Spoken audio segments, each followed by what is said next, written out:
and stays and lingers. Try to stay alive, but I fear I'm losing patience this time.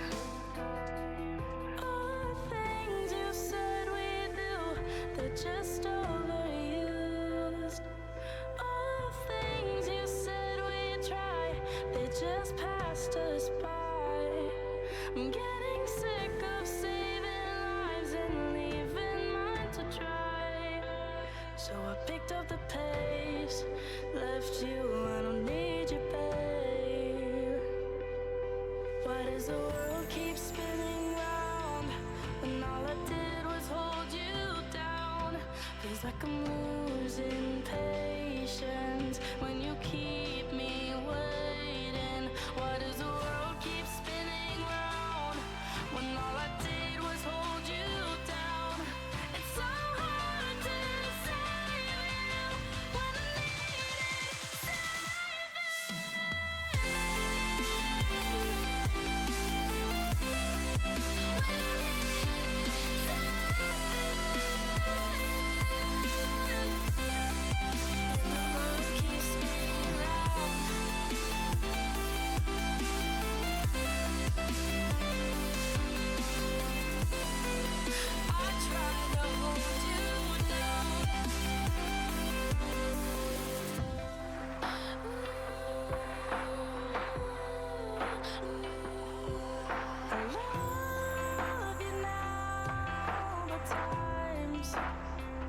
Running out and I'm losing you. It's like our love was fine, but we lost our minds and feelings, and you can blame me for the reasons. All the times we tried to fix this left me compromised. You told me to leave you, so I did, and now our love has died. I'm getting sick of saving lives and leaving mine to try. So I picked up the pace, left you, I don't need you, babe. Why does the world keep spinning round when all I did was hold you down? Feels like I'm losing patience when you keep me waiting. Why does the world keep spinning round when all I did was hold you down? But it's hard to save you when I needed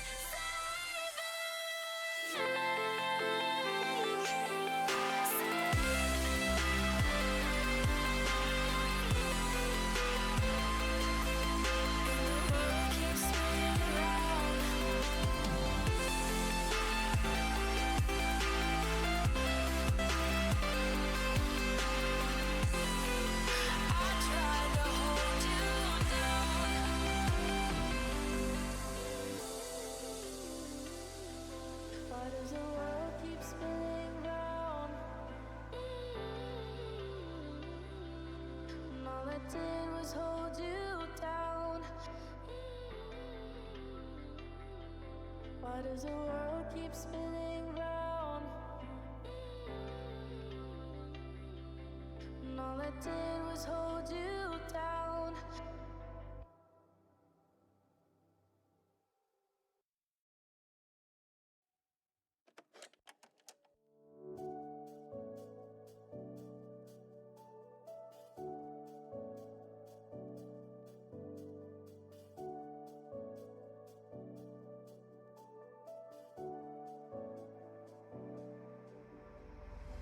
I need to know why you're all about me. A miracle, how are you so carefree? Living a dream, I'm running in circles. Hello, everybody. Hi. Welcome to Thursday. Welcome. Welcome to Thursday's stream, I should say. I think Thursday's been going on for a while now. Yo, what's good? Hello, everybody. Hi. Nice to have you here. Hello, Alex. How we doing? Pineapple. How we doing? Kirby, good to see you again. Hannah. Apollo, hello. Impose the Rose, He only what's up? likes her because Xana, Nettles, Jacob, Austin, Jinx, what up? Jinx, go get some sleep. It's 3 a.m. It's too late for you. Please go get some sleep. Thank you so much for dropping by to say hi, though. Gray Lady, what's up? Good to see you. Hello, Amethyst, Neon Buns. How we doing? Corey, thank you so much for the 45 freaking months. That's a long time. You're not my dad? Yeah, but I am your mom, so there you go. 45 months is a long time, so if you got some hype or some pride to spam in the chat, that would be lovely, everybody. Cosmic Jules, good to see you here. Hello, hi. Thank you, everybody joining. Yeah, listen, you have no counter to that one. Yes, ma'am, good night. Please get some wonderful rest. You deserve it. Jinx got yeah. Jinx has been around for long enough to know that they can't challenge that. That's just true. I'm just the mom of the community. Germomly, yeah. Yeah, I have to figure out how I'm going to get a Gerb Mommy emote going here. Talia, hello, hi, welcome to the stream. Hi, everybody. Everyone join in here early. Guys, if you haven't read the Tonight Command yet, I'm still a little bit sick. You can probably hear it in my voice. Most of my congestion's gone. Almost all my symptoms are gone, except for this stinking lingering cough. Which sucks because the cough, like, wakes me up in the middle of the night sometimes, and it, like, really has made me quite sleep deprived over the past few days, which has sucked. And I was reading that all my other symptoms might disappear very soon, which is, like, the typical length of a cold, but the cough might last, like, another week? And that's the worst thing in the world. I do not want this thing to linger for another week. Like, come on. Call me the Cranberries here, but you have to let it linger. Get it out of here. Hate it. Sound better? I don't really hear it. That's good. I'm glad. Because I have some voice acting auditions that I have to get done as well, and I can't be sounding all stuffed up. My dad... Wait. Brian, my dad, I have a mom? Are you implying that you don't believe in households of two moms? Come on. You know better than that here. Yeah, that's the worst. Yeah, Jules, it's terrible. Sick pals. Oh, no, Apollo, I hope you feel better soon. Glad that the congestion's getting better, though. Yeah, it's been really helpful because I can finally sleep in my bed again. Last night was the first time in a long time I had a full night's rest in my bed. Unfortunately, because of my coughing, I didn't get good sleep, and Morgan also didn't get very good sleep. But, yeah, at least the congestion doesn't cause me to, like, suffocate in the middle of the night anymore. My coughs usually last an extra 2 months. Oh, God. If this goes on for that long, I might just log off of Roblox. You guys, well, that's not in my future. I can't handle that. Yeah, do you have to let it linger? Oversized Kirby, hello, hi again. Welcome. Nice to have you here again. Captain Photon, hello, hi. Didn't even think of it that way? Come on. Gotta always be thinking of the LGBTQ plus alphabet mafia agenda. That is what we do here. We're here to indoctrinate people. We're here to brainwash with our wokeness. The libs are gonna... This is the lib agenda. And the right can be as angry about it as they fucking want. Because we're not gonna stop. There, I think I hit all the talking points that I see every, like... I'm a veteran MAGA blah, blah, blah, idiot say online. Because they only have one talking point every single time. Good God. All right. Hi. I forgot I wasn't on the screen. But here I am. We're agendaing, always with the agenda. You know how it is. Remember the ABGs, always be girlin'. Even if I'm not in femme cosplay, I'm always girlin'. You know how it is. I know how it is. So thank you for bringing that up, Apollo. Mavis, hello. I'm once again doing questionable things to my hair. Hey, you gotta live a little. With the cold months setting in, we gotta find ways to occupy ourselves. I heard LGBTQ, I've been summoned. I will gay all over this chat. Jack, hello, hi, good to see you here. Hello. Agenda and agender. Yeah, exactly. Hello, everyone. I'm a little bit fired up. I'm a little bit amped up because, I'm fucking pissed off at the fact that Twitter has become such an inhospitable place. Not that it's ever been great. But it's gotten bad enough that the Trevor Project, which is an incredible nonprofit organization centered on protecting LGBTQ plus youth and offering resources to LGBTQ plus people, is being chased off Twitter, essentially, because the lack of moderation on Twitter is just so bad now. The amount of, like, anti-trans discourse, especially, and anti-LGBTQ plus discourse is, like, so bad. So they're deactivating their Twitter account, which is such a fucking bummer, because fuck bigots, fuck anyone who's just, like, an intolerant piece of shit. It just got me so fired up today. Like, I'm normally fired up in private, but today I, like, took to my Twitter to be, like, mad about it a little bit. Hair looks immaculate today? Thank you, Neray. I appreciate that. Thank you so much. Yeah, what the fuck? No, it sucks. Like, they're still going to be accessible via their website and via Instagram and TikTok and places like that. So I implore you to go follow them on all those other places. But we've raised a lot of money for the Trevor Project in the past. We have done a lot of LGBTQ plus advocacy here. And it just bums me out that because the way that Elon runs the ship, it's become so inhospitable that they're like, it is not worth it to stick around on this platform. It's hard for our voice to not get drowned out by all the horrible things going on online. And I really, it bums me out a ton. The bigotry was already bad, but it's a whole dumpster fire now. Yeah, it sucks. Sorry, UK-based LGBTQ support charity got chased off Twitter too. Yeah, it's been happening left and right. Elon's taken away, like the check marks from, like, the verified check marks from a lot of charity organizations, which makes no sense, because, like, the whole idea of it is, like, it's supposed to verify that those organizations are legit, and he just, I don't know, he's just a piece of shit. So I'm just bummed out to see that kind of thing happen. So, well, if I'm a little bit more amped up about LGBTQ plus stuff in the upcoming days, that combined with my sleep deprivation, that's what's going on here right now. That really sucks. Poor Trevor Project's getting run off. Yeah, but again, go follow them, go support them. We can still support them via fundraising and other social media platforms. So just as a heads up on that one. Twitter's bullshit. I was hoping the bankers were fed up by now and take it away from him. Fingers crossed that happens. It's not out of the possibilities yet, Neray. What's up, Andrew Mixes? Just going to be lurking because of the migraine? I'm so sorry to hear about that migraine. I hope it gets better. I'll let you know that if I do even transition over into some gameplay here tonight from just chatting, it's probably going to be just, like, very chill power wash because, hey, good news here. SAG-AFTRA, the strike is over. They came to terms with the MPTP, and we are able to play the SpongeBob DLC again over here.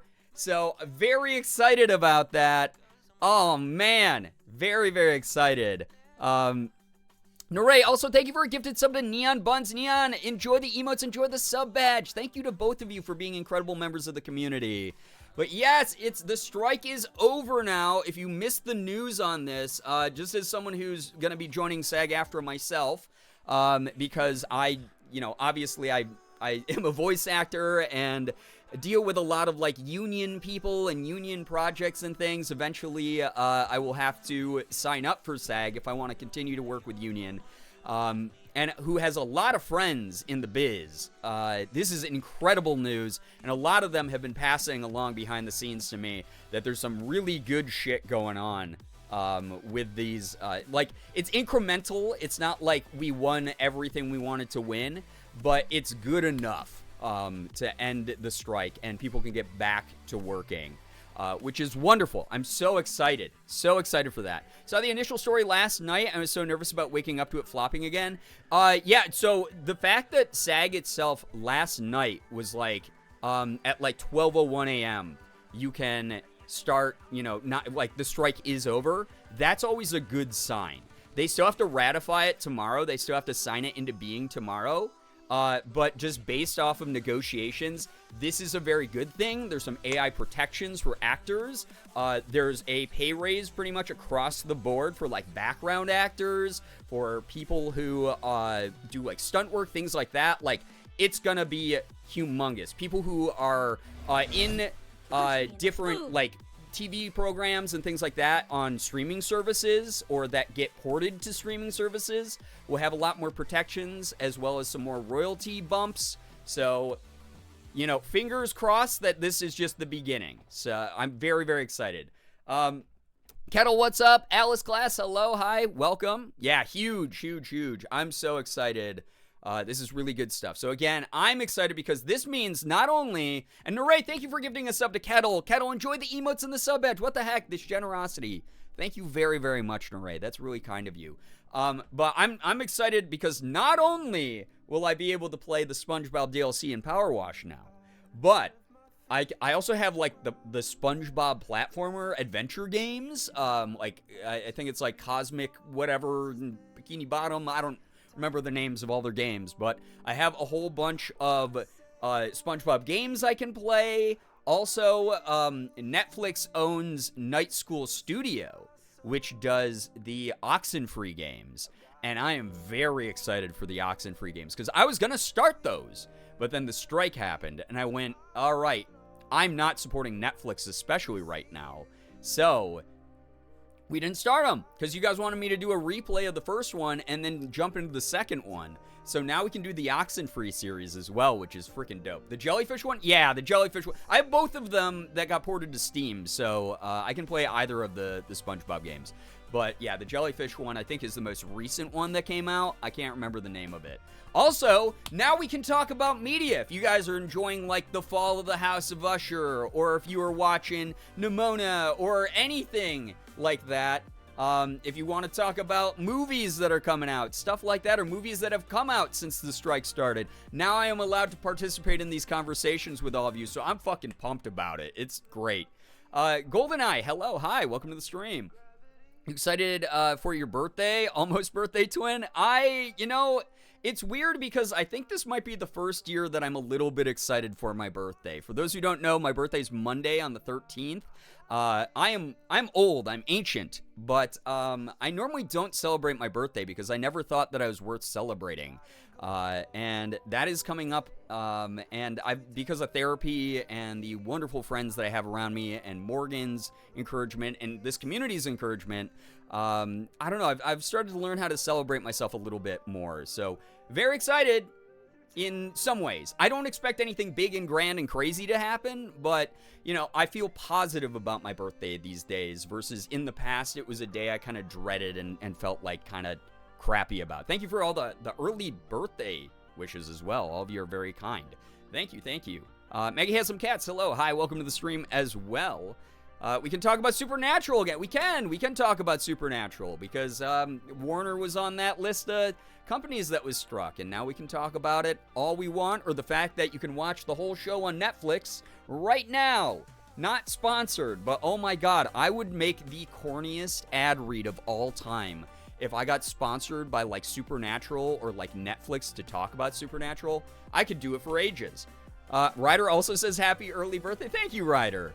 That is not true at all. You should know you are always celebrated by us here. Thank you, Alex. That's really sweet. I'm trying to learn to feel that way. I just based on my childhood and a lot of things that I went through when I was younger, it's very hard for me to celebrate myself or feel like I'm worthy of being celebrated. So again, thank you to all of you for being here. Brian, what's your brain age? Stop! Oh my god, if you guys have not seen the TikTok that I put up today, I'll also put it up on Instagram Reels and YouTube Shorts, but I keep getting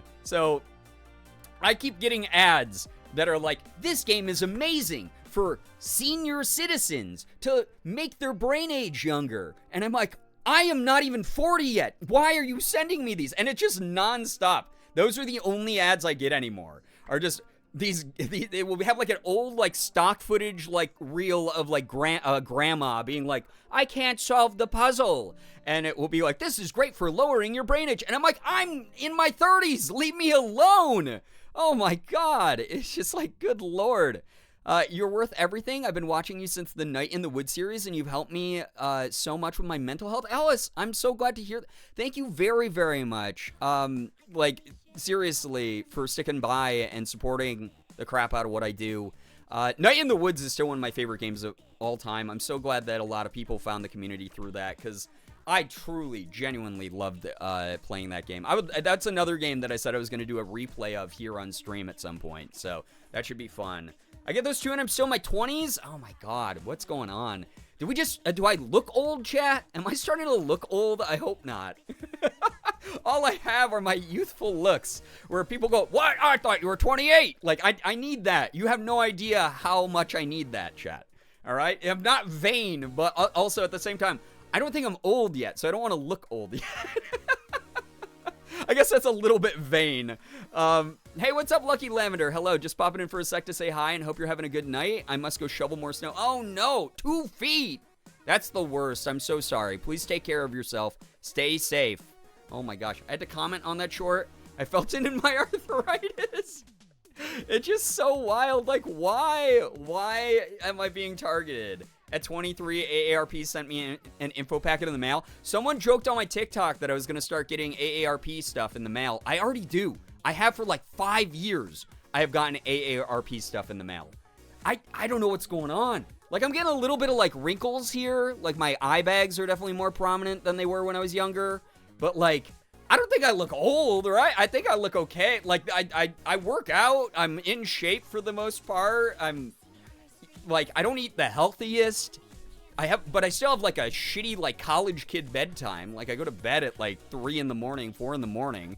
Like, I play video games. I watch cartoons. I freaking stream as a job. I make content. I can't be that old. I get the Zoomer memes. I showed you guys KFC Portugal. That was fun, right? That was like, some of you didn't even know what that was. You honestly look like you're in your mid-20s. Thank you, Maggie. That's very kind of you. Oh my gosh. When I learned how old you are, I was shocked. Okay. You know, I'm okay with that. I'm very glad to hear about all of that. How old am I? I am in my late 30s, as Amethyst said. Yes, I am. And that's just the way it's going to be until I hit 40. You guys won't know the exact age, even though it's literally plastered all over the internet, unless you want to do some easy math here. But I'm just going to say late 30s, because it all blends together. Here's my thing. It really does just all blend together once you hit your 30s. I still feel the same way as I did in, like, my early 30s. That's when your, like, brain starts to go into, like, overclock mode, and you learn a lot more about yourself, and you, like, have less shame, and you just, like, endorse your own hobbies more, and, like, just, I don't know, you become a more complete person in your 30s, and then, like, after that, from what I've been told by older people, your brain kind of just stays the same. Sometimes some people boomer out, and that's really annoying, but, like, overall, I think that this is just who I am the rest of my life, for better or for worse. Sorry, or you're welcome. KFC Portugal is the fountain of youth. It is, okay? Once you start understanding the KFC Portugal memes, then you stay young forever. How can you not when you laugh at those as hard as I do? When my congestion was worse and my cough was worse, they put one out a couple days ago, and I made the mistake of watching it. And I, like, literally almost suffocated on my couch because I could not stop laughing. I couldn't breathe because I had such bad congestion and such a bad cough. I could not stop, like I almost died. I almost actually suffocated. I was sitting there, I was like turning blue, like waving at Morgan, like, ah! Like it was insane. Should not have watched it. Do not watch KFC Portugal after 3 a.m. Gone sexual. That's the name of the YouTube video there. Ryder thought you were his age, late 20s. I'll take it. Yeah, girl math only. Girl math will tell you that I'm still in my 20s. Yeah, there we go. Which is fine. I'm okay with that. Someone on TikTok today said they thought I was a teen and was confused, and I'm like, I don't look that young. Yeah, I would say like early 20s for you, Morgan. Because you're very youthful. And you're beautiful. How to make Brian feel old. I think he's closer in age to my mom than me. Oh, Jesus, God. Well, listen, moms got to stick together. Now that you know that some families can have 2 moms, Nettles. And also, the comment I made about Morgan is not to say that people beyond their 20s are ugly or that you've lost some of your youthful beauty. That's not the case. You don't, like, just shrivel up into a prune in your 30s. I think I'm probably, like, Morgan and me are probably proof of that, and a lot of my friends are proof of that. That said, I also have a lot of friends who are, like, went fully gray and bald by the time they were, like, 32, so just take care of yourself. Some of it's genetic, and it's nothing to be ashamed about. But people are beautiful all the way into their 40s and 50s and 60s and everything. I've known so many beautiful people of all age demographics. So that's the way that I'm looking at it. Not you almost suffocating on top of Morgan choking on coffee. We're a fucking mess in this house right now, Alex. Like, it is like our bodies are our own worst enemies. It's okay. You can say Wade.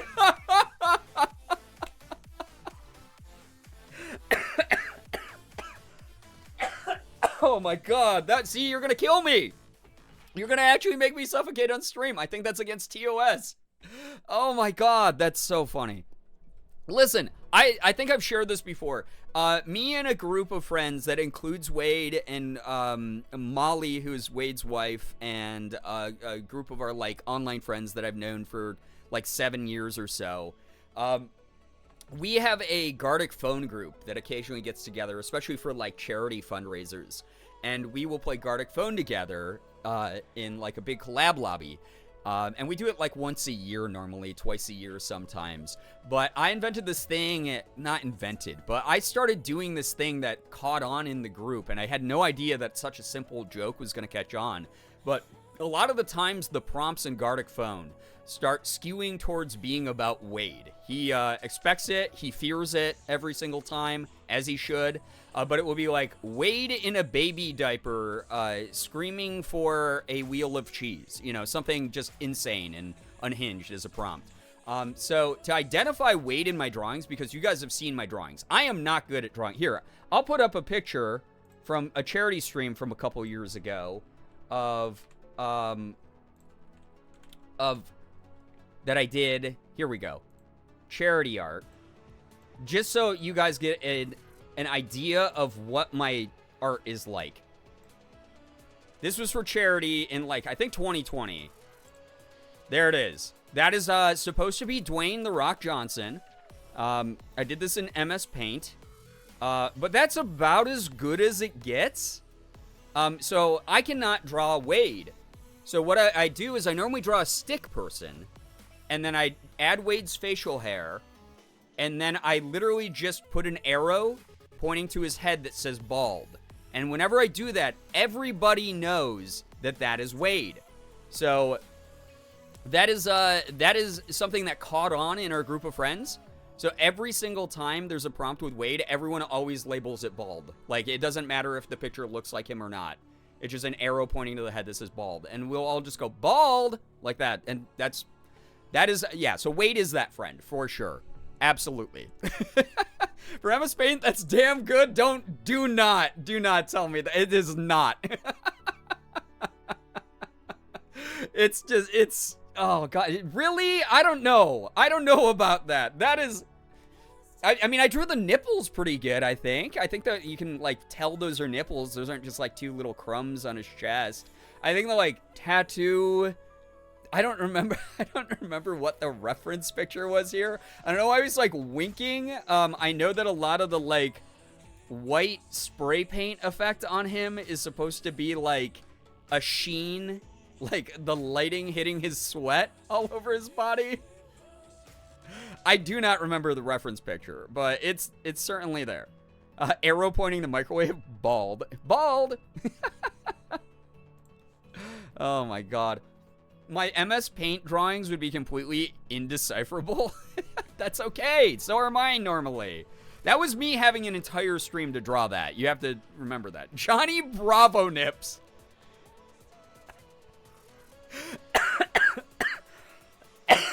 Actually, unbelievably accurate. Go back and watch that cartoon. Now that we can talk about Cartoon Network shows as well. Go back and watch Johnny Bravo.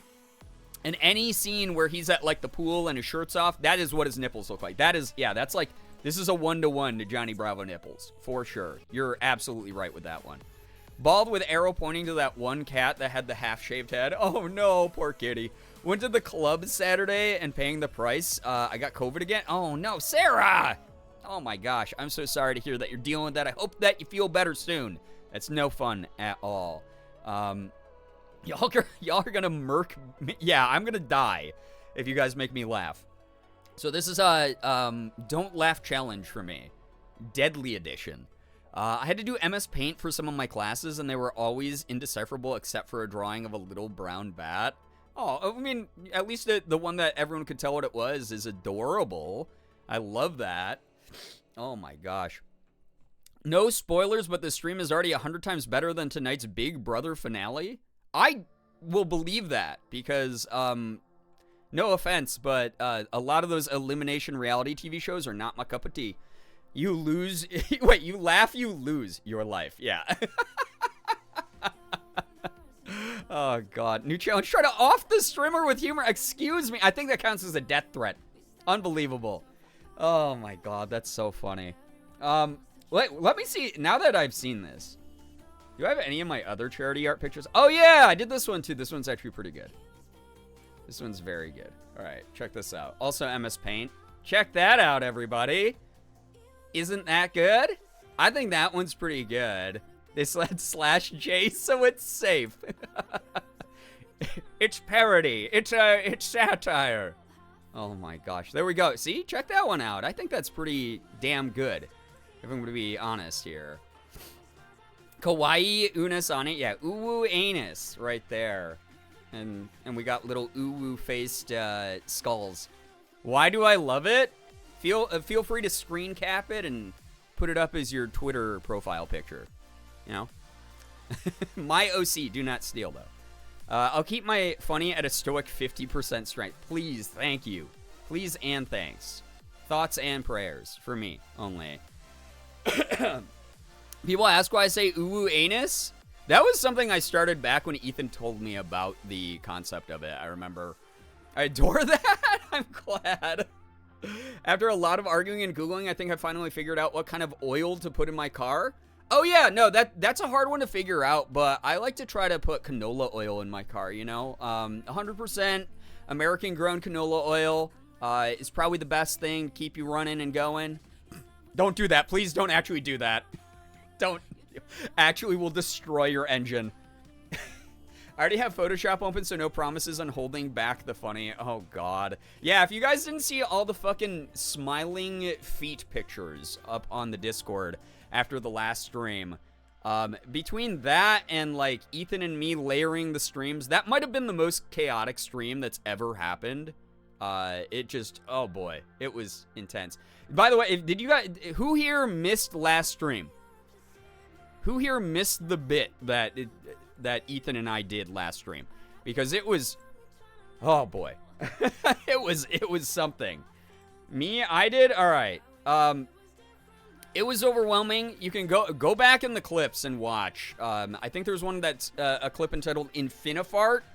That might be the pinnacle of everything that happened. My head still hurts from that. It was a lot.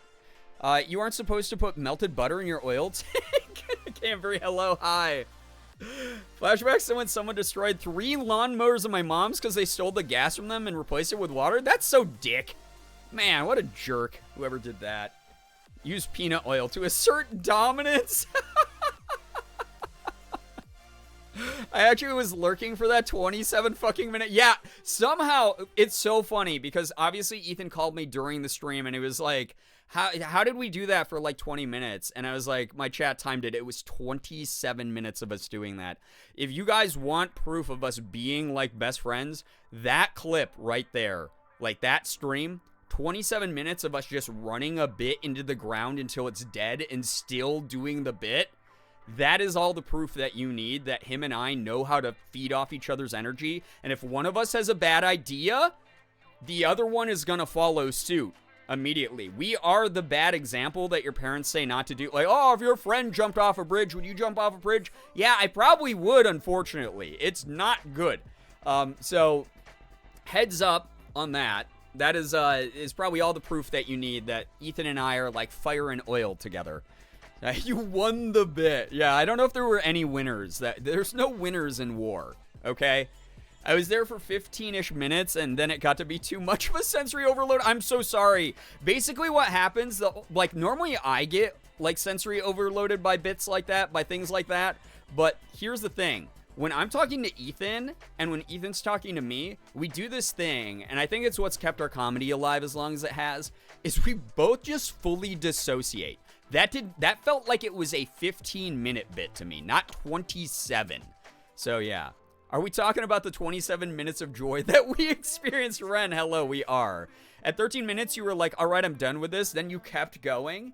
All right, so here's my brand of dry comedy, if you guys haven't picked this up over the years. One of the things that I will almost always do, especially if it's a long-form thing, is I will say at some point, I'll give that, like, glint of false hope, and I will say, all right, I'm done. I'm throwing in the towel. People let their guard down. And then you slowly ramp back up into it. So at first they're like, wait, I thought he said he was done. Oh, that's okay. It's Brian. He got ADHD. distracted for like a moment. That's okay. It's not going to go back into full force. And then it does always roll back into full force. So, yeah. I want to see the bit, but like, do I? It is, I will warn you ahead of time, it is probably the most sensory overloaded, just onslaught of noise and sound and just insanity that's ever happened on the stream. It's up there, like top 3 most chaotic moments. So if you're someone who's like me and you get overwhelmed pretty easily by like sensory stuff, or if you're someone who, I don't know, like it has to dissociate under certain pressures, the clip might be detrimental to your brain, just as a warning. It wasn't even you two talking over each other that was the worst. It was the lagged reverb of your own voices that made it unbearable. It was, for me, it was like speaking into a speech jammer. If you guys have ever gone back to 2015 YouTube videos, one of the trends that like Mark did and I did and Ethan did was like trying to play video games or trying to do commentary while a speech jammer is going on. If you guys don't know what a speech jammer is, it's basically audio feedback in your headphones that you can hear your own voice, but it's delayed by like half a second. So your voice just overlaps on itself and confuses you. It is just so much. Oh my God, huge fan. Sachi, I'm a huge fan of you. Hello, hi. Hope that you're having fun. I saw that you're still in Cali.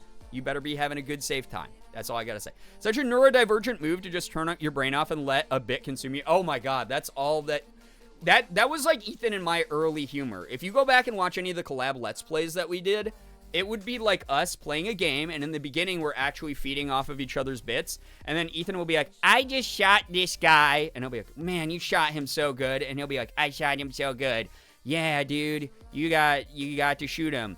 Yes, I did. It was great. And that's like just it. And we're like just zoned out, just feeding off of the same line over and over again forever. It was a lot visually at one point. I couldn't even hear. I just stared into the void of the screen. Darth Petty, I feel you on that one. Me too, and I was a part of it, you know? My favorite part was when we all started farting. Yeah, the Infinifart was, that's the clip. That is the most overwhelming. So, good safe time with my Grammy. Say hi to Grammy. I have a hard time enough talking normally. I have no idea if I would survive with a voice jammer. Thank you for the fart, by the way.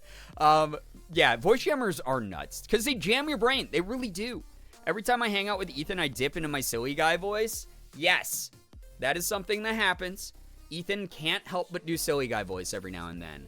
So, I don't know if I want this. Wait, did you click? Okay, here, we'll just rip off the Band-Aid on this. If you are someone who gets easily overwhelmed by sensory shit, mute the stream when I say to mute the stream, okay? And then once you see the clip gone, then you can unmute the stream again.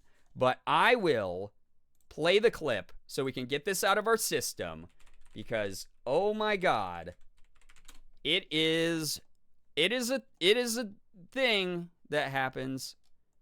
It sure is. I did feature it. Oh my God. There's only 37 views. It's lacking.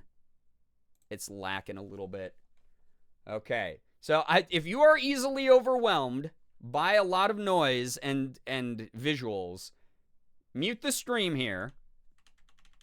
I promise you this is for your own benefit. And then unmute the stream when I say, when you see the clip off the stream.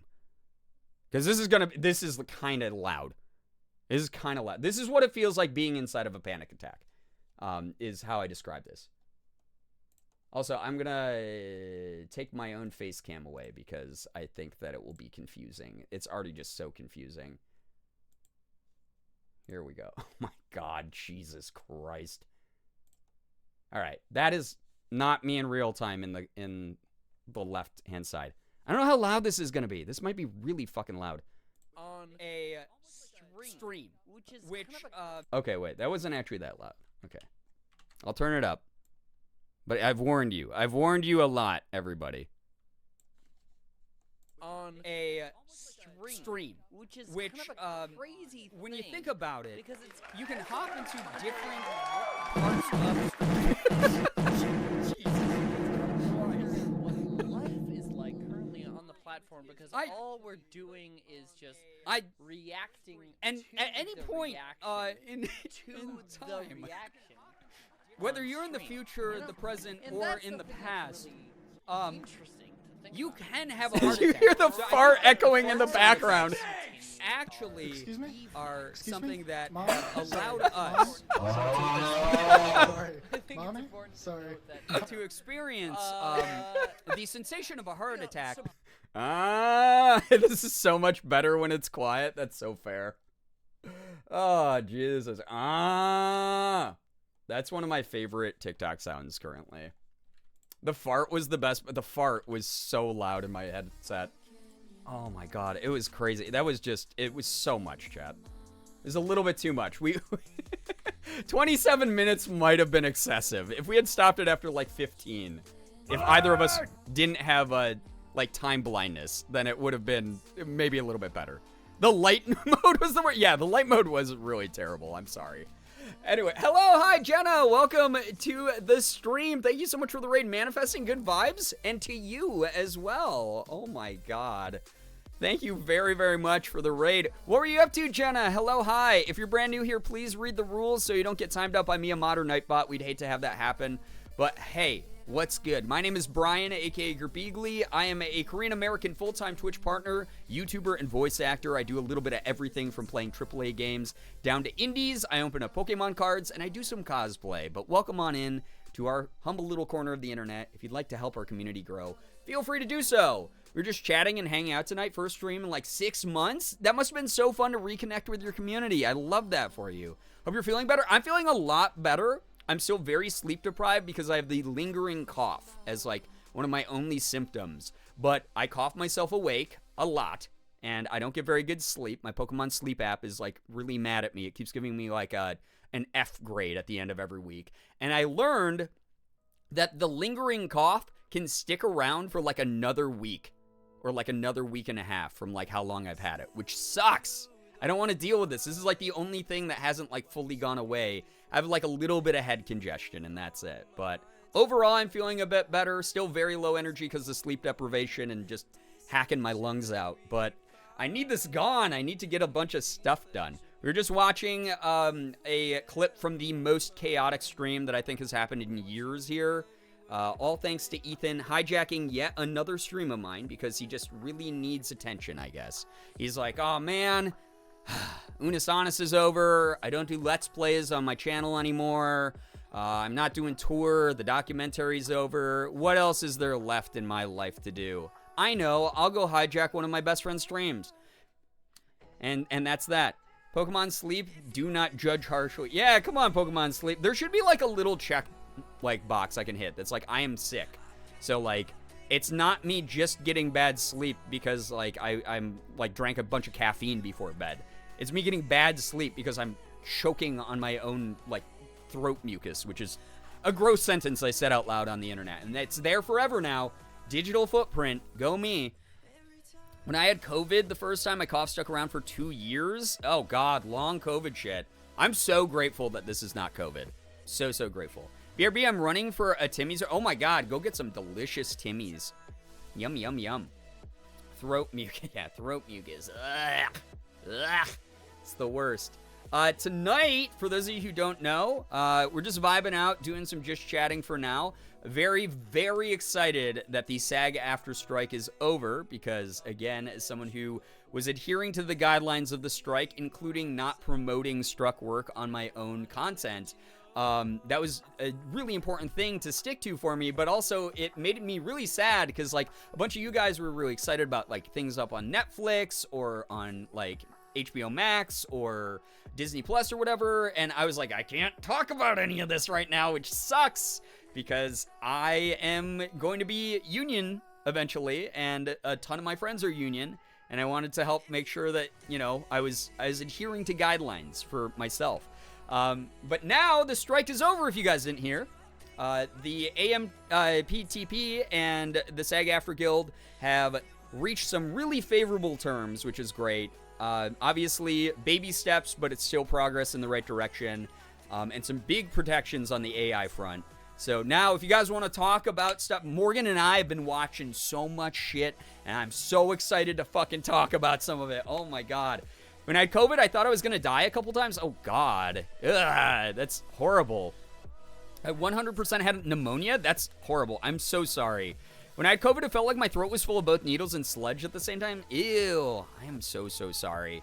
But yeah, Morgan and I started watching The Fall of the House of Usher, which is Mike Flanagan's. Don't come for me, Flanabros, okay? I'm sorry. It's not my favorite one. It's got some beautiful cinematography. It sets up some really cool atmosphere, but I feel like the atmosphere in it is kind of wasted.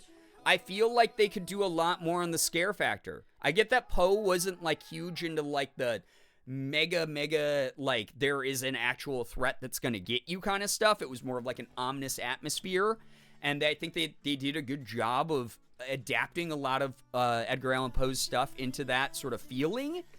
But at the same time, I don't know, I just feel like the setting that they have it set up in, and it's like the backstory. Feels like Succession, except if it was scary. You know, that's what Morgan and I have been comparing it to.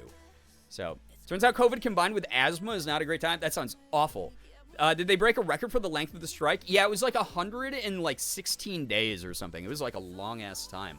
That said, I'm going to finish. Morgan and I are on like episode 7, so we only have like a couple episodes left, and I hope that it finishes good. I think the big part for me with Mike Flanagan's stuff is the monologuing. I love that they do a lot of long shots that are like one takes, where it's just like the camera's moving through a scene, and it's like very technically impressive that an actor can be like, I can talk for 20 minutes straight about my childhood and give you some backstory, but I'm a bigger fan of like show don't tell.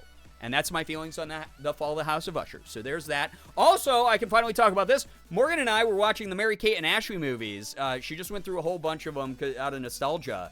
And we got to New York Minute.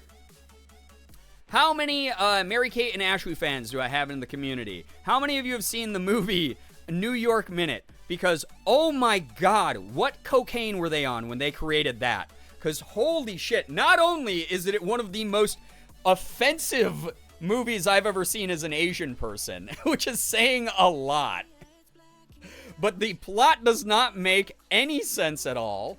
And good god, just the dialogue, I don't think that whoever actually wrote the movie ever talked to another human being, ever. Because holy shit, that movie is insane. Heather Mint Mocha, hello, good to see you here again. I remember the soccer one. Oh my god, yes. I didn't see that one, but I was so into their movies as a small child. Well, so that one was the biggest one. New York Minute was the biggest movie because it was their first, like, theatrical release. All their other releases were straight to VHS, straight to DVD. So it was a humongous moment. It was like the last movie that they did. And so they sent New York Minute to the theaters. And that's a big deal, especially because they had been making movies for so long. But the movie does not make any sense. The dialogue doesn't make sense. The characters don't make sense. For some reason, there's a whole bunch of like really, really rough, outdated Asian stereotypes and jokes in there. I mean, that's just, I guess that was that era, though. Like I tell you guys all the time, it was just casual racism, was just funny back then. I enjoyed them when I was younger, but I don't think I saw that one. It was rough. It was hard to get through. Morgan was like, have you ever seen this one? And I was like, no. And she's like, I'm just going to warn you. It's pretty offensive. It has aged like milk in the sun.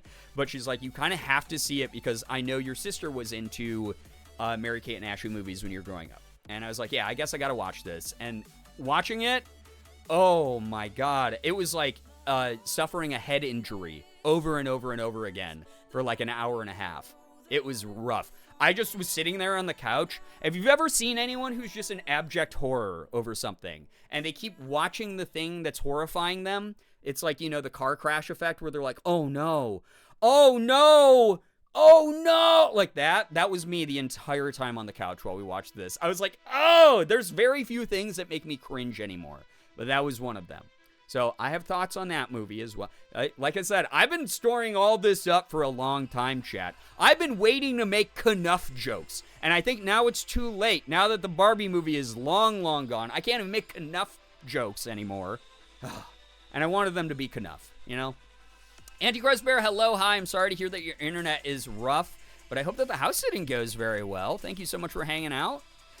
Me watching Airplane. It's just, yeah, there's a lot of old movies like that, but this is a movie that was from like the 2000s. So like Airplane at least rides off the benefit that it was made in like the 80s, right? Where everything offensive went. In the 2000s, we still weren't fully out of that era, but we were enough that there were certain types of jokes that people would be like, why do you put that in there? And this was one of those movies where it was like, oh, why was that? I think their parents were their managers. They were. And they were very whatever makes a buck. Yep, absolutely. And 100% the writing teams were just, not firing on all cylinders. It was like, what if we took the plot line of 3 half-written movies, mashed them together, and then the only gimmick in all of Mary-Kate and Ashley's movie filmography is they're twins, so sometimes they get into hijinks together. Sometimes they get confused for each other. And that's the only gimmick in every single one of those movies. Every single one. They just went, oh, wait, The Parent Trap was a really successful movie. What if we just did that over and over again? Oh, boy. Switching Goals, Our Lips Are Sealed, and It Takes Two were the ones I was obsessed with as a kid. And here's the thing. It Takes Two... that one is still kind of fun. That one is still kind of fun. Switching Goals is the soccer one. I remember that one. But yeah, there's just not very strong writing in those. So kind of rough around the edges here. What else? What else was some media that I wasn't able to talk about? We watched the most recent Conjuring movie, which kind of sucked. The Devil Made Me Do It. I was really disappointed by that one, honestly. I don't know. Also, the fact that the Conjuring series has become, like, intense, overbearing religious propaganda, that's dog shit to me. That is not why horror movies should be made. It's so cringe to watch those now. It's painful. I'll watch them all because, for whatever reason, I'm addicted to very mid-James Wan movies. But the Conjuring series kind of blows. We did also watch The Red Door, the newest Insidious movie, and I don't know what the hell that was going on in that one either. That one just wasn't super great. But one that I can recommend is, if you guys have ever seen the Hell House LLC horror movie franchise, the newest one that just came out, Hell House LLC Origins, it's got some moments. It's not the scariest movie I've ever seen, but it's got some really creepy moments in it. It's got some pretty decent acting. It's got an interesting enough plot. So I like that one. That was a cool horror movie. That movie didn't make sense at all. Like, how do you split up your twins that way? Yeah, seriously, Neon Buns. Chat peeking, or speaking of movies, why did they make Nun 2? Oh yeah, Morgan and I just watched that one too. Holy crap, that movie sucked. I wish it didn't.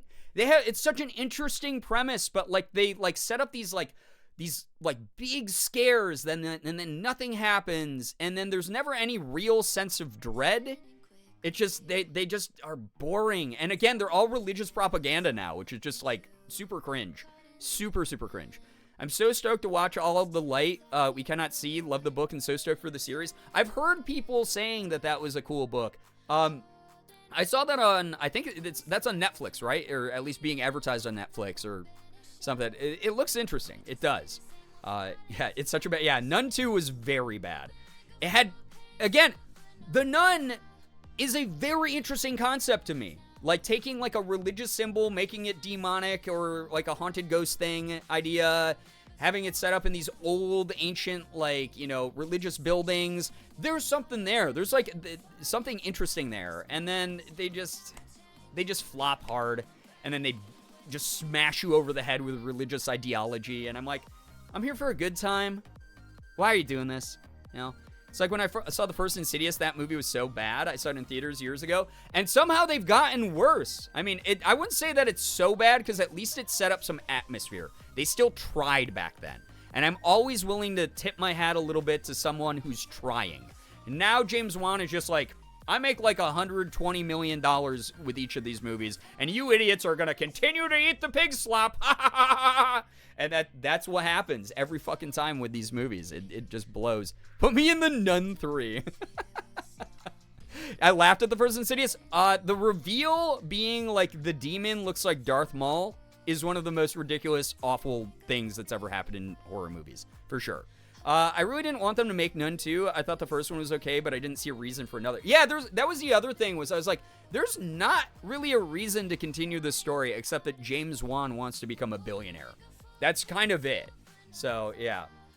Sadly, after learning more about the Warrens' religious propaganda, low-key yes, that's the other thing, too, is the Warrens were frauds, and they were also very, very, very everyone should convert to Christianity type people, which is rough.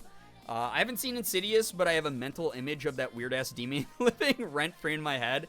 Fortunately, okay, I will say this much about James Wan movies. At least the CGI's gotten a little bit better as the years have gone on. But most of those movies are fucking dog shit. The only, like, Mimi paranormal movies is the Paranormal Activity series. Those are fun. Those are fun because they're just stupid. The problem I had with them is the later ones had interesting lore, but they relied too much on jump scares, which is really stupid. Like, jump scares every now and then feel earned, but, like, they're more startling than scary. I talk about this all the time. Hit me with, like, a really dreadful, scary, oppressive atmosphere, and I'm going to be sitting there making myself jump while I watch the movie. You do not need to do the super loud, abrasive noise into the camera with, like, someone's, like, face an inch from it. Like, you don't have to do that. Or, like, the fake-out jump scares where it's like, oh, there's these two people talking in a room. Smash cut to a parking lot where a loud crow has just gone, ah, and, like, flown away from the camera. Cool, artificial jump scare. Wasn't scary, was just stupid. Yeah, the Warrens were terrible people. They really were. Are you a holiday movie type person? Get into any of those around this time of year? I wait until December because, A, November is my birthday month again. So I like to try to enjoy that. And then I like to eat lots of good food with friends. So once the eat lots of good food with friends day is over, then I get into the holiday spirit.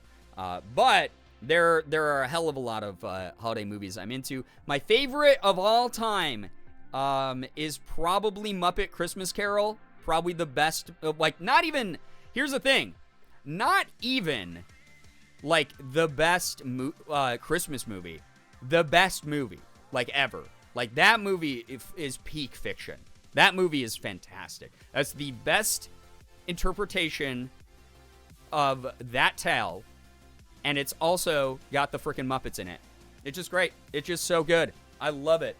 But I will say, close on its heels is you got Nightmare Before Christmas, which you can watch at Halloween or you can watch at Christmas. Obviously, I do not enter into the debate of if it's a Christmas or Halloween movie. It can be both. It can be by holiday. All right? I'm not gonna be a bigot and say that it has to be one or the other. It doesn't have to adhere to the holiday binary, okay? It's the same reason that I allow people who are very liberal in their interpretations of Christmas movies to say that Die Hard is a Christmas movie. You are welcome here. That's okay to say. I might not agree with you 100% across the board, but I will accept you. And then also, the Home Alone series. Number 1 and 2 specifically. 1 and 2. After that, they get pretty bad. But Home Alone 1 and Home Alone 2 Lost in New York are some of the most influential movies of all time. When I used to get angry at my parents when I was a kid, I would set up traps in my doorway. So if my parents came into my room, they'd like step on a Lego, or like I'd have like a bowl of water out and be like, haha, they might trip on the bowl of water. So that was something. And then what else? Lost in New York, number 2. Lost in New York. Oh, man. I loved Lost in New York. Home Alone 2. The scene where he has the talk boy, which was like a little recording thing from the 90s. Some of you will not remember this because you're not old enough yet. You weren't alive. But there was a thing called the talk boy. And you could speak into it, record to a cassette tape, and then play it back with like effects, which is really cool. And what ended up happening was in one scene, Kevin McAllister, this is peak fiction, by the way. Yes, Brisket Ryan, same. Christmas Carol on VHS is the best way to consume it as well because they kept in the original songs. They removed one of the most influential songs in later re-releases of it because they thought that kids would get bored by the sad, heartbroken song. When in reality, that is like the root of why Scrooge is the way he is in that movie. And they even do a reprise of that song at the end of the movie, which makes no sense if you don't hear the song earlier in the movie. It's fucking the silliest thing that Disney's ever fucking done, you big dumb idiots. That song's so fucking important. Good God. That said, the Talk Boy scene in Home Alone 2. You guys are allowed to, by the way, I'm reading a lot of your bad opinions about movies in chat. So you're allowed to have them. Just know that you and I will never share a movie night together. Lost in New York has the most influential scene of all time to me, because I say this fucking line all the time. He takes the Talk Boy, he plays it into he calls down to the front desk of the hotel, and he plays it, and he's like, "Hello, yes, this is Peter McAllister, the father." And then he tries to order a bunch of pizzas, and the front desk is like, "Credit card?" And he goes, "Credit card? You got it." And gives them the credit card number so he can order a bunch of pizzas up to his hotel suite.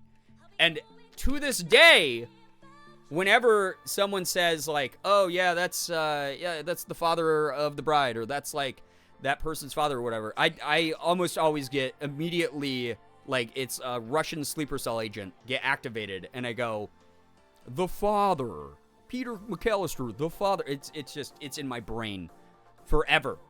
Disney silly stupid heads. They really are. Bob Iger's an idiot, so. And I know that I don't think he was the one who made that decision, but I still am going to call him an idiot because he's a piece of shit CEO. So I'll take my shots where I can get them. Fizzy, hello, hi, welcome to the stream. Hello. The way my siblings and I quote the Harry, Harry, Harry when Marv gets hit with the brick. Harry! Oh my God. The scene in number 2, Sarah, where the tool chest comes down the stairs and Marv and Harry are standing with their ear against the door and they're like, "What's that sound?" Huh? And they're listening, and then the tool chest comes all the way down and smashes into the door and slams them into the wall, and then their noses are bent and they go and then Marv goes, "I think it was the sound of a tool chest falling down the stairs." That's in my brain forever. That one's pretty good. And then the part also, speaking of the bricks, when Kevin goes, "I'm up here, you horse's ass." For whatever reason, that just like, I think it's because like I grew up in a household where we didn't swear a lot. And that just stuck out of my brain forever. I was just like, oh my God, that's such a funny line. Just iconic for me forever. Truly. Amazing. Very good stuff. Anyway, those are my top 3 Christmas movies right there. You got Muppet Christmas Carol, you got Nightmare Before Christmas, and you got the Home Alone 1 and 2. At first, at least they got free rent in your head and you haven't sunk down to the role of landlord? Wait, what? Wait, how does this have anything to do with me being a landlord? I would never be a landlord. Good news, we're 19 days to owning a house. Keep us in positive thoughts that the rest of the home owning journey goes well. Fizzy, good luck to you. I hope that it goes really, really well. That is so huge. It's amazing. I love that. Love that so, so much. Oh my gosh. Yes, Sarah, the line. Kevin, Kevin, you spent $967 on room service. It's so good. It's fucking perfect. It's so, every one-liner in that movie is peak. It's fantastic. It is a little bit more cartoony than the first one. Whereas the first one, it's like, oh wow, it's this like kind of not even feel-good movie. It's just like a movie. It's just like silly, goofy movie about a kid defending his house. Number 2, they go a little bit more off the rails with it for sure. But I love it. Also, Fizzy's good news reminded me, we have not done good news yet. Laundry, what's up? Good to see you here. Welcome to the stream. If you have any good news, as long as it's something that we can all comfortably enjoy together, feel free to drop some good news, whether it's big or small, in the chat. Nothing is too small as long as it makes you happy. Feel free to talk about some good news stuff. I'll read as much of it as I can. There's a lot more of you than there is of me, so it will be a little bit difficult for me to read it all, but you all better be supporting each other, celebrating each other, etc. Califair, thank you so much for the raid as well. Welcome on in. And what were you up to? How was your stream? Tell us a little bit about it. Thank you, thank you, thank you. Seriously. My good news is that I actually started filling out the FAFSA to be able to go back to school. I think I'm going to work on getting my associate in graphic design. Yo, that is such a useful skill to have, Generic Glittergoth. Good luck to you. I'm so glad to hear that you're starting that process. Like, seriously proud of you. Always very proud of anyone who starts, like, engaging with learning once more. Like, truly. It's a big step to take. There's a lot of social stigma against it for whatever stupid reason. You're following your path. You're following your heart. That's great. Good news, I no longer have a fever for now, and I think that means everything is fine forever. Apollo, I hope you're starting to feel a lot better soon. I'm so sorry you're sick. I moved a TV down some stairs today in minimal pain. Hell yeah, that's good. Always love to hear about people not having bad pain days. I'm back with Timbitch just in time. Amazing news. I got a third row ticket to the Eras Tour in Toronto. No way, Alex. That's incredible. I hope you have a blast at that. Have a lot of fun. Played some FNAF Security Breach and FNAF 2. I finally got up to 3 viewers and 2 chatters today. That's so cute. I love that. That's wonderful. Keep doing it, you know? Keep at it. You're getting there.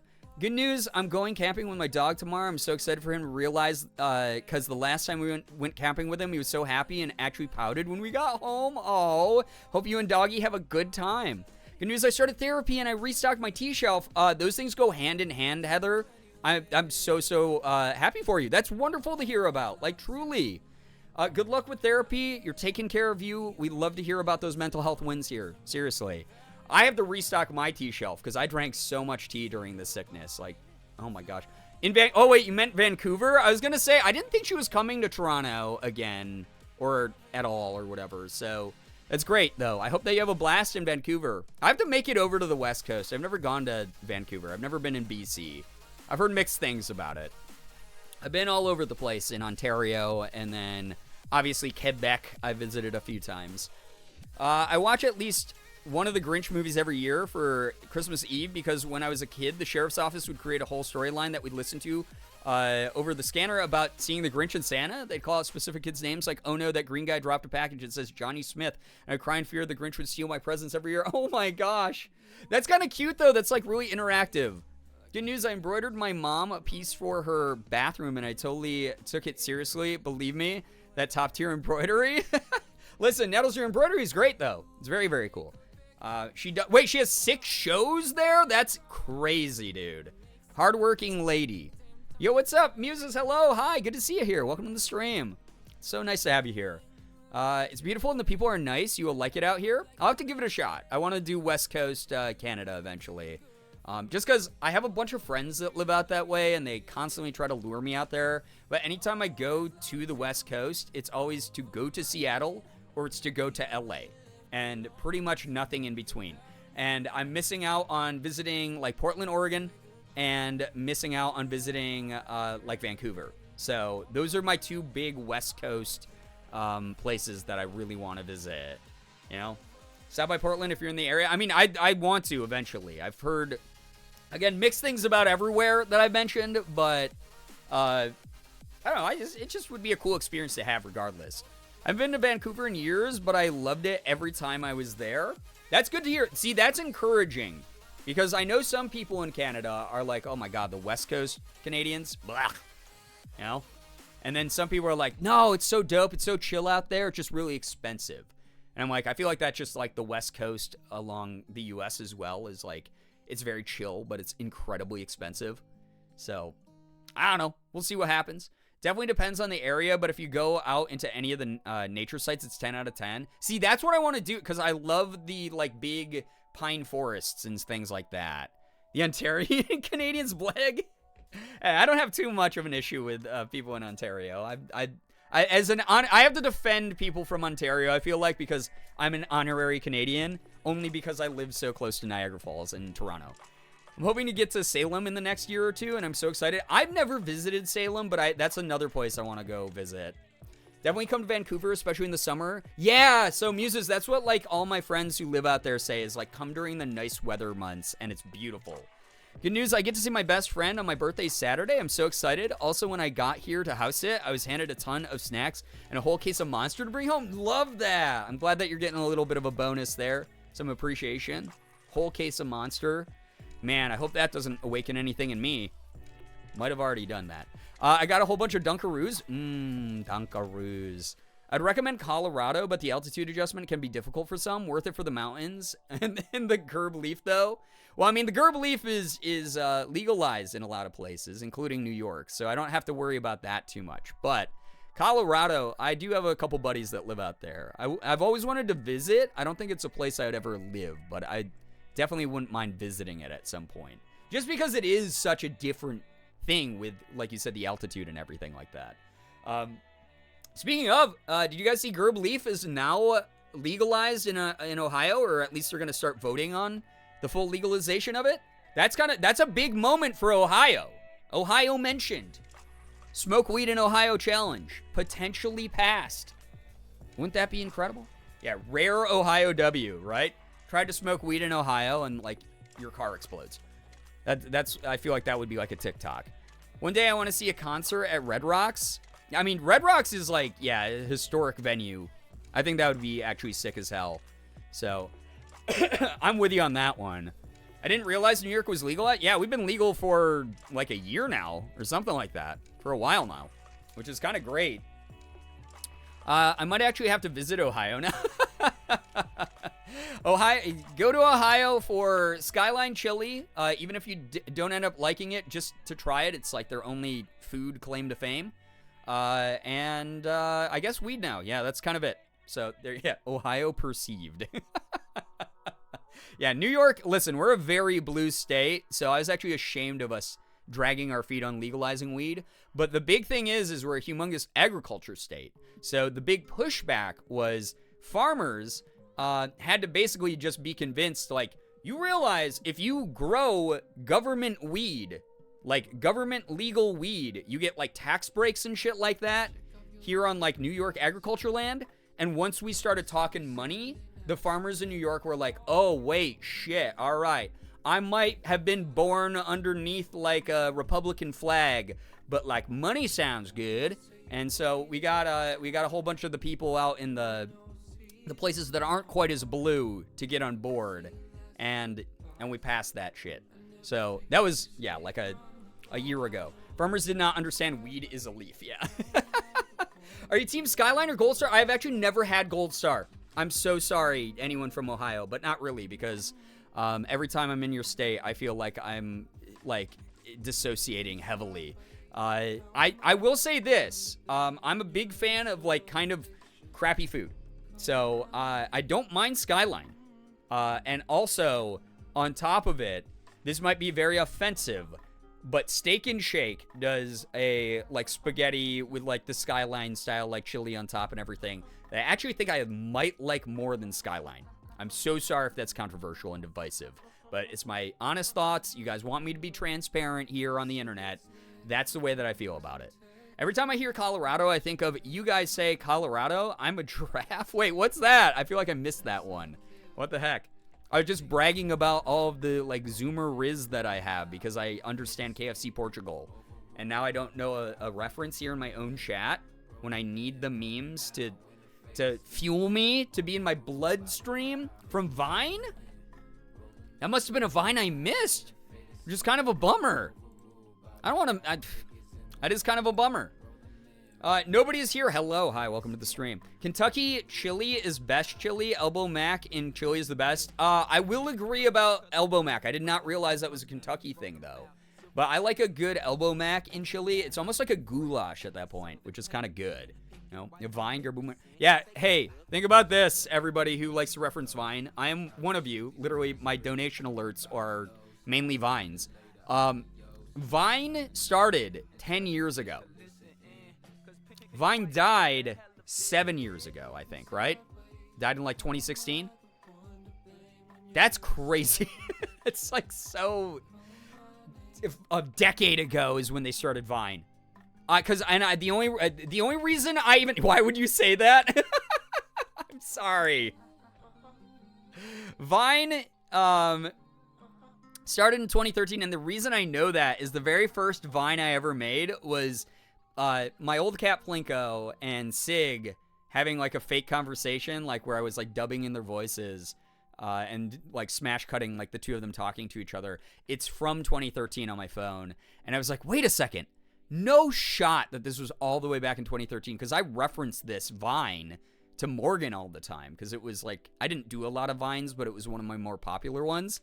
And I went back and I Googled it, and yeah, Vine started in 2013, which is fucking ancient in terms of the internet. Like, way, way, way old. Those of you who are young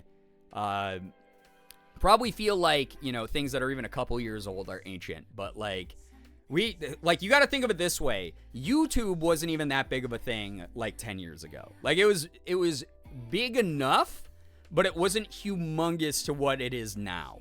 Things like Twitch streaming, that, like, didn't exist. That wasn't, like, something that, like, people, like, it was, like, Justin TV, you know? So, like, Vine being 10 years old is kind of insane.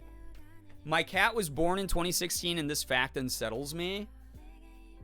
It's weird to think about. Listen, Sig was born 15 years ago. He's an old boy, or 14 years ago, I mean. He's an old boy. But he's still a baby, you know? How dare you say the word decade? Listen, I gotta sum it up. I can't just keep saying 10 years. Decade. You guys are getting older. You're The internet goes so fast. Truly, though. Snapchat and Instagram are older than Vine. Yeah, you gotta think of it that way. You really gotta think of it that way. Is like things like Facebook. Yeah, everyone makes fun of it because like our fucking conservative parents are on it, and like boomers buy things from each other on like Facebook Marketplace or whatever, and share like decade-old political memes. But like, Facebook has been around for like 20 years now. Isn't that fucking insane? Instagram has been around longer than Vine was. Snapchat, yeah, both. Absolutely wild. Wheezes, back in my day, YouTube didn't have ads and you just went on to watch cat videos. Yep, pretty much. Pretty much. My Twitter account's older than Vine. Yeah, my Twitter account is from, I think, like 2010, unfortunately, which is just a humongous waste of my fucking time. I was just about to say Twitch was probably still JTV 10 years. Yeah, it was. It was still people getting like Justin.tv/Bob as like their usernames. Which is just like crazy, you know? Absolutely fucking insane when you think about it. Dragon Tears, hello, hi, welcome to the stream. I got on Twitter in 2009. Wait, you've got on Twitter earlier than me? No shot, because you're way younger than me. My Twitter account was never born. You've escaped. You've escaped a lifetime of suffering and pain. Let me double check this on mine too. Yeah, July 2010 was my 13-year anniversary on Twitter. That is crazy, dude. No way. I was still in 8th grade. You should not have been allowed to have access to an unmitigated cesspool of internet thoughts. It's a terrible place to be at 13. Yeah. Wait, how old are people in 8th grade? Yeah, like 13 years old, right? That's a terrible place to be. My first tweet was congratulating Kevin Jonas on his engagement. My first tweet was, all right, because Morgan got a Twitter before I did. I think she got her Twitter like a year before me. And she was like, come on, you should get a Twitter. You should get a Twitter. Because, like, Facebook was the only thing. And, like, MySpace was starting to die out and everything like that. But what ended up happening was I got one very reluctantly. And I tweeted out the phrase, this is my first tweet. Let's see if I ever use this thing. And you guys see how that went. It was probably my most used social media before the muskrat took over. So, I had unrestricted internet access my whole childhood as young as 4 years old. It's why I'm so normal. Yeah, I feel like a lot of us are extremely online and fucking broken forever mentally and psychologically. It did irreparable damage. Like, I mean, we make that joke a lot, but like looking back at a lot of the shit I saw when I was like 13 years old on the internet, definitely shouldn't have been seeing it. Definitely, probably like traumatized me forever. Broke a lot of my brain cells. Therapy has helped a lot to undo a bunch of the damage, but every now and then I'm like, oh, I saw something that makes me want to jump in and say something, you know, and there are moments where I'm like, I do not operate the same way as people who do not spend most of their time on the internet. And it got worse because now my job's on the internet. So It's like, I've been doing this for a long ass time. I've been inundated. It's like injecting myself with larger and larger quantities of poison every day. When's my limit? When is this thing going to eventually fucking kill me? We'll see. I haven't hit the limit yet, but it's probably going to be there eventually. I'm back. I had to take a shower to get ready for tomorrow. Well, welcome back. I hope your shower went well. Welcome, welcome, welcome. It just, yeah, not the best thing. I do like that content, like, as damaging as some forms of content are, I do like that content normally keeps people watching things versus trying to engage with, like having, like, a teenager engage with, like, an adult on social media. Because that's, like, a whole gray area where things can go wrong so quickly in so many different directions, you know? Like, you should not have a 28-year-old debating politics with a brain-dead edgelord 15-year-old.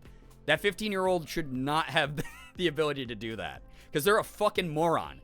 My family couldn't afford internet until I was in high school, so that probably saved my sanity. I mean, that's fair. I didn't have access to anything but dial-up until I was about 16 years old. And then when we got cable internet, I was like, oh yeah, it's time to play so much fucking Ragnarok online and pretend I'm a girl the whole time. Hello, I've been lurking for a bit. I had to wash my hair. Welcome, Silvermere. Hi, welcome to the stream. Am I cool for not having Twitter finally? You are so cool, honestly. Like, Elon's made it the least cool website in the entire fucking world.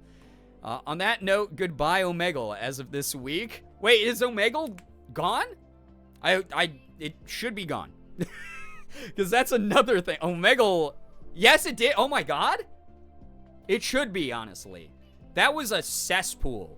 Omegle, I remember back using Omegle because it was, like, kind of fun. Yo, Hannah, take care. Thank you so much for being here. Get some wonderful rest. Thank you, for vibing. They killed Omegle? Okay, well, that's good, in my opinion. Because here's the thing. I used to like when content creators would make, like, meeting my fans on Omegle, and, you know, the fans would just go on and put in, like, their interest as, like, the username of the creator. I remember I tried to do that years ago, and, I couldn't screen record Omegle for some reason. But the everyday users of that site were normally the most, like, foul people, and again, normally, like, foul, disgusting, weird, edgy adults engaging with, like, teens. And that is, again, a whole gigantic, like, obviously there's going to be a little bit of that happening with unmitigated access to the internet, no matter what. I don't think we'll ever be able to stop that. But, yeah, Omegle was a place where a lot of, like, really horrible, unsolicited, traumatizing shit was shown to people way too fucking young, and that is awful. And the fact that they didn't get any more lawsuits than they did is a miracle for them, because that was a dog shit site. The number of times that I would just go on it, like, with a friend and, like, just be like, oh, I'm just browsing Omegle to, like, talk to a random stranger.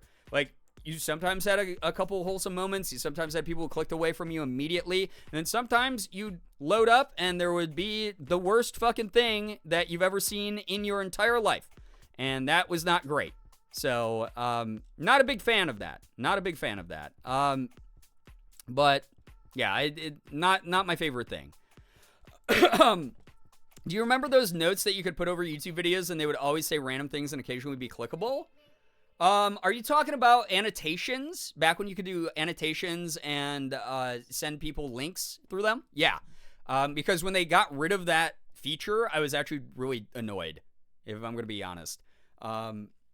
Because those were so useful. I used to put those up at the end of my videos, so there would be higher click-through, where it'd be like, hey, if you like this video, check out this video, that kind of thing. You can still kind of do that with, like, cards, and you can kind of do it with, like, a couple of the other YouTube editor features, but, like, yeah, it's kind of a bummer they don't have those. That was a super useful feature, and it was because I couldn't figure out a good way to, I guess, incorporate the technology into, like, mobile, and, like, especially with people who watch on, like, console or smart TVs. It was just, like, too complicated, I guess. So, kind of a bummer that is something that's not still around, because I thought that was great. I'd be like, oh, I watched Mark play this indie horror game. And oh, he has a video that's like that one I can just click to at the end of the video, even on my like PlayStation 3 or whatever. That was awesome. That was so cool. I used to love that.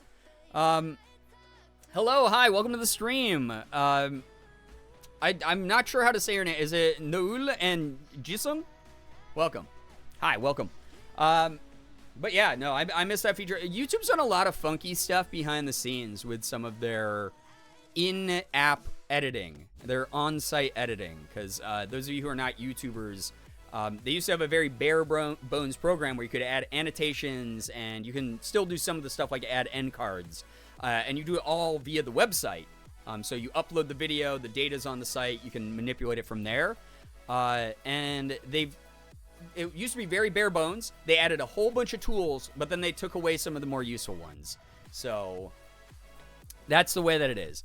I remember just everyone covering the entire screen in them, so to pause the video to be forced to click them. Yeah, and that's another thing, is there's always going to be like douchebags like that have sort of ruined it for everybody, is like a good way to to describe it. There's like just a whole bunch of shitlords out there who are like, oh, how can we abuse this system and ruin this shit that's good? And just be the most annoying, smelly kid in the classroom making the most noise, and ruining nap time for everyone so that nap time gets taken away from all the students. Like that kind of thing. Like that kind of shit, that like sort of like cringe, very like mediocre social skills theater kid energy. It ruins so many features. It bums me out when that kind of thing happens. So, yeah. You know what? I got access to regular home internet less than 8 years ago, not even a decade. Well, hey, I gotta say this much, Talia. You've adapted to it very well, and it's great that you have it so that you can hang out with us. You know, there's always that one. Yeah, always that one. And it's annoying. It's annoying. But, like, again, hopefully they do more tweak in some of those features, because I do like the ability to, like, after uploading a video, adjust some of those things, that, especially if it makes it easier for you viewers, that's the best thing in the world. That's the greatest thing. Miss 2016 YouTube with the different challenges to get to know the creators. I mean, people still do those all the time. It's just probably not the creators you watch. There's a whole bunch of, like, get to know me tags and things like that are still going around, mainly on, like, newer sort of industries like BookTube. Morgan watches a lot of BookTubers who just talk about the things that they read and their thoughts about books and things, which is kind of cool. But a lot of them do those, like, get to know me tags, like, here are 10 random facts about me. Lifestyle, like, vlogger types are always going to do that. A couple gamers here and there still do those types of videos. I might do one because, like, the community's turned over so much over the years. I might do another one just so that people, like, learn more. But I kind of don't do Q&As that often anymore, just due to the fact that, like, if people want to get to know me, like, I'm here live. Like, these streams are basically AMAs all the time. So that's the way that I kind of look at it. But it's so good for referencing other content. Yeah, that too, Alex, yeah. I saw the Tide Pod challenge, and that ruined me. Oh, no, not those kind of challenges. Cinnamon challenge, Tide Pod challenge, those types of things, those were just clickbait things. Those were just, like, instant engagement, instant, like, views on your videos. But those weren't the get to know me, except, like, get to know me as, like, a impressionable moron on the internet. So, Nettles, that kind of memory is highly ingrained in my brain. Fortunately, my sister wasn't very big into the internet. She still kind of isn't. She's a little bit of a boomer, even though she's younger than me. She'll be like, I don't know how to do this on Facebook or whatever. And I'll be like, oh my God. Like, you are not a fucking 62-year-old. You are in your 30s. Don't be like that. Like, we grew up with the internet. And if you have a question, you know that Google's right there. Don't act like you are out of like, oh, I'm an old person who doesn't know. Like, that's one of the highest. I don't cringe at things. You guys know me. I don't gatekeep. I don't like to make people feel bad. But that is, like, one of the most cringe things to me, is when someone who's pretty young is like, I'll never know how to use something like Instagram. I'll never know how to use, like, TikTok's for babies and, yeah, like, just stupid children doing dance videos. Okay, you sound like every fucking boomer we grew up hating who would be like, turn the music down. You are the most cringe motherfucker in the world. Stop acting like an old Midwestern cat lady, like, it's like, who's like in her 70s and has like never had a loving thought in her head and is a lonely piece of shit. Don't do that. You can adapt. You're at an age you can learn. I promise you. You sound like a loser when you talk that way. But, yeah, some say they still have cinnamon in their lungs to this very day. Truly, though, oh my god, the amount of fucking cinnamon that came out of people's throats and lungs when they did that. That shit was, so I had a buddy who wrote for National Geographic and the Smithsonian and things like that. He, like, went to college for journalism in science. He wrote an article that went, like, semi-viral online about how dangerous the cinnamon challenge could be. That it could, like, straight up kill you if you were someone who was, like, sick, or if you were someone who had, like, respiratory issues, or, like, asthma. There were people who had to, like, go to the hospital because they weren't doing the cinnamon challenge very carefully. Like, that's wild, dude. You know?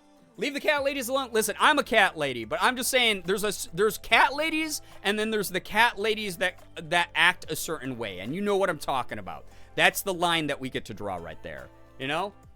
Learning the algorithm is hard. You don't have to learn the algorithm.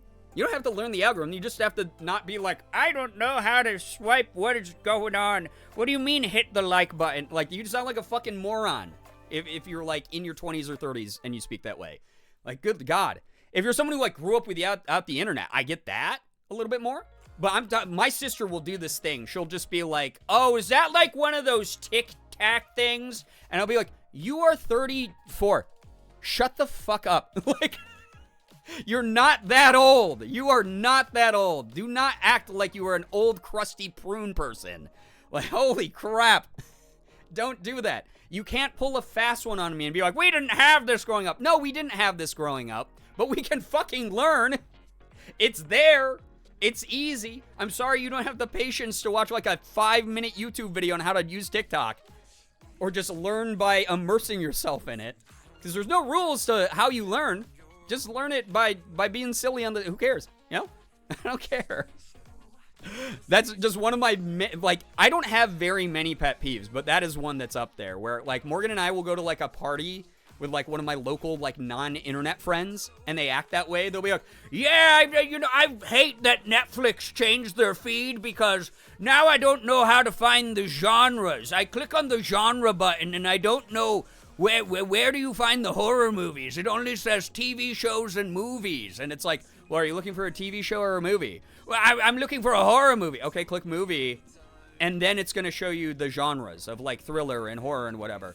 And I'm like, you are also in your 30s. Stop acting like a dumbass. This isn't you being too old for technology. That's just a nice cover for the fact that you are too stupid to function.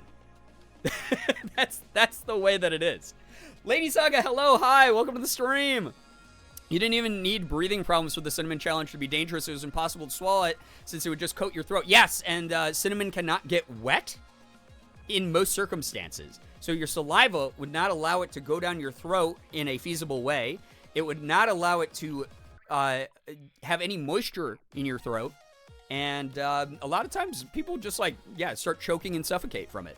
It's really bad. Then especially if it, like, goes up into your nasal cavity. It's bad, you know? I'm in another decade from the 30s and I can grasp it. I believe in you 30-year-olds. Yeah. Oh, my God. My parents are like that all the time, and I just tell them to try it out. They're not going to break anything. See, parents, I get a little bit more because they grew up in a fully internet-less, like, childhood. Like, they were like, hey, you want to go socialize with friends? And it wasn't like, yeah, we're all going to jump on a Steam and play a video game together. It was, yeah, we're going to go outside and hit a rock with a stick. And that is very, very different than, like, people who are millennials. Millennials, we are not that old yet. Yeah, we're older than, like, the young people. I totally get it if you're like, I'm a full-ass adult. I'm busy raising, like, my kid or trying to get, like, my master's degree or whatever. You know, that's fine, you know? We have internet in our blood, though. The internet started existing when we were young enough that we could go, okay, maybe I don't understand it or maybe I don't use the internet that much, but it's all around me and I understand it is a thing. It is something that exists in my my area, in my energy, in my general periphery, this internet thing. So there's a part of you that had to adapt. There's no 30-something-year-old out there who's like, yeah, I'm a millennial, never heard of the internet before. But there is probably like a 65-year-old dude who lives in the middle of the woods in Washington State who's like, fucking, I don't know what that internet thing is. I don't care. You know? But like we had like, yeah, exactly. We had video games. You know, it's not that bad. I'm talking about like the old parents, Dragon Tears. Astro Webs, hello, by the way. Yeah, our parents had third places. We had the internet. Yeah, our parents had like community. You know, they go to the library and meet up. They go to the park in their town. They'd like hang out with their friends in their neighborhood and shit. They like had like real community. We had online communities. You know, MySpace existed, AOL chat rooms, that type of shit. Like, millennials, you do not get to act like it's a foreign language to be online. You don't have to get the memes. That's fine. You don't have to get the memes. You don't have to understand why people watch streamers. Oh, why are there 20,000 people watching Jungkook do a concert in New York City for X-Backs? What's that about? You don't have to understand that. I don't give a shit if you understand that. But don't act like what is it's asking me for my email address and my password. What does that mean? You're stupid. I'm sorry to break it to you. You are stupid. Like, if someone handed you a paper form and it said, put in your email address and your phone number and your address, you would have no problem filling that out with an ink pen. But if you get an online form, you go, what does it mean, my email address and password? You have no brain cells that are functioning. You are somehow a scientific miracle where you are a body that is somehow being piloted like a mech suit without any functioning brain cells. That is absolutely fucking insane. Like, to me, but there are people who act that way. I know them. I've met them. Morgan and I, like I said, will go to parties with other millennials. And they'll be like, I tried to use my smart TV the other day, and I just didn't understand how to turn it off. And it will be like, the TV remotes have been the same for like 30 years, bro. There's a power button, and it says like, has like the power symbol on it, or it says power on it. Like, dude, sometimes it says on/off right on it. And it's just like, it's mind-boggling. I'll be like, you are something, dude. You know? My old computer science teacher would call those people pylons because all they can do is sit there and they're useless. Oh, man. That's brutal.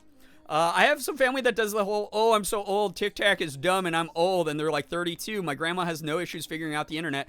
There's grandmas on TikTok. Yeah, she loves TikTok and YouTube for crafting stuff, and I don't think she's ever asked me to help before unless her laptop breaks. Yeah, she might not, like, understand. She might just be like, I don't know why some of these videos show up on my feed. That's fine. That's an understandable thing to say. Sometimes I'm on my For You page, and I'm like, I don't know why that video would be recommended to me. I've never had an interest in dyeing different types of rope, you know, like something like that. But like, there are like grandparents on it.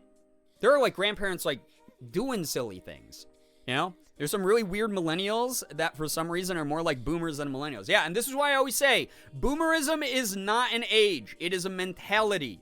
I know old people who are way cooler than millennials because they haven't allowed themselves to just be like grumpy and shitty about everything and just go, well, I don't fucking understand, so I'm gonna think it's stupid. You know, like, it's like, no, like that's how the world is. That's the way the world works. Yeah, grandpa with the milk. Yeah, grandpa with the milkshakes. Yeah, exactly.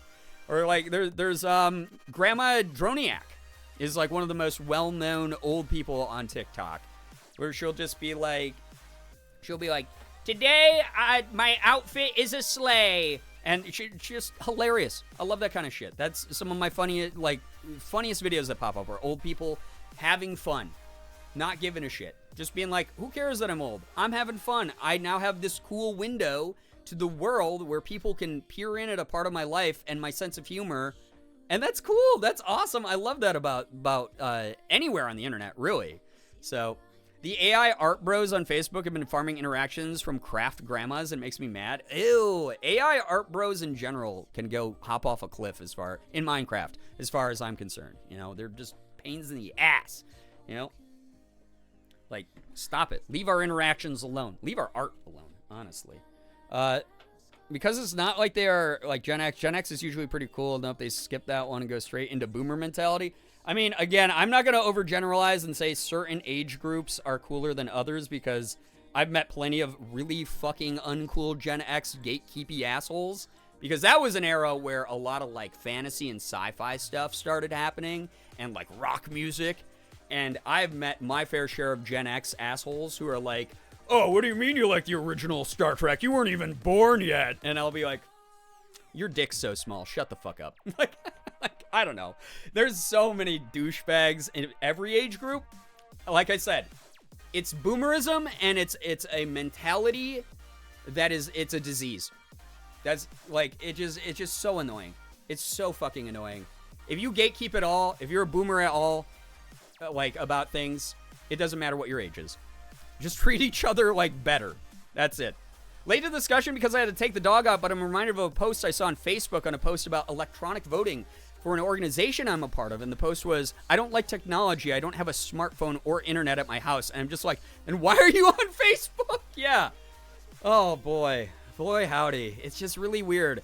Being resistant to change is very, like, that's always going to happen to a degree. And I'm not going to say that that's wrong because we should question things. But people who are like, oh, this is something that we're firmly entrenched in that clearly is not going away, I'm still going to try to make it go away, is kind of a weird thing sometimes. Especially when it's something innocuous or something that is now every day. The only family member I can excuse for not understanding the internet is my cousin because she lives in the woods. Yeah, just like I was talking about. Lives in the woods, probably doesn't know TikTok is even a thing. You know, that's okay. If you, I'm not going to get into whataboutism with this talk because we can pull a million different exceptions to it, but there are exceptions. Absolutely. I'm not going to say there aren't exceptions, but I'm saying as a millennial, if you are a millennial and you do the, I'm too old to understand what that is. It's not that you're too old. You're too rigid and you're a little bit fucking stupid. You're socially rigid and stupid. So, that's just the way that it is. I hate AI. Sometimes I question myself and wonder if I hit that limit, like it's a new thing. No, because here's the thing, is there's a very large section of the public that sees how detrimental and harmful AI is in the way that it's being used. AI definitely has its uses. We've had AI in Google for ages. There's a reason that Google always knows what you actually meant to type when you accidentally keyboard smash. That's AI fueled technology right there.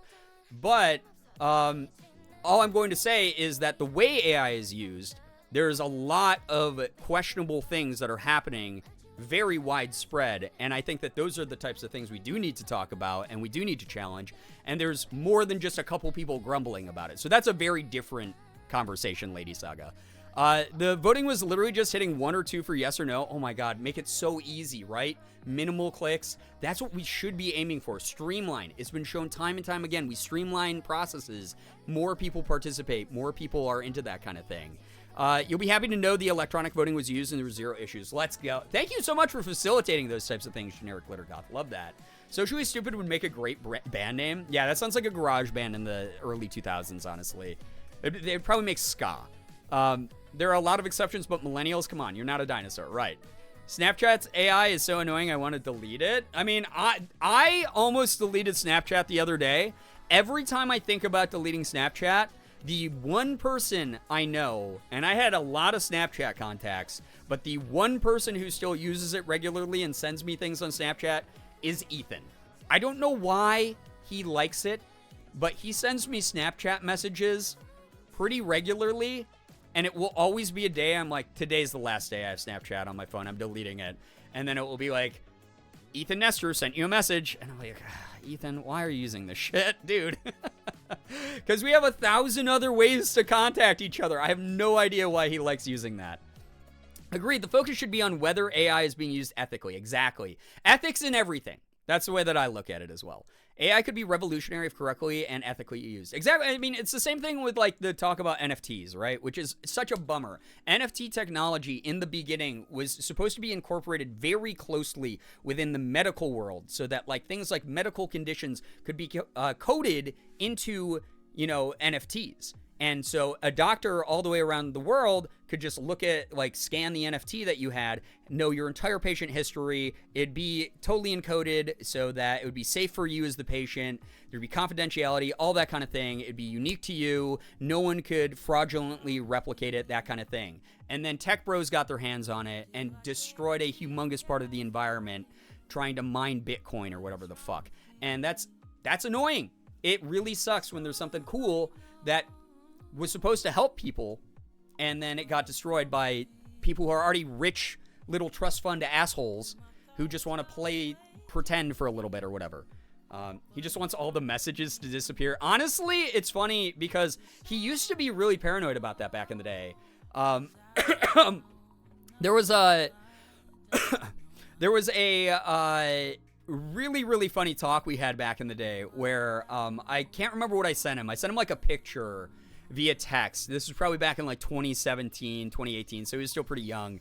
And he was like, bro, please don't send that via text because, like, what if my phone gets hacked? And I was like, A, I didn't send anything offensive or weird.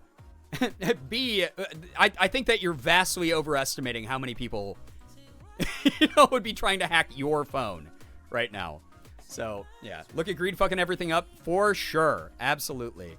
Imagine a world where humanity converges on a common comm protocol where we don't need special snowflake. I don't really like how you wrote that because, honestly, I think monopolizing everything into one thing is a terrible fucking idea.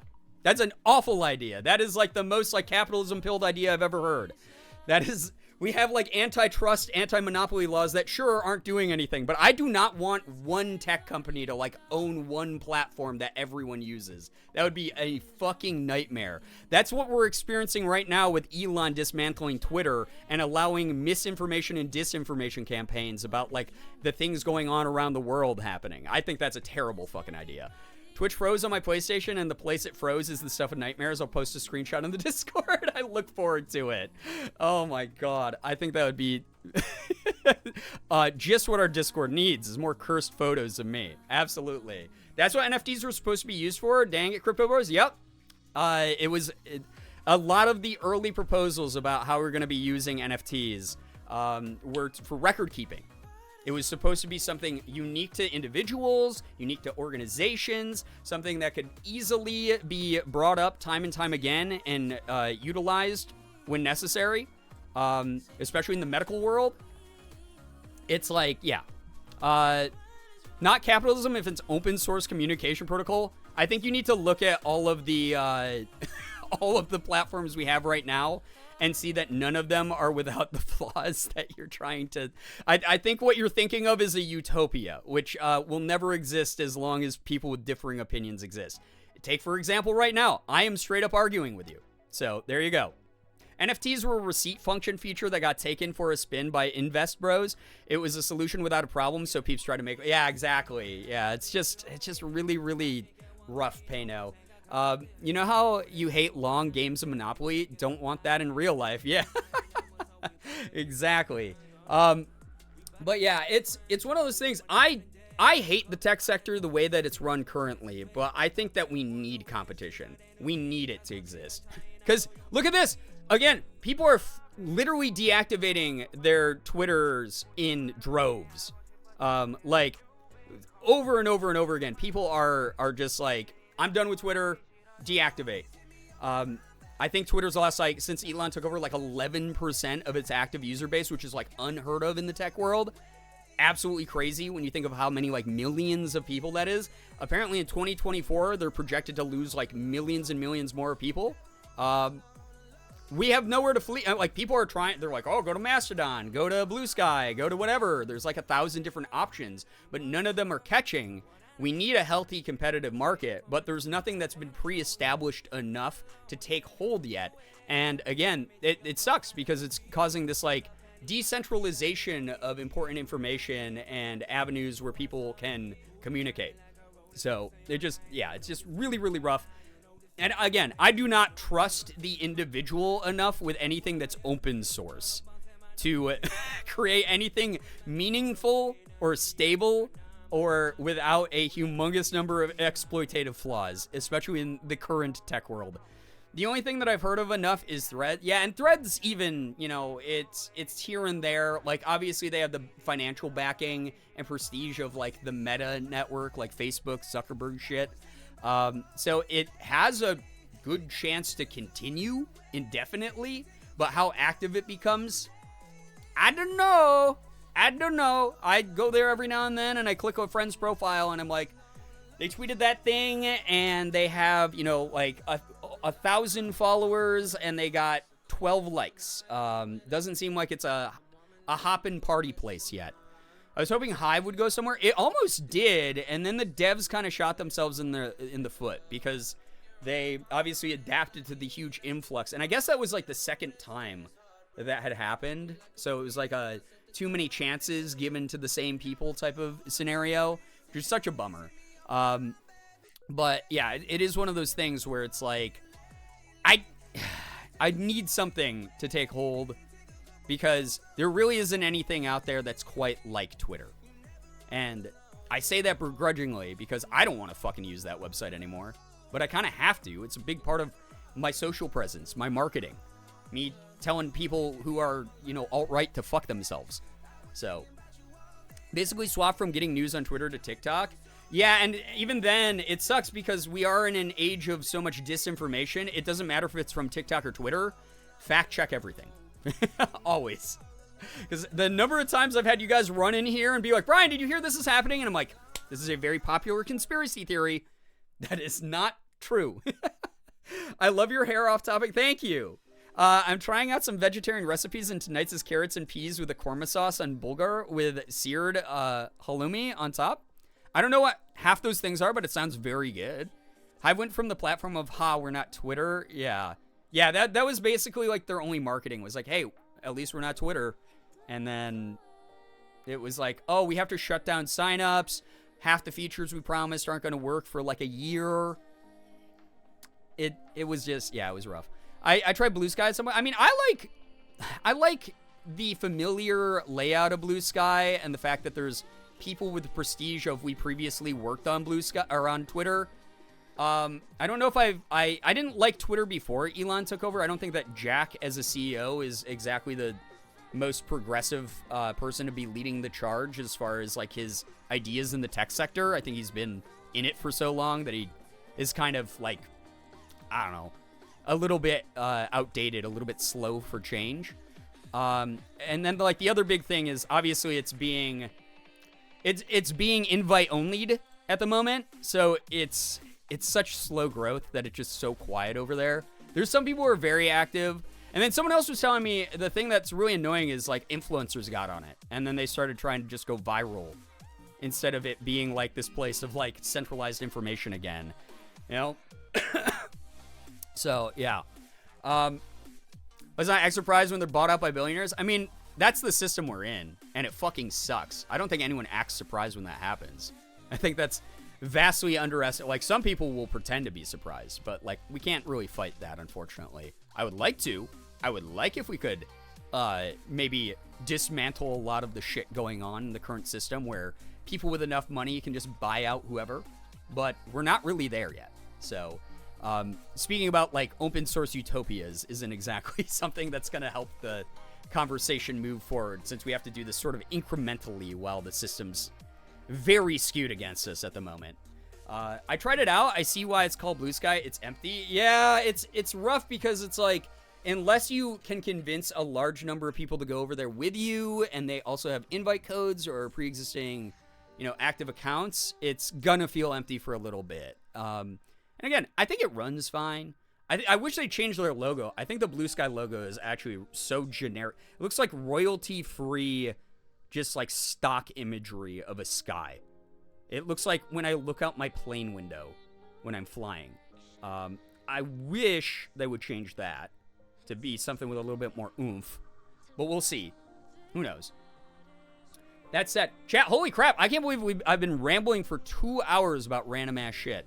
You know what I'd like to do is I think what I'd like to do is do a little bit of SpongeBob DLC. Let's do some SpongeBob DLC in Power Wash.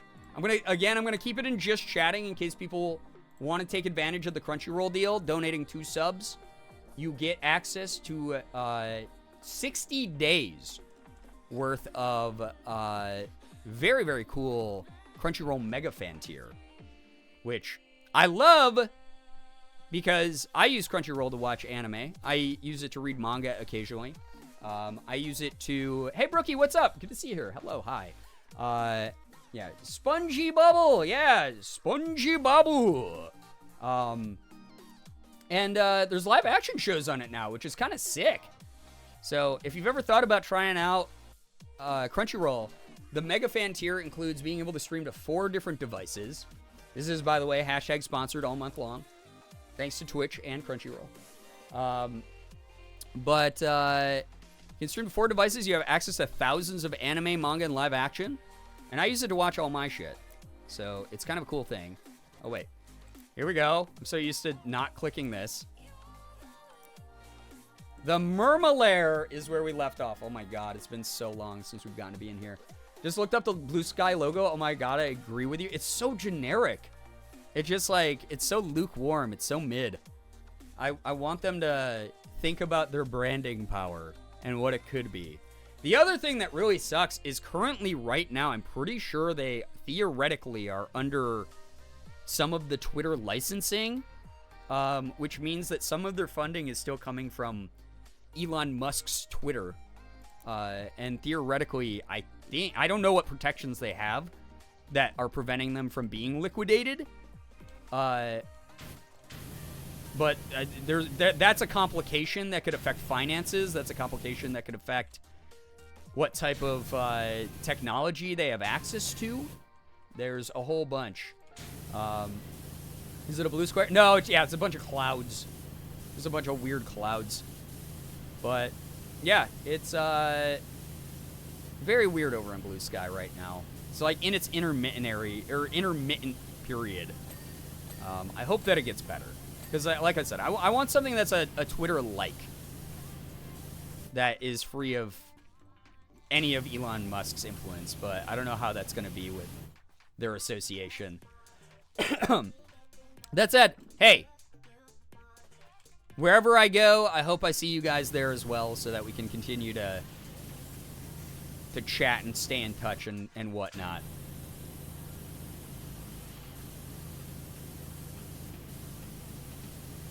It's good to be back here, by the way. What do you think about Twitch implementing more of a social media platform? I think that Twitch has been missing a social element for a while. Obviously, me being able to talk to you in my chat is really cool. Like, there are very few platforms where you get a real time... Well, I mean, everyone's adding live streaming now, but in the beginning especially, there are very few platforms where someone who is a public figure or content creator could interface in near real time with an audience. I think that that's something that's always set Twitch apart because that's what they've always focused on. I think that's really cool. We have things like stories now, which I don't know how effective they're going to be. It really kind of sucks because I was talking to Morgan about this the other day, but it's very annoying that stories don't show up on desktop. It's only on the mobile app. I think that it would be a much more useful feature if people on desktop would be able to click those. They would just like appear above the browser feed. Something like that as well. I think that them having a more social aspect on the site, though, is something that would make it have more of that old school community feel that really allowed Twitch to build up into what it was back in the Justin TV days, back when they rebranded to Twitch, before Amazon got quite as corpo with them. I think that that's something that's been missing. Because here's the thing, is at the end of the day, anything that's corporately owned is always going to have massive flaws and issues that are always going to favor financial investors and things like that, and the executive board. But at the same, and again, we live in a system where I wish that wasn't the way, but unfortunately it kind of is, so we just have to keep doing what we can do to fight against it where we can, but also in realistic terms, because we know that's how we live, and we just have to survive it, and that sucks. That's just the way it is right now. But I think the big thing that Twitch was missing for a while, especially back in like 2020, was there wasn't a sense of community anymore.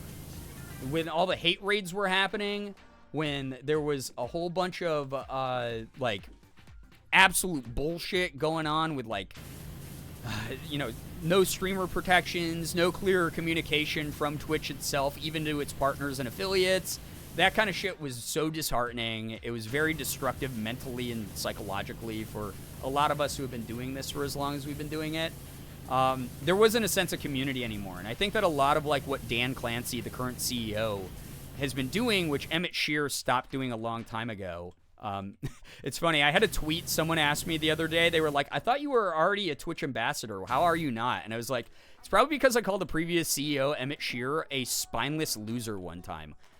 Like, directly to him, because he is a fucking spineless loser who didn't do nearly enough to protect his platform that he built, or to protect the streamers who utilized it and built it up for him, or listen to community feedback. We had just completely lost the entire like, community feel here, and that sucked.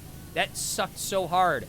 And I think that a lot of, even if it is from a corporate sort of strategy standpoint, currently what Dan Clancy, the current CEO, and a lot of what, like, the Twitch marketing team is doing is very community centric.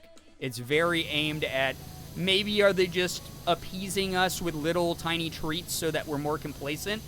Maybe, but we also have years of being angry, so I don't think that we're going to get complacent. We're going to keep asking for more. We know where our goals are. We're going to keep pushing for things, and we are going to be grateful when we get things that do work in our favor. So I think they're doing a lot of that behind the scenes, which is kind of nice. Morale has started to raise a little bit, I've noticed. Things like, this activation I'm doing with Crunchyroll and Twitch, that's fucking cool. That's really, really dope. I am very, very happy that I was selected. Because I have a very anime-centric community a lot of the times. Like, a ton of you guys are weebs. I'm cool with that.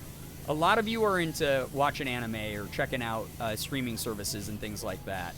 Very cool that I get to be like, yo, here's a cool promotion that I actually think is a good deal. Because, again, spending $10 on subs to get 60 days of Crunchyroll Premium is actually a really good deal at the Mega Fan tier. Like, it really, really is. It's optional. I'm not going to pressure anyone into doing it. But I will let you know, out of any of the deals I've gotten directly from Twitch, any of the bounties or sponsorships they've given me, this is one that fits into my demographic and is kind of cool. You know? Yeah, exactly. Anime fangirl. Like, there we go. Slowly but surely, especially after the simul streaming. Yeah, that too. Like, being able to stream on other platforms is humongous. Not seeing other platforms as a threat and understanding that they're simply tools in an ecosystem that's ever-changing in content creation that their streamers have to be able to have access to use is so important.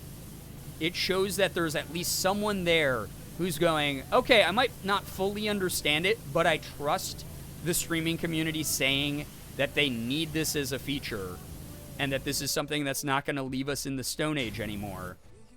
Like, that's an important thing. That is a big fucking change. Love the emphasis on community Dan has for the platform, keeping a watchful eye on how this continues on, hopefully for the better. I hope he continues to prove me wrong, because here's the thing. He is a CEO at the end of the day. He might end up being kind of a piece of crap. You know? I don't know. I hope he doesn't. I really hope he doesn't. I hope he proves me wrong. I hope he continues to do things in the interest of the people who built the platform and who, the people who have worked to get viewers here and everything like that. I really, really, really hope that's the case. That said, I also don't really see anything wrong with a lot of what he's done so far. He was given a sinking ship by Emmett Shear, the previous CEO. They basically said, hey, here's a garbage fire. Make something cool out of this. And he went, okay, all I can really do is try. This kind of sucks, but I'll do what I can. And he really did infuse it with at least a human element. Like, there's a reason that the community aspect of things like YouTube are so important to so many creators out there. It's because creators and their fans like to feel like they are, like, hanging out. They like feeling like they're part of the same thing. They like it when their streamers are happy. They like it when there are people who are willing and excited and enthusiastic about making content on certain platforms. That's something that, like, for a while, streamers did not feel that way here on Twitch. Susan stepped down, right? Yeah, Susan isn't there anymore, unfortunately. Is there anything that has changed on YouTube recently? They've gotten a little, like I said, they've gotten a little bit weird about, like, some of the back-end things, but you as viewers probably haven't noticed too much of it, if I'm going to be honest. They normally are very big on communication at YouTube, even if it's something that's, like, not widely enjoyed or accepted by the YouTuber community. They at least tell us it's about to happen, so we have a little bit of time to adjust. They're kind of trying to change how they do, like, earning reports. There's a couple things that are, like, earning side as a YouTube, like, mid-sized YouTube creator that I'm excited for that they're doing. But, yeah, things haven't changed violently yet over there, but there is obviously always the potential, you know? So we'll see what happens. Like I said, I'm trying to get back to doing the YouTube thing. I'd love to continue to do the YouTube thing. But obviously being sick, it's delayed me quite a bit. Travel and being sick.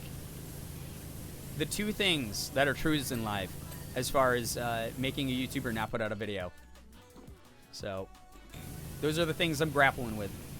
But soon, I promise you, you will have as many different obnoxious ways to consume the content that I create as are possible. Also, this map is cool. I like this. Being sick sucks? It does. I don't think I know a single person except people who are, like, overworked who are like, yes, I get a sick day. Who think that being sick is good or awesome in any way, shape, or form. Hold up, chat. Give me 1 second. I do need to check something. I don't want to stream too late here tonight, but I want to hang out for a little while, you know? I want to vibe. I want to be able to chill out with people. I think it'll be fun to hang out.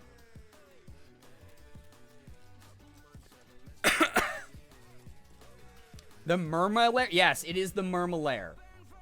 I like being sick enough to get a day off from work. Yeah, no, see, that makes sense to me, 1 billion. That makes a lot of sense to me, for sure. I do appreciate when people are able to do that. Give me 1 second. Like I said. Talk amongst yourselves. Entertain yourselves with baby sensory or whatever you need to. Do the things that you need to do, chat.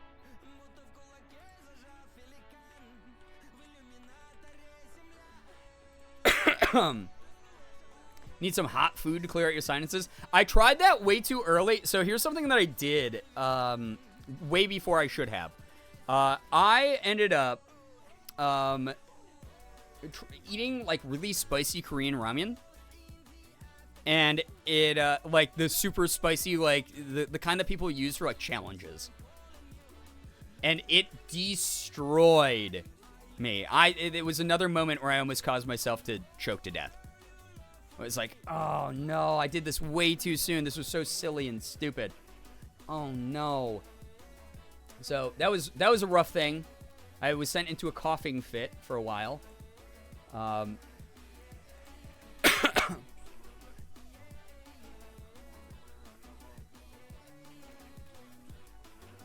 Sorry, I had to check something on my side.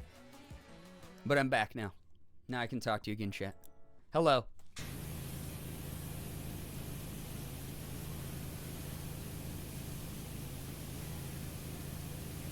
Spongy Babu. Just getting a nice wash up. By the way, stream's not getting crunchy or anything tonight, right? Besides the Crunchyroll promotion, obviously. Stream's looking nice, I hope.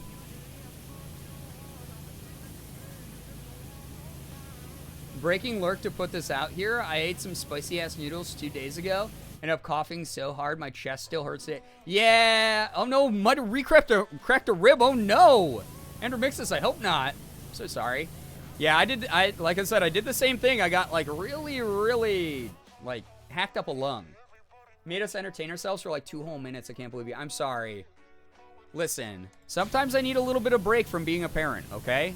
Mommy needs her me time. All right? Why is this place so filthy? I mean, it's SpongeBob, so I'm sure something horrible happened. Apparently, there's actual, like, lore in this, that one of the villains from Mermaid Man and Barnacle Boy actually made the lair all messy and yucky. Good, don't worry, way more funny than it sounds. I'm glad that there's some humor in it, then. Oh. Seems great to me besides that screenshot that Glitter got, but I think that was on their end. Amazing. Also, thank you again. Guys, I want to say really fast here that vibes in the community have been amazing lately. Obviously, I went on my rant about boomerism, but I'm always going to go on those rants because here's the thing. You guys don't gatekeep people out there, and that's something really cool, and I'm really appreciative of this community for doing. You guys are not gatekeepers. You don't act like boomers. You're chill about things. You're always willing to welcome people into stuff. I love that. Like, the only thing that, like, was weird was, like, that fucking conversation about, like, like, social media platforms. I don't like that person used the phrase special snowflake either. That gave me alt-right vibes. But I made a tweet about this on my alt the other day about how I don't want fucking trad nerds here. I don't want gatekeepy fucking, like, nerd-ass tech bros like that in here. So if someone's gonna come in and act that way, I'm gonna call them out on stream. I don't care about how many people are watching or not. That's just the way it is, because I don't want you guys to feel fucking like someone's insulting you, you know? Only I get to insult you, chat. That's the way that it is. But if you are someone who's a fucking trad nerd, loser, gatekeeper, this is not your community. This place isn't for you. So don't try to get away with that kind of bullshit. Don't call people special snowflakes or whatever. Fuckhead. I burned my hand with noodles earlier because my niece's cat friend tried to eat them. I just grabbed the side of the bowl with my thumb. God, I've done that so often. It's the worst. I'm so sorry. So sorry for your loss. I'm happy packing is all done besides electronics in the morning, and I'm gone for a week. Oh my God, I hope that your trip goes really well. Glad to hear that you were able to get all your all your packing done. That's great. I don't remember how far we got and how much lore, but I think we were suspecting the dirty bubble. Yeah, I think our community was suspecting the dirty bubble for being responsible for this disgusting mess in the lair. For sure. But anyway, I'm always going to be here to stand up against fucking tech bros and weird-ass motherfuckers who say out-of-pocket shit. That's the way it's always going to be. Nico, what's up? How we doing? And we're going to keep trad nerd gatekeepers out of here. I started telling the story about how, like, I grew up with, like, a bunch of people who were slightly older than me who were like, oh, you're not, like, a real fan of Star Trek because you weren't born when it started and shit like that. Guess what? You're an adult that I'm going to give a fucking wedgie to. How's that? I'm going to shove your head into a fucking toilet. I almost deleted that message but thought, nah, let Brian have at them. Oh, yeah, no, that was fun for me. That was a good warm-up of me getting back to healthy. Can I stick up for me and my community and tell someone that they have a stupid fucking idea? Oh, yeah. Oh, yeah, I'm back, baby. Mommy's home. Some good news this weekend. I'm going to Kura Sushi, and then next weekend I have a 4-day weekend. Hell yeah! That sounds awesome. Treat yourself to... That's one of my favorite foods, so treat yourself right with that. And then enjoy the long weekend. We'd love to see that. Olga the cat didn't eat my food, so the sacrifice was worth it. I'm glad that Kitty didn't eat anything Kitty wasn't supposed to eat. Yeah, Mommy is so back. That's when those lurkers, not regular lurkers, we love the cool lurkers, go, hee hee, it's my turn now. Truly. It's just very weird. I just never understand people who are that rigid in the way that they look at the world or their arguments. I'm just never going to be the person who gives them any sort of space. I don't care if they feel uncomfortable being here. Good. Good fucking riddance. I never designed the community for you. If you want that kind of community, go watch someone who is going to be as big of a fucking dork as you. and then wonder why every time you enter a room, everyone gets quiet immediately. And why you're constantly going, man, I was so nice to that lady. Why am I in the friend zone? If someone doesn't want young people to join their fandom, then what the fuck did they expect to happen? Yeah, that's always my thing. It's like, wait, what? So you're not going to ever have any new blood? So your fandom's just going to die. Fandom would die out if no one new ever joined and the media would fade into obscurity. How could you want that for something you're a fan of? Right. Like, what the heck? Good God. Grow a brain. Like, if that's your level of, like, if that's the most your brain is able to do as far as logic goes, I feel really sorry for you. But I feel more sorry for everyone who has to deal with you day to day. That has to be so annoying knowing you. You know? Like, just grow up, dude. It's really weird. And like I said, there were some buzzwords in what that person was saying where it was like, I really hate how you said that. You're giving, but I'm a centrist. You think I'm MAGA alt-right, but I'm actually a centrist. That said, I don't think trans people should have rights, but I don't think that they should be killed either. I read a lot of old school philosophy from the 1820s. That wouldn't be so uncomfortable if they weren't so rigid. Yeah, seriously.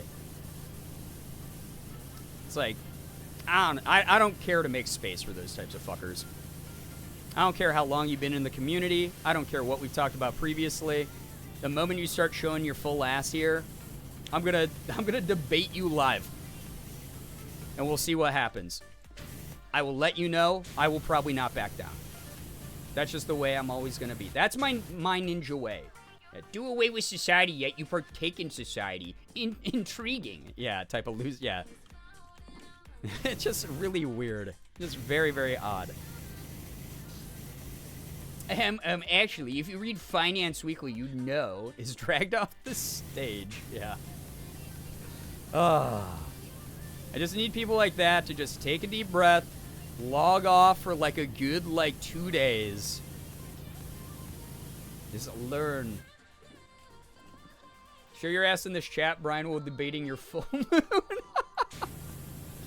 Funny way to write it. Anyway, sorry about that disruption, everybody. I really, truly, I don't want that to be the takeaway or the energy of the community all the time. I hope that people are still having a good, chill time here, vibing. Like, truly, thank you for being cool. 2 days is generous, yeah. I don't need people to touch grass anymore. I need them to be hit in the head hard enough that they get amnesia and become a brand new human. That's where I'm at. There are just so many people like that out there who are just like, why are you speaking this way to other people? Being fucking weird. Winter Spice Cranberry Sprite is back. Wait, what? I want that so bad. My dishwasher just sang at me. My dishes are done cleaning. Wait, what? Your dishwasher sang at you? Excuse me? Explain. The power of Mother Nature is only so strong, right? Grass can only do so much. What I actually need them to do is get on drugs prescribed by a psychiatrist. I need them to have a pilgrimage in the mountains of Tibet to discover themselves again. I got it November 1st at Walmart. I guess I'm going to Walmart at some point soon and getting some cranberry Sprite because I love that shit. Sounds so good right now. I'm out of ginger ale. I drank all my ginger ale because of this sickness, and it makes me so sad. It's like my favorite when I'm sick. I feel a little bit better kind of soda. Speaking of full ass the dumpy on these suits. Wait. Oh, it's actually, this one's a little flat. Got a little bit of a breakfast diner special here. Short stack of pancakes, that's it. Oh, man. This one it's a little bit more defined, but it might be an optical illusion because this line, I just credit carded them. This line that runs through here, I think it maybe accentuates the butt cheeks individually a little bit more, pushes them apart visually. So that might just be a visual thing, because like from the side, they still looking a little flat. That is as flat as a board, yeah. You know, 10 out of 10 would recommend go get. Whenever my dishwasher finishes cleaning, it sings a little tune. It goes doo-doo-dee-doo. I love that. That's adorable. All dishwashers should do that. Ginger ale is the only soda I can't get rid of. Wait, what do you mean can't get rid of? Also, there's a stray dog here. He's a Walker Beagle. Oh my god. So it feels fitting that I'm watching a Girbeagly stream while this little beagle guy hangs out on the porch. He's getting a foster home with a beagle rescue on the 20th. His new name is Hot Dog. And he's clearly dropped off around here, but he has great manners, so I don't know why anyone would dare to drop off such a sweet guy. Oh, I want him. Oh, little beagle guy. So cute. I hope the foster home goes really well and the beagle rescue goes really well. I always tell Morgan because she's less of a dog person than me. I'm very much a cat person as well, so I love cats. But like, if it ever gets to a point where she's okay with getting a dog, obviously we're getting a beagle because beagles are my favorite. But I would love to get one from a beagle rescue. I don't agree with puppy mills. Just philosophically, they're not for me. But I know there's a lot of beagle rescues out there. I'd love to adopt from a beagle rescue. Sorry, I cut out all soda from my diet, but ginger ale. Oh, no, that's fair. That's great. Good choice, honestly. Top tier choice. So, excellent idea, in my opinion. Sorry, I'm coughing still. I'm really trying to get rid of the nasty-ass cough. Andrew Mixus, what the heck? Thank you for gifting a sub to Alice Class. Alice, enjoy the emotes, enjoy the sub badge. Thank you to both of you for being here. Like, truly, thank you so much for vibing. Alice, enjoy those emotes, enjoy the sub badge, enjoy knowing that another member of the community cares about you. Thank you for your support. That's really, really kind of you, Andrew Mixes. You are wonderful for doing that. Hot Dog is the best boy. He hugged me as soon as I got out of the car. He didn't even know me. Oh, I just love his name's Hot Dog as well. That's adorable. Yeah, can we get a little hype and pride spammed in the chat? Thank you so much for that. That's really kind. Really cool. All right, there we go. So we got Elastic Waistband. Got Captain Magma. Wait, oh, the display plates are separate from the rest of the tank? Okay. Okay. All right. So how do I get the rest of it, though?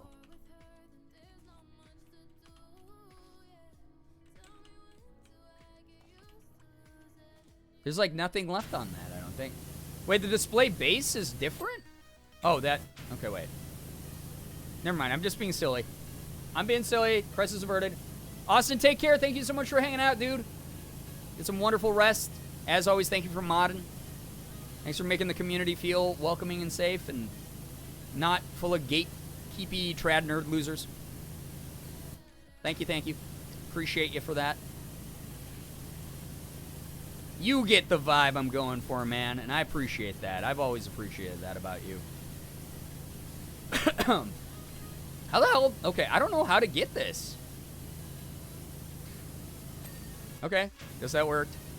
Sure.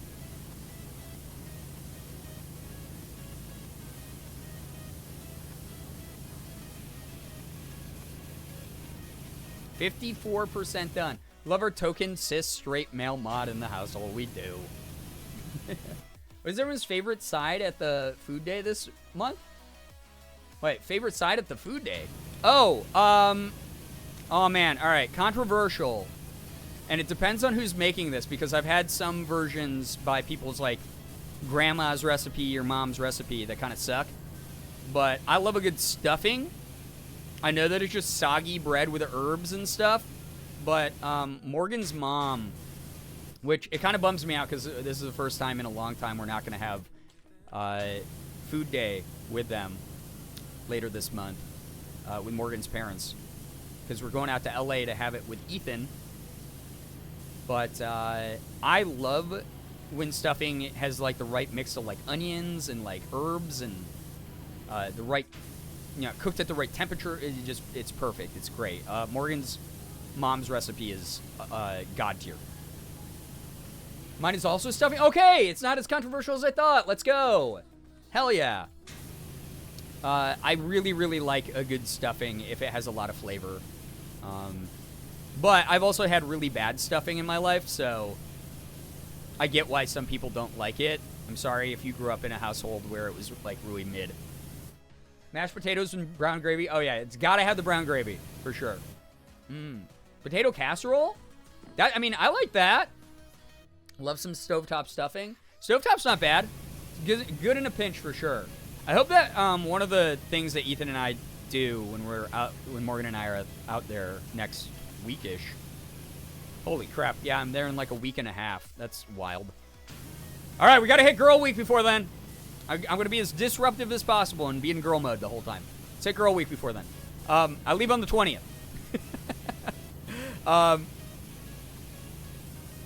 I hope we do, we cook food day dinner together. That'd be fun. And then maybe make content out of it. That would be kind of hilarious, honestly. Vegan green bean casserole? Ooh, I love a good green bean casserole.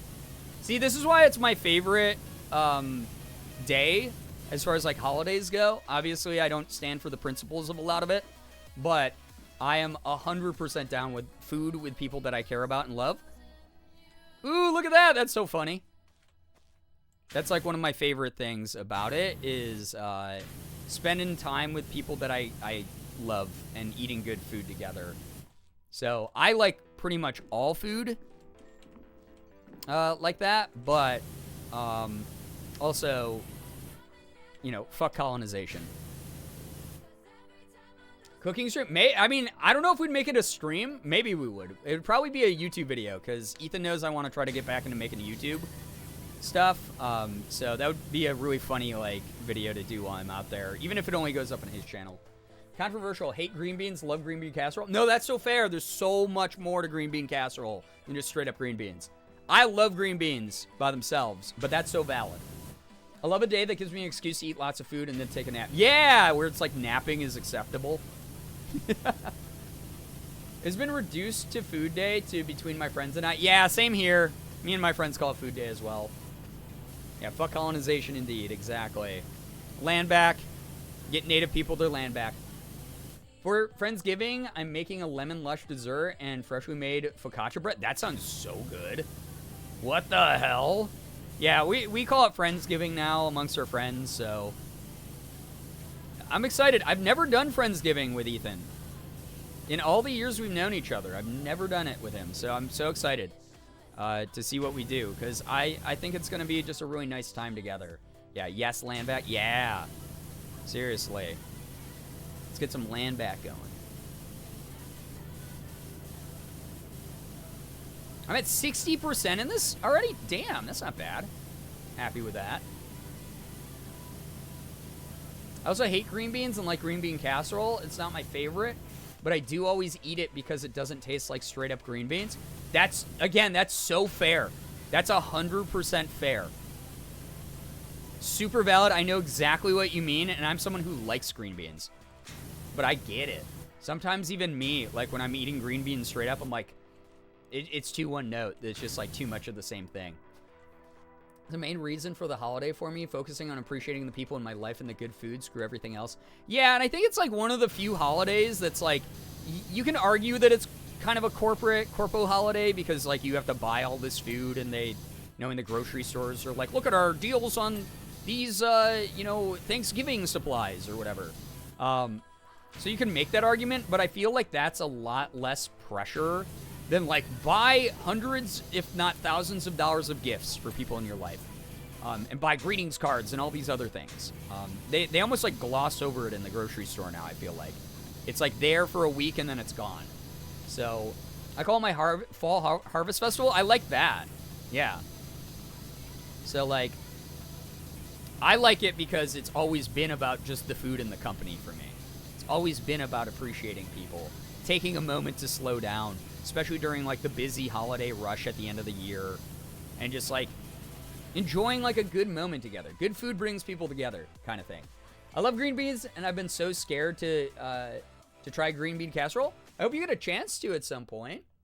Depending on, that's another one that highly, highly, highly varies mileage-wise as far as personal recipes. I've had some really, really mid green bean casserole, and I've had some really good green bean casserole in my time. Yeah, ooh, Harvest Festival? Yeah, I like that a lot. It sure is a corporate holiday. Yeah, it definitely can be. But not as much as the other ones. Not as much as Valentine's Day and, Christmas and stuff like that. I made a really good green bean casserole years back. I think I kept the recipe somewhere, but oh my god. Green beans. Green bean casseroles. Yeah, okay, guys. Reminder that I have to give every now and then. In the Discord, we have a food talk section that not only can you put pictures of food that you're enjoying in there, but if you have good recipes, if you have a good like family recipe or homemade recipe for like your favorite like Harvest Festival meal food, post those damn recipes. There are people who want those. There are people who want to try those.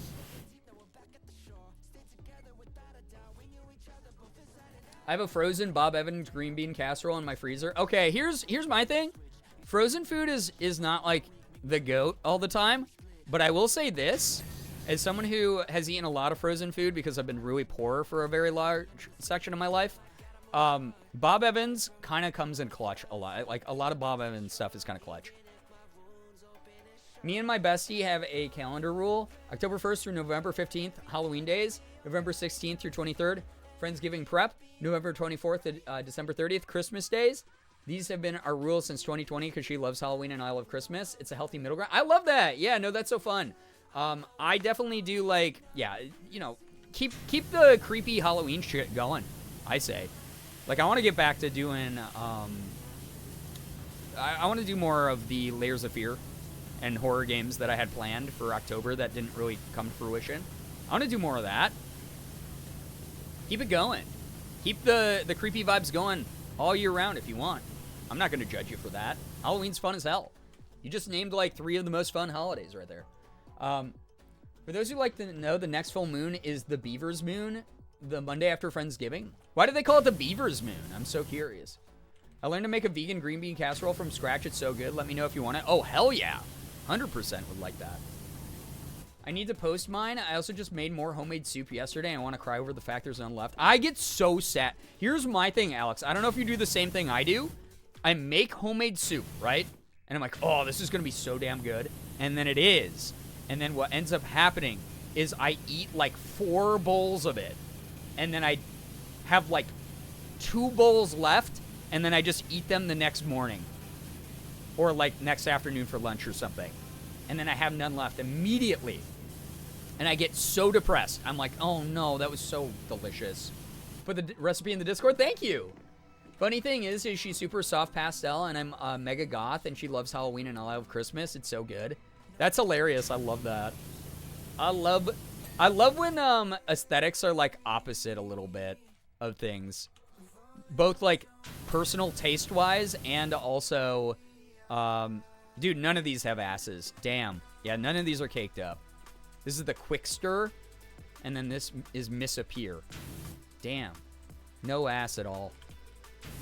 But I love when opposites attract. Also, when like a friend, like Morgan, found this slideshow on TikTok the other night, and it was like sort of that like pastel, like cottagecore cutesy vibe with like a goth friend, and she was like, "That's us."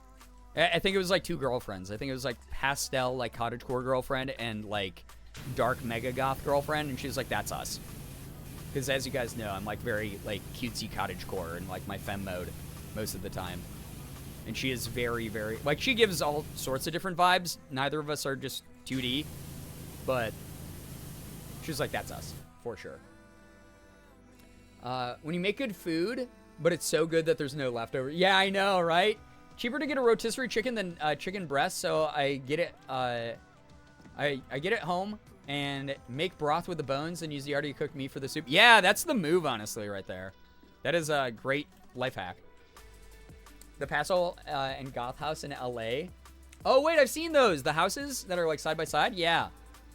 My mom invited a friend to the family function recently, and it's like 99% sure their spouse is the same type of neurodivergent as us.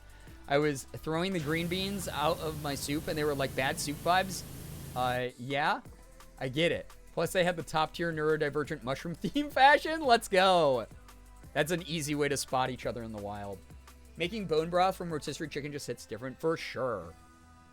We met in kindergarten and went through our middle school emo phase together, and now we both just have our own thing going on while still being best friends. It's the move. I love it. Love her very, very much. Sister from another mister. Love that. Love that, love that, love that. I guess I could understand most of the suits having no dumpy because SpongeBob, Squidward, and Sandy don't really have one. But Patrick for elastic waistband, right? Come on. Justice for Patrick Star's ass. Come on. I beg if anyone makes a recipe I shared to show me. Yes, absolutely. Yeah, community members. Be community members towards each other. If you make someone else's recipe, absolutely show it off to them because I think that would be adorable. We're going to head out so I can rest a bit before the flight. Yes, Alice, take care of yourself. Thank you again for being here. I'm glad that you enjoyed the gifted sub as well. Take care of you. Thank you so much for vibing. You're fantastic. Thank you, thank you, thank you. Truly awesome to have you here. Big appreciation. Always.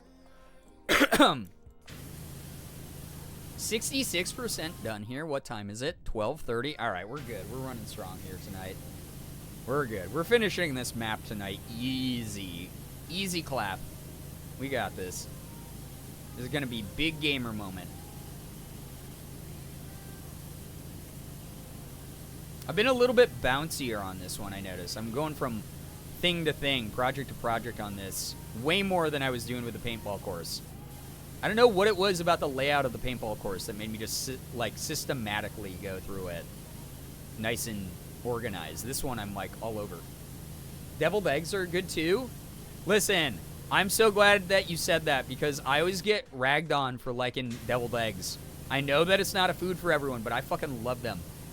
I was telling Morgan the other day, she was cracking up at me.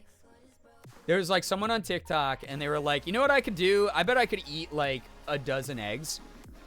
And I was like it was like this like small Asian girl. And she was like, you know, I bet I could eat a dozen eggs by myself. And I was like, no, I totally get her. I understand. I 100% understand what she's going with here. If you put eggs in, like hard-boiled eggs or made like deviled eggs, or even if you did like scrambled eggs and did like I would eat a dozen eggs. I could easily do that. I would eat 12 eggs worth of deviled eggs. Oh my God, every time. I will go to functions where people know I like deviled eggs so much, they make them exclusively for me, and then I end up eating the entire tray by myself. I've done it. I miss my grandma's deviled egg. She passed a couple years ago, and we haven't really made her recipe yet. Oh, I'm so sorry to hear that, Brookie. That's a nice way. Recipes are kind of a nice way for the legacies of people who have left us to live on, I think. Like, call me corny, but like that's the way that I look at it a lot. So, deviled eggs greater than... Yes! Let's go! The only deviled eggs I like are the ones made with avocado. I mean, those are fine. Those are good, too. I can down deviled eggs so quick, right? If there was a deviled egg eating competition, I'd win it. You know? You're more fantastic, and I forgot, have a good birthday on Monday. I might be a little hungover. Oh, totally understandable, and I hope you have a wonderful birthday as well, Alice. Thank you. Mama Tiff, hello. I made deviled egg potato salad. It only survived one day here. So, I forgot where it was where I bought deviled egg potato salad from, but it was the best thing I've ever eaten in my life, and I ate the entire container by myself in about a day. So, I understand. Me being a bottomless pit, I used to eat all of the deviled eggs. I miss them so much. Yes, they were so good. It sucks because I'm slightly egg intolerant, which is another thing I did not know you could be. As I age, I become less and less tolerant to so many things. But my doctor said that I have like a little bit of egg intolerance. Doesn't stop me though, but I can't eat eggs quite as much as I used to. Just kind of a bummer. Scared to make deviled eggs because I know I will love them so much. I have a recipe that my mom passed down to me that is very, very simplistic, but they are like, I go crazy. I go feral when I make these. They do not last. Like, as I'm making them, I'm eating them. It's bad. I thought you were about to say I'm slightly eggy. Oh, no, this egg's been cracked forever. Deviled egg potato salad just sounds like how my mom makes normal potato salad. She basically has to make it by the bucket every time. Oh, my God. The salad I make at home all the time is pasta salad. I make, like, pounds of pasta salad. And then I eat it all very, very quickly. But it is, like, my favorite thing. Make it with, like, rotini. You know? Add some, like, chopped up peppers in there. Add some, like, maybe some carrots. A little bit of onion, depending on how you're feeling. Maybe some olives if you're getting crazy. And I wolfed that down. Yes, with rotini, yeah. There's a game that recently came out that's a short indie game called Venba that's revolving around the Indian foods and the relationship it has to culture, family. This entire conversation is reminding me of that. I would love to play that. Indian food is some of my favorite. Like, truly. One of my top, probably top, like, 5 cuisines that I've ever tried. Indian food is up there. Oh, yes, pasta salad. Yes, it's the best. Greek pasta salad with cucumber, tomatoes, feta, Kalamata olives, and green onion. Yes, now you're speaking my freaking language. Greek pasta salad is peak. They should just call it peak pasta salad, see? I saw Venba in the Wholesome Direct. It looks so good. Oh, I probably have a demo for it then, or maybe the full game even. Can't remember. The Wholesome Direct people reached out to me and sent me a bunch of their games. And then I never ended up playing any of them. But maybe I got to do that sometime soon. So I'll check for Venba. Maybe that would be neat to do. I kind of want to do like a night where I just keep it in the just chatting category so people can get access to the Crunchyroll deal still. But then also maybe just play a bunch of short indie games that like only take an hour or so, or maybe even less, and just like go through a bunch of those. That'd be kind of cute and cozy. Chop up some lunch meat, mix a bit of Italian dressing. Yes! That, now you're talking. Trying to do too much multitasking, all the food is burning. Oh no! Don't burn your food. Homemade mac and cheese goes so hard. Yes, but it's very not good for my lactose intolerant body. I feel you on that one, Amethyst. I feel you. I understand that pain, but homemade mac and cheese, get a bit of like breadcrumbs on top. Ooh, you got it. Love Venba. It was so sweet and relaxing, and you get to actually learn how to make some foods. Oh man, if I can learn how to cook Indian food, I will be unstoppable. Oh my god. There are so many Indian dishes that I love, but if I learn how to make even a simple curry, I'm gonna lose my mind. I'm gonna be putting that shit on everything. I'm gonna be putting that on like a breakfast sandwich. Ooh, now I want that so bad. All right, I guess we're gonna play Venba eventually. Put it in the stream suggestions in the Discord so I don't forget, because I will. 100% I will. I also have a good baked vegan mac and cheese. Ooh, yes, put that in the Discord. We have a lot of people who are vegetarian and vegan, so that's actually really helpful, Talia. Thank you. I even go through intermittent phases where I'm vegetarian or vegan. So, I'm all about that. Hell yeah.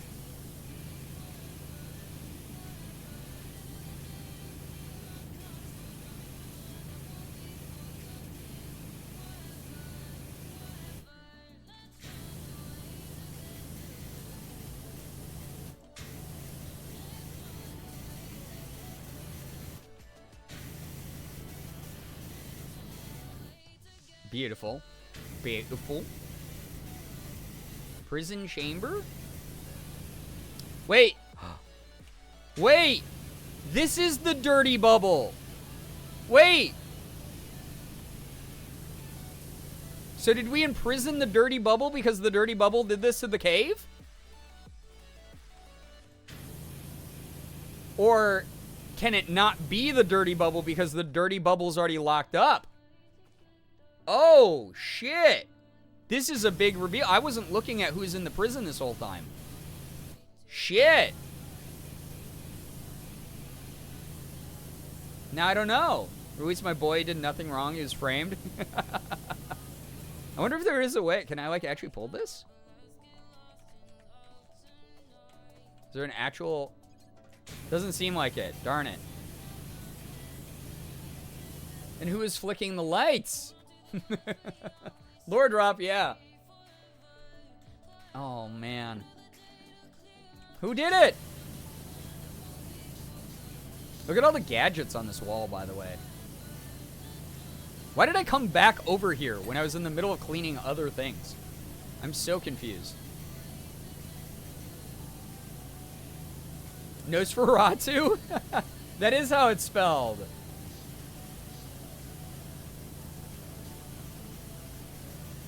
Nosferatu. If you guys have never seen the original Nosferatu, by the way, the original horror movie from like 1920s, it's all in black and white, but it's actually kind of effective. Morgan and I watched it years ago, and it was actually kind of creepy. They set up the atmosphere, and the visuals in it are like actually like really creepy for a movie that old. This is just an accurate representation of how I clean my house. You have a fun way of cleaning your house. I want a power washer so bad, but I know I'm gonna like not get my security deposit back if I have one. I'm gonna accidentally like blow a hole in the drywall or something of my house. Me cleaning my room after depression episode. Yeah, no, that's me too. Like when I get like really depressed and I don't want to clean like my house, and then it like kind of stacks up a little bit. Morgan keeps our house really clean, but like some of my areas, like the office over here, like looks like shit. There's like so much off camera you guys can't see. That's just all like piles of like Pokemon cards and shit like that around me. All like stuff that I use for this job, but holy cow. I feel ya. There's a vegan Chipotle mac and cheese with Brussels sprouts. Oh my god, you just hit like everything I love all in one sentence. Me cleaning, like I already read that. Yeah, no, same for sure. Andrew Mixus, 100%. You're not alone on that. I feel that. I get like in my funk sometimes, where I'm like, all right, things are gonna fall by the wayside. But it always feels good when you're done cleaning. When you get back on in the saddle, back on the horse. So, y'all ever get a random burst of energy, start cleaning, only lose motivation halfway through, but it's too late to stop? Oh yeah, all the time. I have ADHD. I go, oh, I want to do this project, and then halfway through, I'm like, I don't really want to do this project anymore, but I need to commit. I need to force myself through it. And sometimes forcing myself through it ends up being the right thing, and I feel better about myself by the end of it, like I've been able to push through like a challenge. Insert BTTV nut button here for the food. Nut. I don't understand Brussels sprouts. That's fine. That is one that it's one of my favorite foods, but I get when people don't like them. But you give me like some like sauteed in butter, crispy ass Brussels sprouts. Maybe do like a little bit of like a like herbal buttery drizzle on that, or you make them a little bit sweet. Add like a nice like maple drizzle in there and crisp them up real good. Like caramelize them in like the maple. Oh man, those shits hit so good. Made vegan beef and potato stroganoff for dinner tonight. That sounds kind of good. I would definitely eat that. I start cleaning and then find something or an unfinished hobby I forgot and then move on to that. Same here, Alex. That is just move from project to project in the middle of the room. I also can't focus on one task for too long. I'll start one task and then see something else immediately. Yeah, yep. We're all on the same page here. ADHD runs my life. I'll be like, oh, I really want to put away this stuff, and then I'll be like, oh wait, but I can't believe I found my old Pokemon cards. I should organize those right now because that is still being productive, right? And then I end up doing that. See, Alex, I don't do that as often. I don't play dress up with my clothes, but Morgan does that a lot. For sure. But to be fair, she normally is trying it on to see if she still wants it or if she's going to give it away. She's not ADHD at all. But she is neurodivergent for sure. So she sometimes helps me stay on course, which is really nice. Blackened Brussels sprouts with mustard powder and black pepper has a lot of health benefits. Ooh, yeah. Now you're talking. Now you're talking. Maple, you say. Yep, a little bit of Girbeagly in there. Stuff. Someone has to have made like a marijuana-based Brussels sprout recipe, right? Someone out there is like, oh, it's a maple glaze infused with THC, and you can get high as fuck while you eat Brussels sprouts. That'd be so funny. Oh man, I ate too many Brussies last night, man. Stuffing a big chunk chocolate chip cookie in my mouth. Mmm. We're all on the same book page, same sentence. Yeah, we're reading. Book club is going very well as far as pacing. We share the neurospicy things. So true. They definitely have, and I've seen it on TikTok. Oh my god, that's so funny. I guess like weed butter you can put into anything, right? Rule 34, but for weed. If it's been a thought that you have ever had, someone who's high has definitely had that thought as well and has actually tried it. That's the way that I kind of think about it. Is like, high people, it's so funny that we like demonize people who smoke weed for so long, especially like in this country, because every high person I've ever known, everyone who smokes weed I've ever known is just really curious. They'll be like, wait, like, so what happens if like a whale is, a baleen whale is like getting a whole bunch of krill in its mouth, but it accidentally swallows a fish? I'm gonna Google that.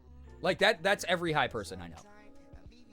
This whole show focused on different food being made with THC. Yeah, there's a whole bunch of them. My best friend, when I was over at his house last, was showing me a YouTuber who does it, who works with like Babish from like Binging with Babish. He's like one of the like Academy Kitchen shows on that, and all he does is he just is like, yo, I'm gonna show you how to make like a dry rub for your steaks with weed. It's kind of dope. I have books that teach me how to make edibles. There's so many like THC cookbooks out there. I believe that. So I ordered donuts in my grocery delivery. I tried getting a box of all chocolate, but instead they gave me 2 boxes of half chocolate, half glaze to compensate for the amount of chocolate I wanted. There are so many donuts. I'm drowning. Oh my God, you're donut rich. That's not a bad thing to be. I saw a vegan stoner cookbook once that had Brussels sprout recipes. Okay, it's out there. We got the answer. It's called Bong Appetit. That's so funny. What a good name. That's so funny. My boyfriend had too many gummies and wouldn't believe me when I told him birds had ears and researched it himself for 2 hours. That's so funny. The other thing that you should hit him with the next time he's really high is tell him to look up an owl that's molted all of its feathers off. Look up a bald owl and see his reaction. It will be really funny, I promise you. You have Bong Appetit? That is so funny that it's that widespread. The dirty bubble looks so sad. He does. He looks like he did do nothing wrong, but he might just be sad he got caught, you know? To be fair, birds' ears are more just like holes. Yeah, but so are ours when you think about it. We have this like extra lobe and like exterior piece that amplifies sounds for us, that funnels them into our heads. But at the end of the day, if you like lost this part of your ear, it would just be a hole in the side of our head. So it's kind of the same. It's just they don't have the benefit of having like a cool amplification device like we do. Bald owls are so cursed, they really are. Owls are like 2% bird, 98% legs. They're so lanky for no reason. I hate it. Some of them are like a little bit cute, but most of them are nightmare fuel. Doesn't Snoop have a few cookbooks? Yeah, Snoop Dogg does have a couple of THC cookbooks that he made with Martha Stewart, and I think it's so fucking funny every time that him and Martha Stewart are unironically very good friends and that they smoke weed together pretty regularly. I think that's hilarious, and that he regularly acknowledges her street cred for going to jail. I think that's so funny. That's one of the funniest friendships that's ever existed in the history of the world. Fantastic. More friendships like that, please. That's another one of those little opposites attracts type of ones that we were talking about, guys. I love it. Very good celebrity friendship. I also like that Snoop's in his age. I don't know who keeps up with Snoop Dogg. And obviously he's had his fair share of missteps over the years. Like he's an old rapper, of course he has. But I'm not gonna hold most of it against him. I love that Snoop Dogg is in his era where he's like, I don't give, like, not that he's ever given a fuck about what people think about him, but he's like extra like, I don't give a fuck. I'm gonna just say what I want to say, dude. I love that for him. I want to get to that. That's why I just say what I want to say here. And not everyone's gonna like it, and some of you are gonna leave, and that's okay. We don't have to get along. There's no laws that say that. You're allowed to go watch a different streamer. But those of you who stick around, you're my people. We're going to be vibing till the break of dawn, you know? Well, not till the break of dawn. I'm too old for that. Ever since I watched Labyrinth when I was 0 years old, you watched it in the womb. I've been obsessed with barn owls, and those are unironically some of the freakiest birds alive. Oh, yeah. Barn owls also have terrifying calls. The unlikely friendship we needed in this world, truly. Snoop and Martha is so fun. It's so good. He has a kid show now? It's actually not that... Wait, what? Snoop has a kid show? That feels like weirdly a very natural evolution. I'm down with that. I kind of want to watch that now. I want to get high and watch that. I'll eat Pop and Eddie, watch Snoop Dogg's kid show. That'd be kind of funny.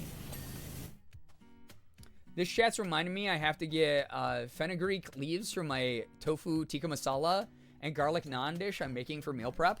Oh man, that sounds so good. I love tikka masala. I love naan.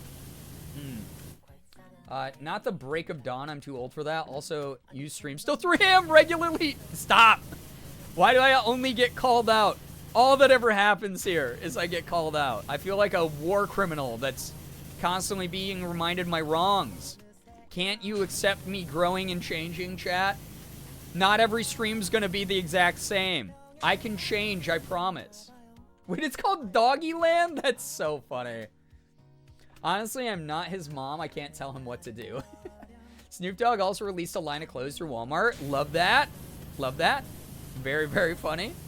But also, again, a natural evolution. The dude is an entrepreneur. Come on. Snoop at this point is such a healthy portrayal of masculinity and self-work. He talks about his grandkids and just the joy he finds in cooking and family a lot. I love that. I think that's awesome. And it's especially awesome because he came from, like, you know, an underprivileged world. You know, like his upbringing was not easy. Bro was literally part of the fucking Crips, like one of the most infamous gangs in America's history. He grew up on in the rap game when America was even somehow more racist than it is now. It's just like a young black man trying to make a buck. And that's incredible to hear that he is someone who is, you know, gotten to enjoy peace and promotes the idea of, like, hey, you don't always have to be like a hardcore baller who's, like, you know, always trying to front and be tough. There are better things to do out there. And I dig that. It's like, he obviously has boundaries. He obviously, like, speaks up and talks down to people who are assholes to him. Love that about him. He's still gangster as shit. He's still, like, one of my faves. But, like, he really, really, really has embraced that, like, soft life a little bit. And I dig that for him. He deserves it. Eating candles. I mean, I ate sand as a kid. Pumpkin for trees. What's up? Eating candles is a very old meme here. So anyone who brings it up, just know they're at least 57 years old in Girbeagly time. I also watched a wholesome video of Snoop learning how to write his name in Japanese so he could sign something in Japanese for someone. He was so proud of himself. I love that. I saw him on Family Feud. I watched... You ever lick bath bomb? Andrew Mixes, what in the world? No, never, actually. This is a judgment-free zone, but we might have to put that on hold for a second. Oh my god.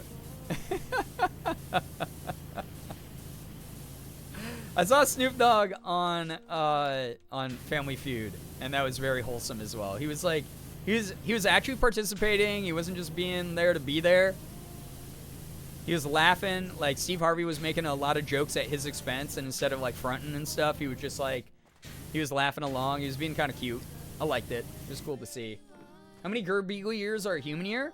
There's not an exact metric, because it's a sliding scale that changes. Sort of like how you can't be like, hey, how many yen does it take to make a US dollar? Obviously, that changes with, like, the stock market and global economies and things like that. It's going to be a little bit different from day to day. So, I'm sorry I don't have, like, an exact measurement for you right now. But just know that it's up there. We ain't skipping past that. Yeah, exactly. Moving swiftly along.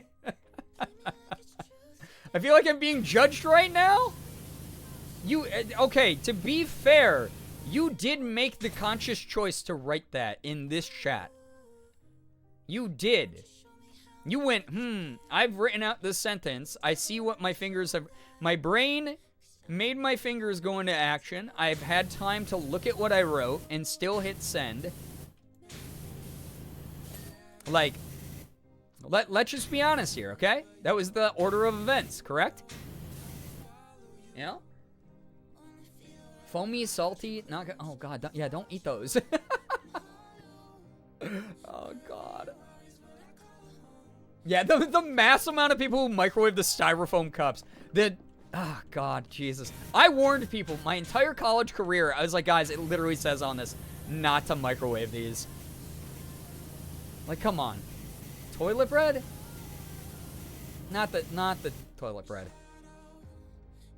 Y'all eating, yeah, y'all eating candles and toilet bread 3 years ago are judging Andro. So true. Toilet bread was a thing that I didn't think was actually going to happen because it was such a bizarre meme. Listen, chat, I love you in the current condition that you're in, but every now and then I have to remind you of our history. I have to remind you of our roots and how it's okay for us to meme a little bit harder than we do. I didn't mind the chaos that was caused by, like, yeah, the Lav crew back with the old crew that was here. There was a whole bunch of weird shit that went down on this channel. And I was okay with it. You know, I like a good memester moment. I wouldn't mind, like, us blowing up on Reddit and places like that for our chaos. A Twitch clip that hits, like, thousands and thousands of people because it's, like, insane. We were that. Embrace tradition every now and then. It's okay. So I'm not going to judge Andromixis too harshly on this. I'm just going to raise an eyebrow. Because here's my thing. Guys, you got to remember, as the streamer, the bit, my role in the bit is I always have to act like I'm judging you or I'm questioning you. I'm like, what? You did that? What the hell? Come on, why did you do that? And then other people in chat go, no, Brian, it's a funny thing. It's a good thing. There's still posts on the subreddit about it. Oh, yeah, if you scroll back to 2020, you will see the exact kind of memester community we were. We were unhinged, out of control. I kind of fucking loved it. This is why I tell you guys all the time. I'm like, if there's, like, screenshots of me, cursed pictures of me online, or if you even take a regular photo of me and you, like, Photoshop it to have, like, one of my eyeballs down by my chin and one of them up in my forehead and, like, the face is, like, stretched out 3 times too wide, I love that kind of memester shit.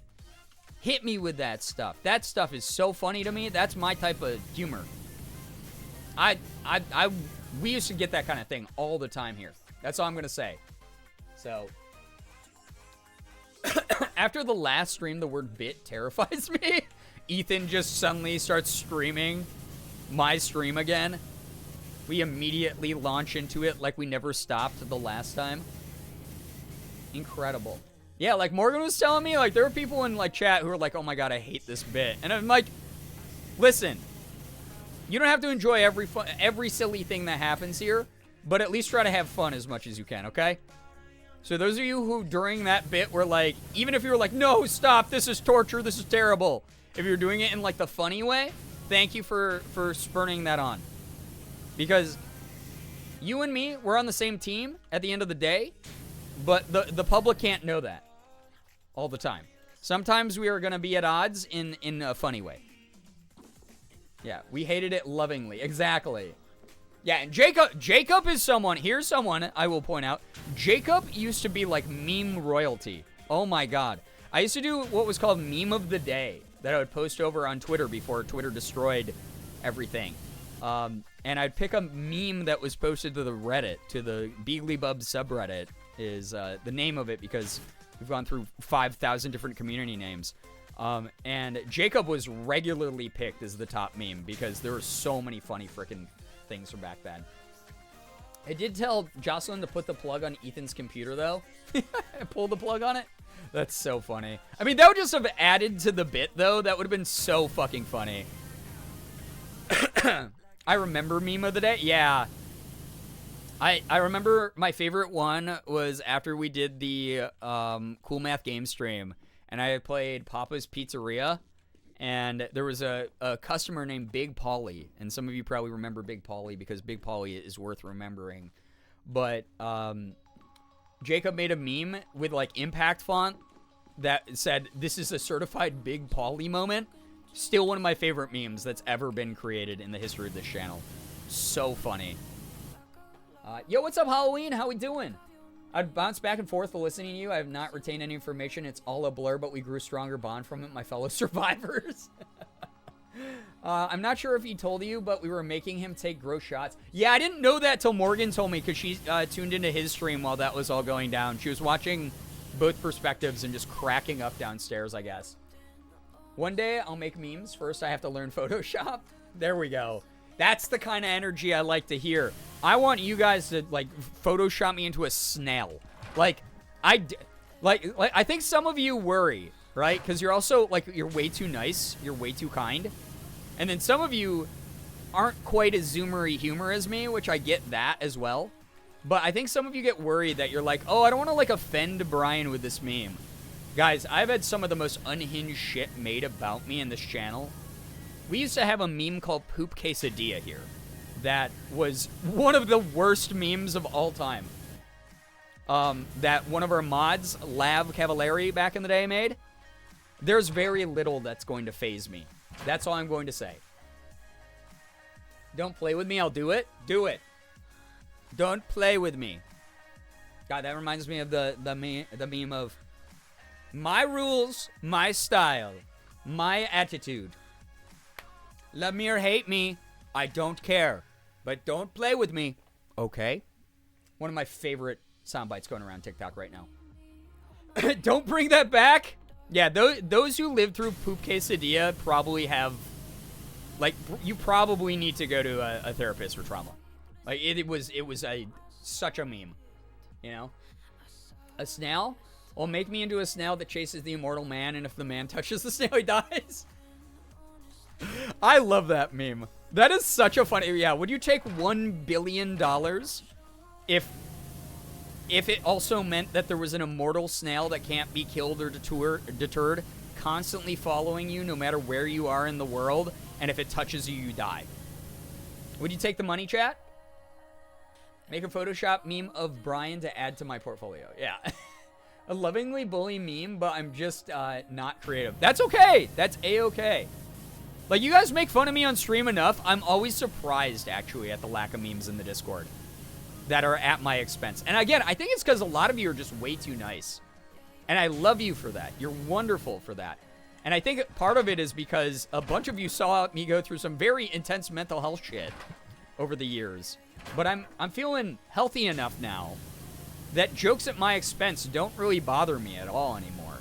Because, especially if they come with the context of the people who are doing them are having a fun time with me and we're laughing together, that's okay. I don't like being followed. It's like the horror movie It Follows, but with a snail. You know? It's like it's a really slow thing and it kills you if it gets you, but also you're rich and like, I don't know, it's a fucking snail. Yeah, is it hard to keep track of? That would be the scary part for me. But I think I might do it, you know? I just like take a plane every couple days, fly to a different place. I forget Discord exists 98% of the time. Oh, our Discord's so nice, honestly. The bully says on stream. Maybe that's what the sequel's about? A snail? Oh yeah, they are making a new It Follows movie. They Follows. Yeah, now that we can talk about media. I'm kind of excited for it. Like, the first movie wasn't the greatest piece of media in the world, but it was an interesting concept, and it influenced a lot of other horror movies. I'm kind of curious. I will probably end up watching it, if I'm going to be honest. So, how big is the snail? Just standard-sized garden snail. It's a regular little dude, little guy. You know? I think the meme creating is picking up between your Getty Images photo and the feet from last stream. That is true. Yeah, I liked all the feet stuff. Everyone who contributed to that was very funny. And then the Getty Images of me, like, standing next to things or being inserted into things was very good. So big props to Austin for giving those, giving the transparent, like, PNG of me in my Getty Images suit. That was actually clutch. What if you just saw everything? It's a snail that can't be deterred. It's immortal as well. My object permanence issues would be the death of me. I'd forget about that email until it's too late. We can talk about media. Is there new union-related news? Yeah, so Halloween, the strike is over. They hit an agreement. SAG-AFTRA and the AMPTP struck an agreement. They're going to be ratifying it, signing it into the bylaws on Friday. And it's just like really, really cool that basically a lot of these things that we were fighting for are going to be protected. There are some things that had to be compromised on that are kind of baby steps, but even baby steps are huge with what was being asked and what was originally going to be what studios got to do and get away with. So really cool stuff. We were allowed to talk about movies and TV shows and streaming platforms and I'll be able to play Oxenfree, and we're playing SpongeBob again right here, you know? So, some good shit going on. I don't want the risk. That's fair. See, I don't know about that, Talia. I don't know if I would want to be immortal, because then I'd have to watch everyone around me die that I love. I would like a little bit of extra time. Like, if I got to live to be, like, 200, that would be kind of cool. Because that would give me more time to, like, engage with, like, the media I like, read more books, watch more movies, make more memories with people I love. But I think at some point I would hit a moment where I was like, I've done this long enough. I'm kind of tired of it. I think it's time for me to go. You know?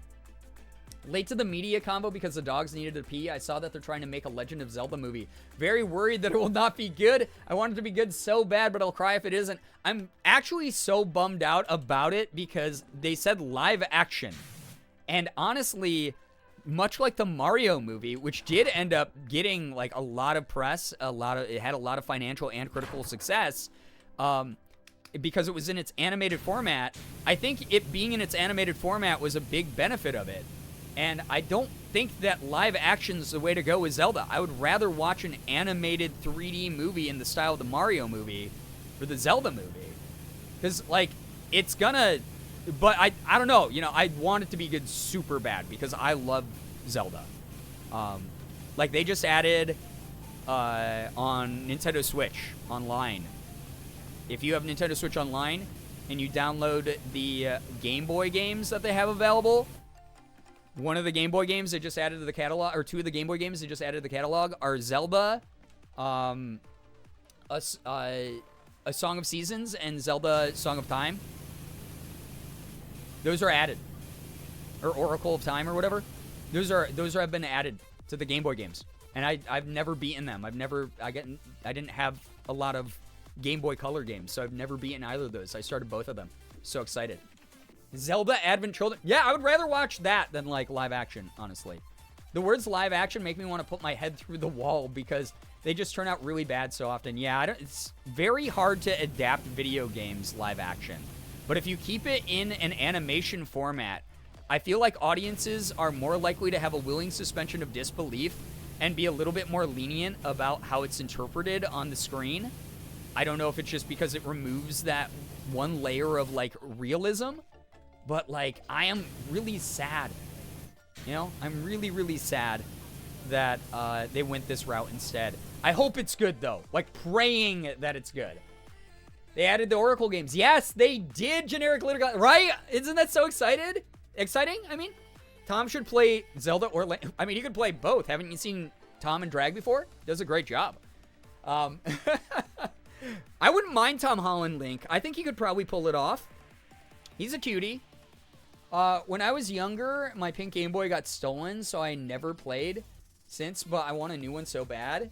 Yeah, I mean, and if you have a Nintendo Switch, you can play a ton of fully licensed, emulated Game Boy and Super Nintendo and Nintendo games. And Sega games now, because, you know, they ported a bunch of the Sega games to Switch via the Nintendo Online memberships, which is great. Also, way more likely to watch animated stuff. Animated movies make my brain feel good. I feel you on that. I mean, I watch a shit ton of live action stuff, but I really, really, really like animated format for things that are video game and fantasy and sci-fi related, because I think that they can do so much more. Again, there's that, like, willing suspension of disbelief. I mean, look at series on Netflix like Arcane. If they had done that live action, it would not have hit as hard. But the art style they chose, the artistry in how it was shot, like, Arcane, they just announced Arcane Season 2 is hitting November 2024. I am freaking out. That is the thing I am the most excited for. I sobbed during Arcane Season 1. That is peak media. That, Cyberpunk Edge Runners on Netflix, that kind of stuff is so good. It's really, really awesome media. Repeating my good news, I went out with a friend to a bar, and before I left home, I felt the need to bring my lighter. I planned to partake in some Girbeagly with my friend. We didn't end up smoking, but after my friend left, this girl asked me for a light and then called me cute and asked for my Instagram. No way! Halloween! That's like a meet cute if I've ever heard one. Love that. Also, way more likely to... Oh, I already read that. I love Tom, and I would love to see it. Yeah, I mean, I think it's just because Tom's a twink, honestly. and he's been in video game movies. He was in the Uncharted movie. You know, he was Spider-Man, so he's got a little bit of that, like, peppy Like, Link's gotta be serious, but he can't be too serious. Can't be like Timothy Chalamet, like starving Victorian child looking. He needs to be able to like beat up enemies, but also be like sort of cutesy twink, sort of silliness, you know? And that's Tom Holland to me. Is there going to be a live-action Avatar: The Last Airbender? Yeah, they put the trailer up, and I was very worried about it. I am, like, hugely into Avatar: The Last Airbender, the animated series. It is one of my favorite series of all time. So I was very worried when I heard the original creators left that project years ago.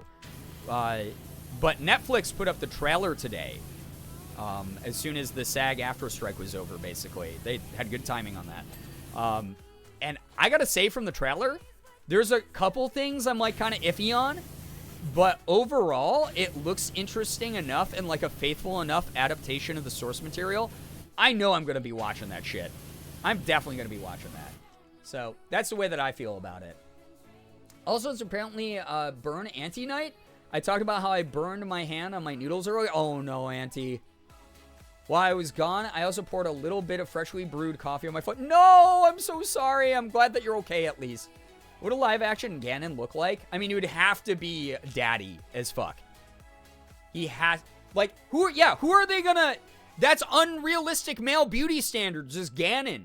Especially in Tears of the Kingdom, like, Daddy Ganon. He's so... Like, everyone... The whole internet broke. They thirsted over him. How are they gonna do that? Also... If they don't have a moment where Link has to cross-dress to sneak into the Gerudo village in the movie, in the live-action movie, it's over. Like, if they don't have him in that costume at some point, no way. The movie's canceled. Can't spell? Apparently I should go to bed? I mean, if you're heading to bed, thank you for being here. Otherwise, I'm sure you're fine. I can read... I can infer what most people mean. As someone who's dyslexic, I try to do my best. She's pretty. I'm a little bit gerb drinked, so I don't think that it's fully hit me yet. Halloween. A little bit of that liquid courage, right? Batista as Ganon? I mean, I love Dave Batista. Don't get me wrong. But I don't know if he can pull off, like, the daddy. Like, we need like, full, like, oh, man. That is everyone's type of dude. For Ganon. Like, truly. I was just thinking about that. I mean, he has the body type, but yeah, it's gotta be, I don't know who it would be. I don't know who would be the best fit. It's a dilemma in my brain. I'm trying to think of all the daddies who could be Ganon. Yeah, it's hard, isn't it? It's rough. Jason Momoa? No, see, I don't know. Like, he's kind of got the face for it and the body. But isn't his reputation kind of in the toilet? I thought Jason Momoa got in a lot of trouble because they found out he was, like, people in Australia were like, oh yeah, every time he comes out to Australia, he just cheats on his wife with, like, 5 different women at the bar. Like, it's well-known, open secret in Hollywood. They need to be daddy, but villain daddy. Exactly. I need to be intimidated by them, but also attracted to them. I put it in the fan art channel in the Discord. Hell yeah, Andromixes. Take a look at it. Because you turned me into a snap. Oh, perfect. Thank you. I think I was less awkward than usual when she called me cute. It's like the perfect time to have been hit on. There we go. Nick Cage's Ganon. If they fully meme the moment and make it mega camp, I would be okay with them full sending that then. That would almost give me more hope for the movie than if they take it too seriously. You know, Nick Ganon would... Wait, Nick Ganon? Was that Nick Cannon Ganon? Oh my... Yeah, I thought it was a play on Nick Cannon as well, Brookie, so you weren't alone on that one. That's really funny. Oh my god. I don't know. There's no one who's, like, universally, like, hot guy to me in Hollywood right now. Like, there's people that I personally think, you know, are daddy, but, like, I understand why other people don't. Like, I'll be like, oh, like, Morgan and I will be talking about, like, her taste in men, right? And I'll be like, oh, that dude's hot. I get why, like, women love that dude. Or, like, people who are attracted to men love that dude. He's kind of hot. And she'll be like, what are you talking about? I don't think he's hot. I'll be like, oh, okay. So, like, we have, like, kind of different taste. You know? I just beat my high score in Suica. 3874! Are you insane? That's like national level. What the hell? Go enter Ludwig's fucking Suika game tournament. What about Terry Crews? I mean, Terry Crews he's kind of up there. You know? It's kind of up there. I feel it. Yeah, Amethyst, I feel you on that casting choice, but also, yeah, I think that there's a little bit too much controversy for Nintendo to ever want to work with Johnny Depp. To be honest, there's a stereotype of celebrities cheating on their wives when they come to Australia because it happens that often. I hate that! That's awful. Pedro Pascal? He would have to get really fucking buff, I think. Because he's too much like daddy, like boyfriend-shaped daddy. Hear me out. That's confusing. But he's gonna wear a grandpa sweater, pick you up 10 minutes early to your date, and if you're not ready, just be like, that's fine, I'll sit in the car and wait. Like, text you. And be like, yeah, that's okay. And then, you know, like, hold your hand, have bought you flowers, take you out to, like, a nice movie, dinner, ice cream type of thing. That's Pedro Pascal. And then ruin you in the bed. No. But, like, that... Ganon, if you don't know Ganondorf from Legend of Zelda, he is like he's super buff, like tough guy, cocky, arrogant sort of dude, but there's like this weird appeal about it. He's mysterious and brooding enough that like he's got sex appeal. It's hard to describe. Yeah, I'm not wrong though, exactly. I don't know if Pedro has done villain roles before. I mean, if you count the role that he did in The Unbearable Way of, whatever, Endless Talent or whatever. Maybe, kind of that. What about Henry Cavill? Ooh, I mean, he's not Geralt anymore. He's looking for some work. Henry wouldn't be bad, actually. He loves nerdy stuff. He's a huge geek. He literally almost lost his role as Superman because he was busy playing World of Warcraft years ago. He's still a World of Warcraft addict. He was in The Witcher. I could see Henry. See, Morgan doesn't find Henry that attractive. She understands why people think he is. And whereas I'm like, I think Henry's kind of, I see it, you know? I just want to interrupt this conversation quickly to say that Pluto, my cat, bit my elbow and screamed at my phone. So I assume he would like to say hi. He was getting your attention. Thank you for passing on the message. I'm sorry that you were used as a messenger. But thank you for telling us about Pluto. Hi, Pluto. They have to be typical bodybuilder type, ripped. I mean, they have to be pretty huge. If you're talking... Oh, by the way, if you were talking about Mao Dong from Train to Busan and a ton of other Korean things, he was one of my favorite characters in my favorite K-drama of all time called Bad Guys. He's the big, huge, buff, ripped dude who's in The Eternals as well. If that's who you're talking about, love him. Love him. I could, you know, Asian Ganondorf, I could see that. I would like that. But yeah, Henry Cavill, for just mass appeal, I think I could see that. What if he was played by Michael Cera? Michael Cera Ganondorf. Ah, I see. The hero of time. Come to fight me. But why? That would be Michael Cera Ganon. I love that Superman almost lost his job to WoW. Yeah, isn't that so funny? That actor, yeah, Mao Dong, he's an awesome Korean actor. One of my favorite South Korean actors of all time.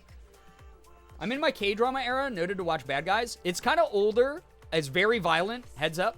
But it's one of my favorites. Another one that I can recommend that's also very violent and it has a little bit of triggering subject matter in it is one on Netflix called My Name. It's super high action, though. It's fucking dope. I love My Name. Alex, take care. Thank you so much for vibing. I hope that work goes well tomorrow. Thank you so much for hanging out, contributing to the talks and the laughs. I appreciate that. Thank you. And then I may have Googled buff actors to get ideas. Not the worst thing to Google, in my opinion. Like, truly not the worst thing to Google. Let's see. K-drama. Now that I can talk about K-dramas on, like, Netflix and stuff. The Extraordinary Attorney Woo, I started watching, is very, very cute.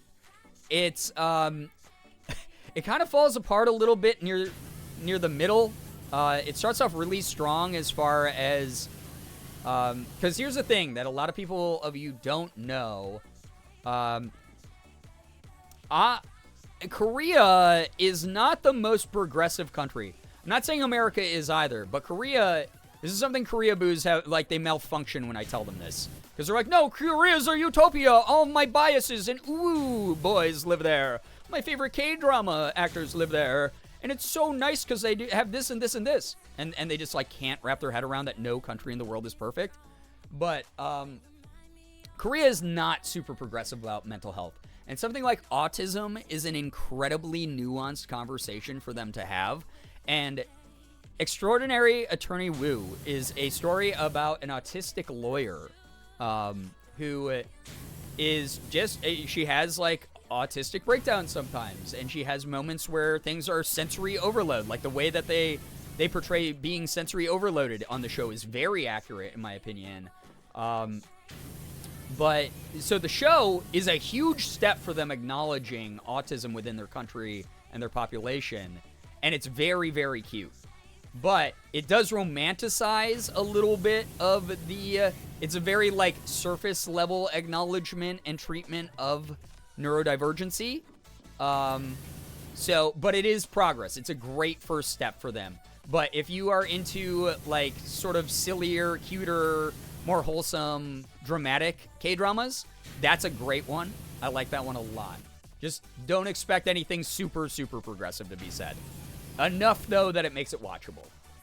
One of the cats is screaming at the door because she sleeps in here normally, but I really don't want to hang out with her right now because she's such a weird little chaos creature.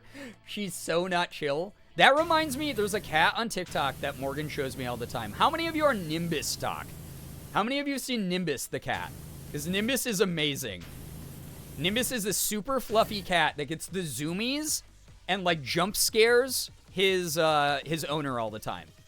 And then has this little baby meow, like meow, like that. And then every now and then goes like that as his growl. It's so cute and it's so funny and so insane. Yeah, so many people in Nimbus talk. I love it. Nimbus is so great. Easily one of the funniest accounts. The fact that Nimbus like pretends to be like sucked under the couch or under the bed, like he's in a horror movie. Perfect cat. So funny. Yeah, the race car growl. Yep. All the race car emojis in the captions. It's so funny every time. Anyway, I'm sorry. That chaos gremlin creature reminded me of Nimbus the cat. If you have not seen Nimbus the cat on TikTok, go up, look up Nimbus the cat. You will never be in a bad mood before you go to bed, go to work, etc. Because you will have access to Nimbus the cat talk. I also find myself on Noodle Talk. I love Noodle and their siblings. They remind me of Mustachio. Oh, cute.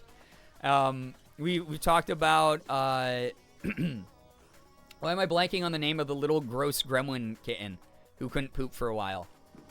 Wisp. Wisp Talk is also very good. Yeah. Oh, yeah, there we go. Andrew Mixes. Yeah, Wisp Talk. It's adorable.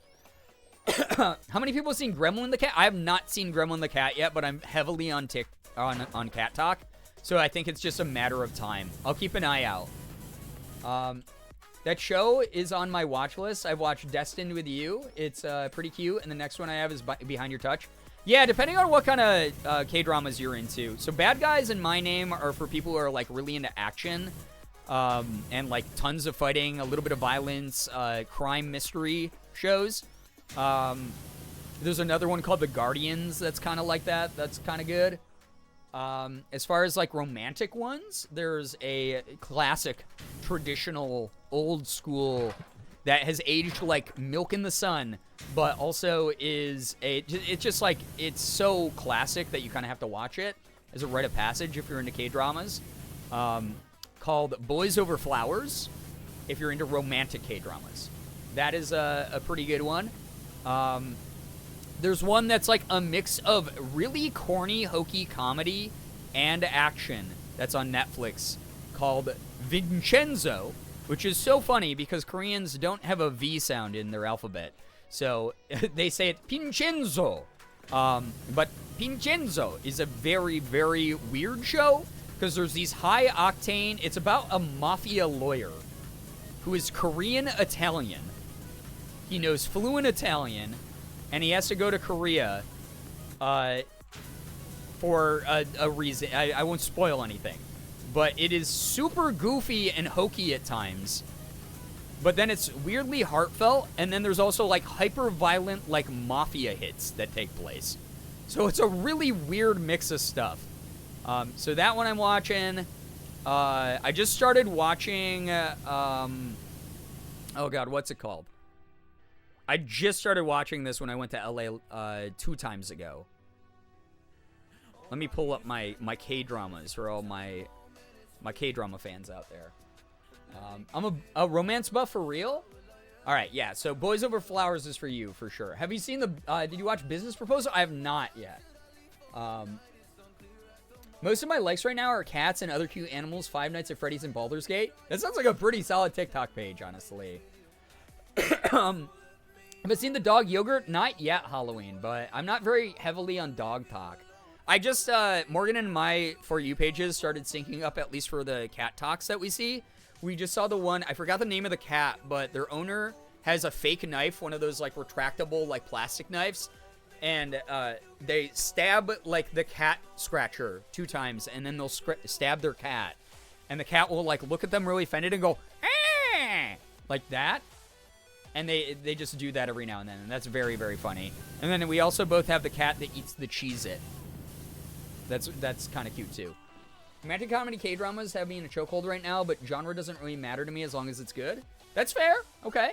Gremlin's a little tortoiseshell cat with a deformed jaw, but he has the sweetest meow and is talkative. That's adorable. I love that.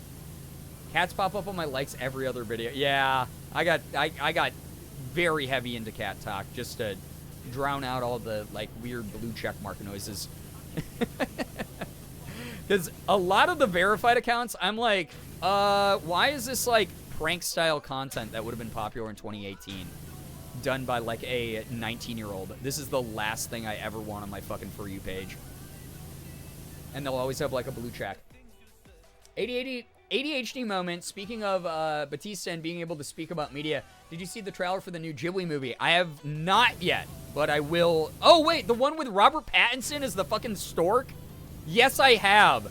And here's the thing. I thought he was going to do like an Edward from Twilight with that role.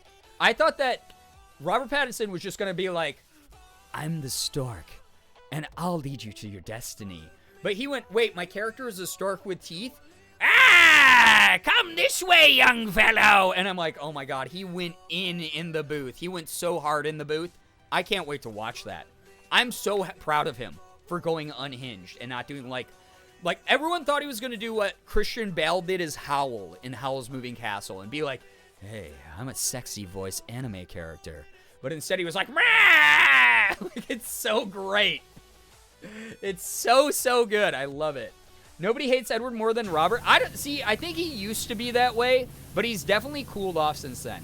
He agrees to do a lot of those funny things. Like, he leans into the bits now. He likes the memes now. He laughs at them. And that's something that's called growth. And I love to see that. He used to really, really hate it, but he definitely has been embracing a lot of the, like, Twilight Renaissance that's been happening. So I like that about him. I love that Robert Pattinson got to be such a gremlin. Yeah, he's so unhinged in that trailer, if you guys haven't seen it, for the new Ghibli movie. My ears weren't prepared for that, and I had a mini heart attack. Listen, I can't control your heart. I can't control what your heart does when it hears art. So, just be warned. That is something that's outside my control. You're just going to have to deal with it from time to time. Robert Pattinson would, yeah, he's crazy boy. Crazy boy. So many good voices for it. Oh, yeah. I mean, Ghibli does many things right and does many things wrong when it comes to localized dubbing. But I gotta say that the voice cast for this looks solid as hell. Also, who the fuck gave the stork teeth? Talk to Hayao Miyazaki. The man is unhinged and so not in reality.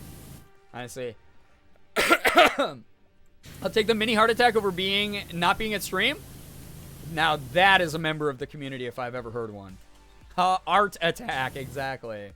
Fun fact, the same girl who voices Lilo in Lilo and Stitch voices Chihiro. Yeah. Fantastic voice actress, honestly. Really, really good shit. I have no clue what movie this is, but I'm so... Just look up newest Studio Ghibli movie, and you will find all the memes you could possibly ever hope for.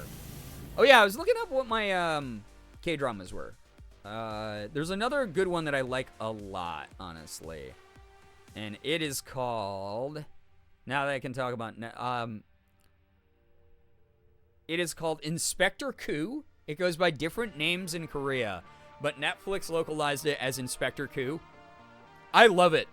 It's very goofy, but also it's kind of like, it's got this like presentation style that's kind of like if Scott Pilgrim met like a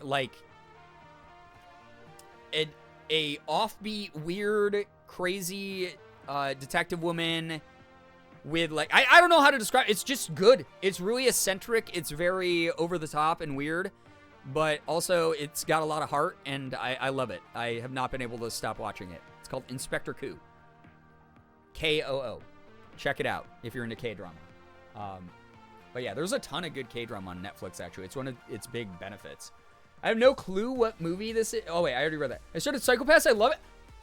I'm so glad to hear that, Amethyst. It's definitely not a series for everyone, so to know that you like it makes me really happy because I love the intrigue in it. I love how creepy it is at times, and it gets into some philosophy, but not like in a way that makes it feel like it's overbearing and pretentious. It's just fun. The action's kind of cool. The voice acting's really good in it. I like it a lot. Really happy to hear that you're enjoying it.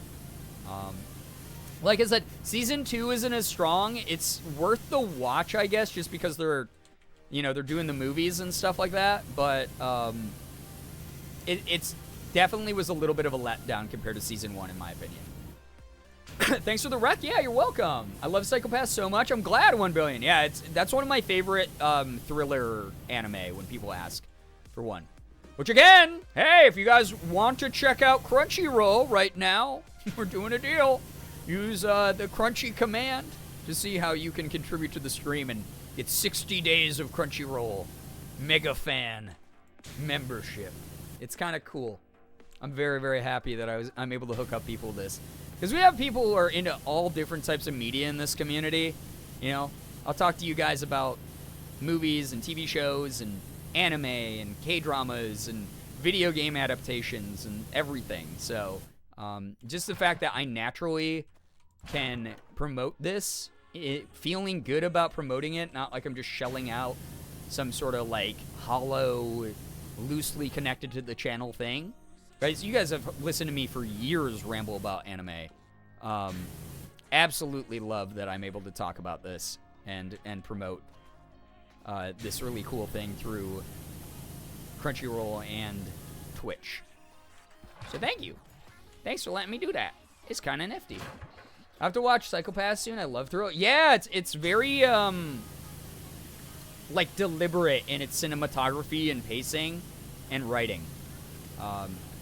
Like that, it's one where I'm like, this is one I could see as a live action and I'd be cool with it, as long as they kept the story the same. I will always watch a thriller recommendation because I'm just feral for that genre. Yeah, I feel ya. I'm the same way. I like thrillers. I like horror a lot. Just scratches a certain part of my brain the right way. I think it's just now starting to hit me that a pretty person called me cute and asked for my Instagram. Oh, it's so cute though. I love that. It's okay. It's valid to freak out a little bit. It's valid to be like nervous because, like, you know, we're not very good at speaking about ourselves a lot of the time. I know you guys know I'm that way as well. So to have that sort of validation is a little bit strange. It might sound foreign and feel alien to us, but just know that they wouldn't have said it if they didn't mean it. So that's great. You got this. You're doing great. You're doing good. Psycho Pass always reminds me of a AI Somnium Files. Such a good game, but I'm a detective-esque game. I've never played that, but I've heard of it. Yeah, check DDD for triggers for sure. Yeah.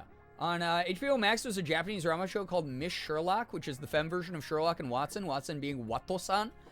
It's 8 episodes, and in my opinion, has some lesbian vibes too. Ooh, I mean, I'm all for a sapphic show in general, and especially I love when things bend things like that and flip them on their heads, like a classic formula. That's cool. I like that. Very, very fun. Like there was that old show. I guess it's not that old, but like there was that like basic TV show, basic cable show called like I think it was Elementary, that had like the Sherlock Holmes and Watson dynamic, but Lucy Liu was Watson, which was cool because it's like, oh, cool, they made Watson Asian and a woman. That's kind of neat. But you do the sapphic vibes thing, I'm in. I'm all about that shit. I like the idea of that. I don't think it was supposed to have lesbian vibes, but I mean, it totally does. Oh, it totally does. Here's the thing. Again, Japan, places like Korea and Japan, they're getting a little bit better over the years about it, but they are not fully on board with the LGBTQ plus yet. That said, they're making some progress, and there's definitely a lot of hinting about those types of relationships in so much of their media. But just a lot of people in the general public wouldn't like watch something if it was downright said or if it wasn't used as like a comedic bit, unfortunately. So sometimes it's there and it's very like sapphic coded, and like you're like, what do you mean? This is definitely like a lesbian show, but the like creators won't ever fully acknowledge it, even in the show's own lore. So that sounds pretty typical, right there. I liked Elementary. I've never seen it, but Morgan tells me that I would probably like it. I liked it until the end of one season. That's the way so much TV goes, where it's like, oh man, I wish it had ended a little bit sooner, right? Always a bummer when that happens with a show. I might check it out eventually. I don't watch a lot of basic cable type shows. I watch mainly like streaming originals and animation movies. I'm a big movie buff. But I kind of want to give it a try. You know? I want to support my girl Lucy Liu a bit. That's fine. So, who knows? Maybe I'll like it. Maybe I'll come back and be like, yo, who up watching Elementary? You know? It'd be kind of cool. Talk about... guys, you have no idea how pent up I've been the past, like, 3.5 months. Not being able to talk about... Almost 4 months. Not being able to talk about movies and TV shows. Media is a huge part of my life just because I'm someone who is an actor. I'm someone who is very into storytelling. And things like cinematography is something I love, you know. It's great to be back. Good vibes in the studio. Benedict Sherlock is such a good Sherlock, in my opinion. I'm so glad we can talk about media again. Yes, seriously. I've never seen Benedict Cumberbatch. I've never seen him as Sherlock. But I know that the Sherlock fandom during the Super Hulock era, where he was Sherlock, was very intense. And people swear by that show to this day. I'll probably have to give it a shot eventually, just because I am chronically online enough that like it's sort of like something I have to do. The same way that Morgan and I are trying to brute force our way through the later seasons of Supernatural right now. It's just because we have to. We've existed online long enough. We have to. My mom loves murder mystery investigation shows, so I've watched plenty. Yeah, I mean, I grew up watching a ton of them with my parents, and I like CSI and shit like that. I watched a bunch of those procedurals. But like as an adult, they weren't really my show, but I find as I get older, I'm almost nostalgic for TV shows that have a formula like that every now and then, just to turn my brain off. As long as the storytelling's good, then I will watch it, pretty much. It's on Vudu for free? Really? Okay. Cool. Yeah, Vudu's chill. Also, chat, I forgot. I think I asked earlier and I just didn't read chat. Stream has not been crunchy, right? Like, even with the water spraying and stuff, it's not getting all pixely and weird. He's being good. I hope so. Good luck with those Supernatural seasons. It's rough. Because we'll see, like, 3 episodes in a row, and we'll be like, this is getting kind of good. Wow, season 11 rules. And then, like, they'll have the corniest episode of all time, and I'll be like, man, this show fucking sucks. What were the writers doing?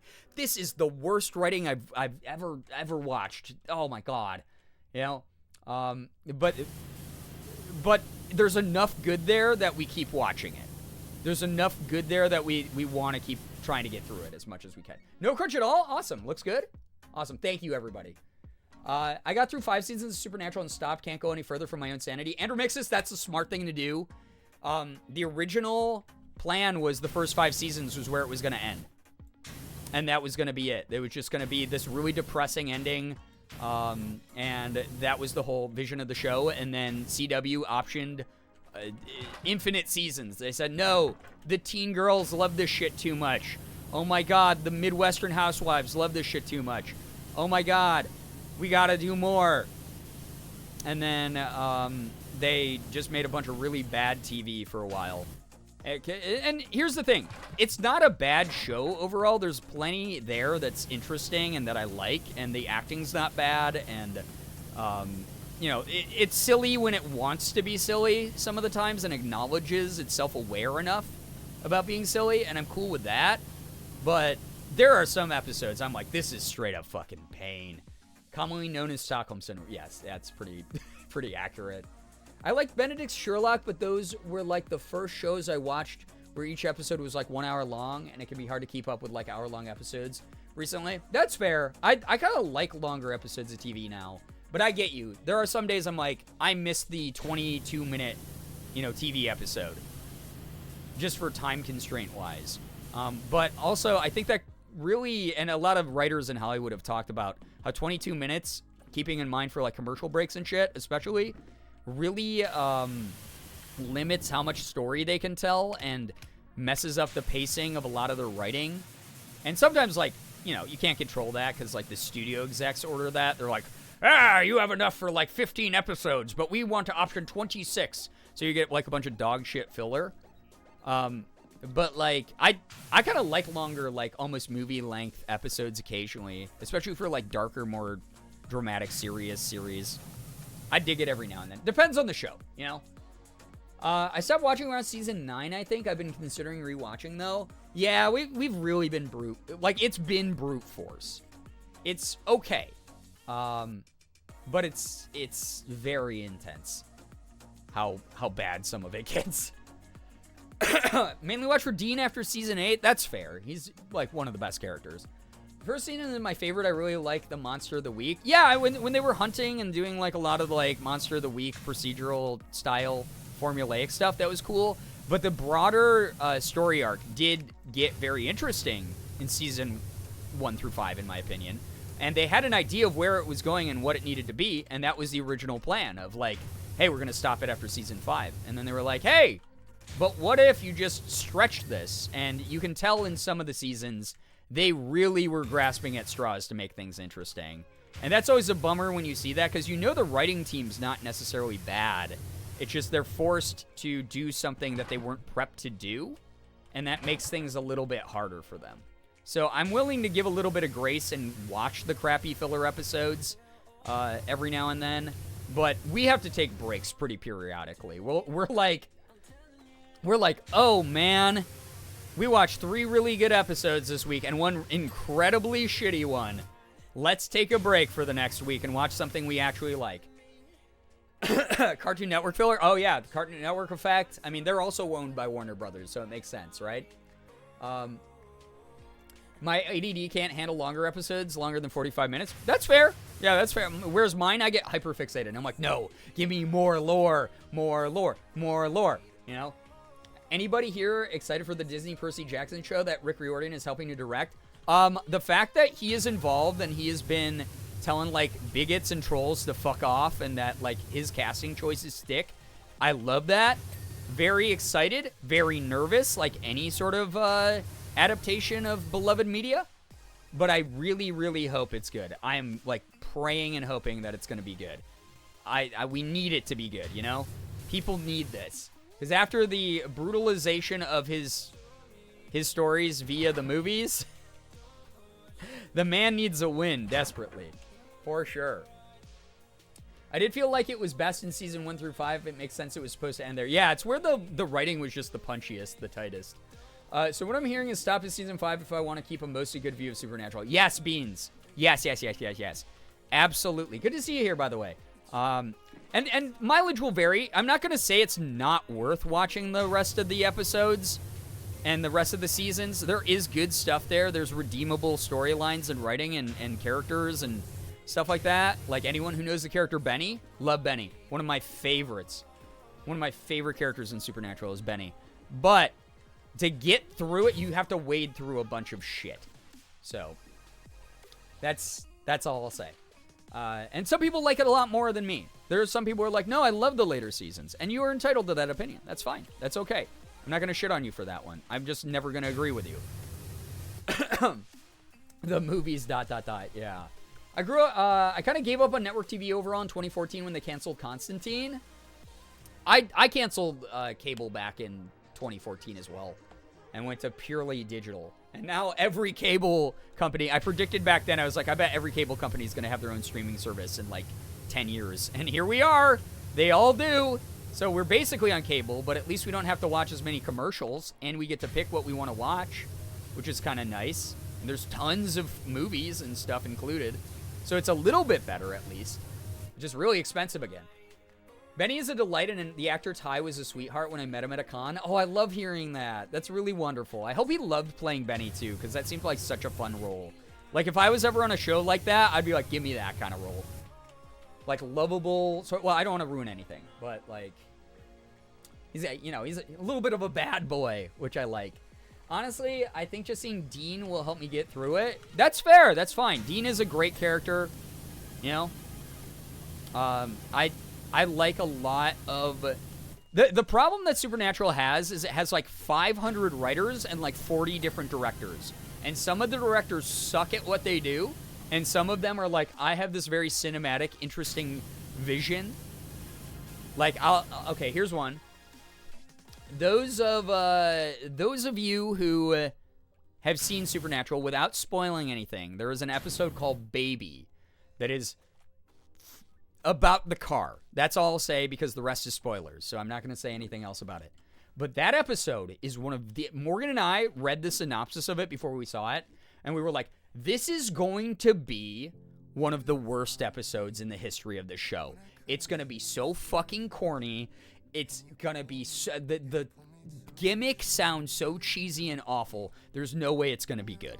And we watched it, and we were like in stunned silence for like 2 straight minutes after the credits rolled. We were like, that was one of the best, not just Supernatural episodes I've ever seen, but one of the best TV episodes I've ever seen.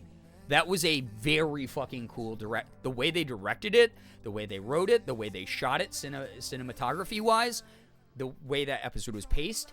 That was one of the best episodes of TV I've ever seen. That was really, really good.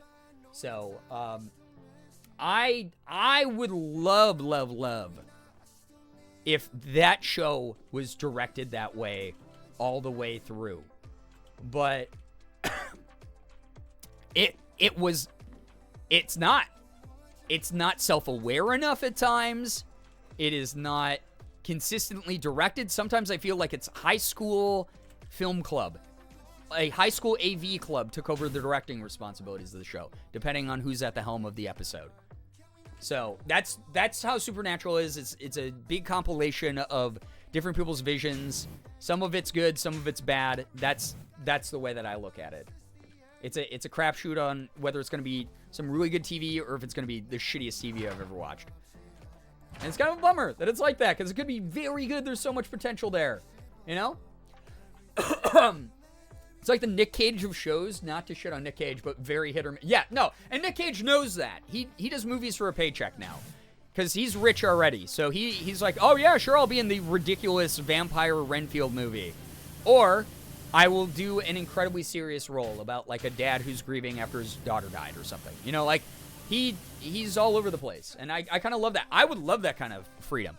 Just do whatever the hell I want to do and just pursue the craft that I want to pursue and make a fun legacy, you know?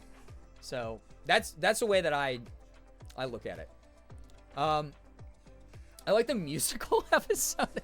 I sat there and I cringed in my own butthole, but I'm glad there's some people who love that one.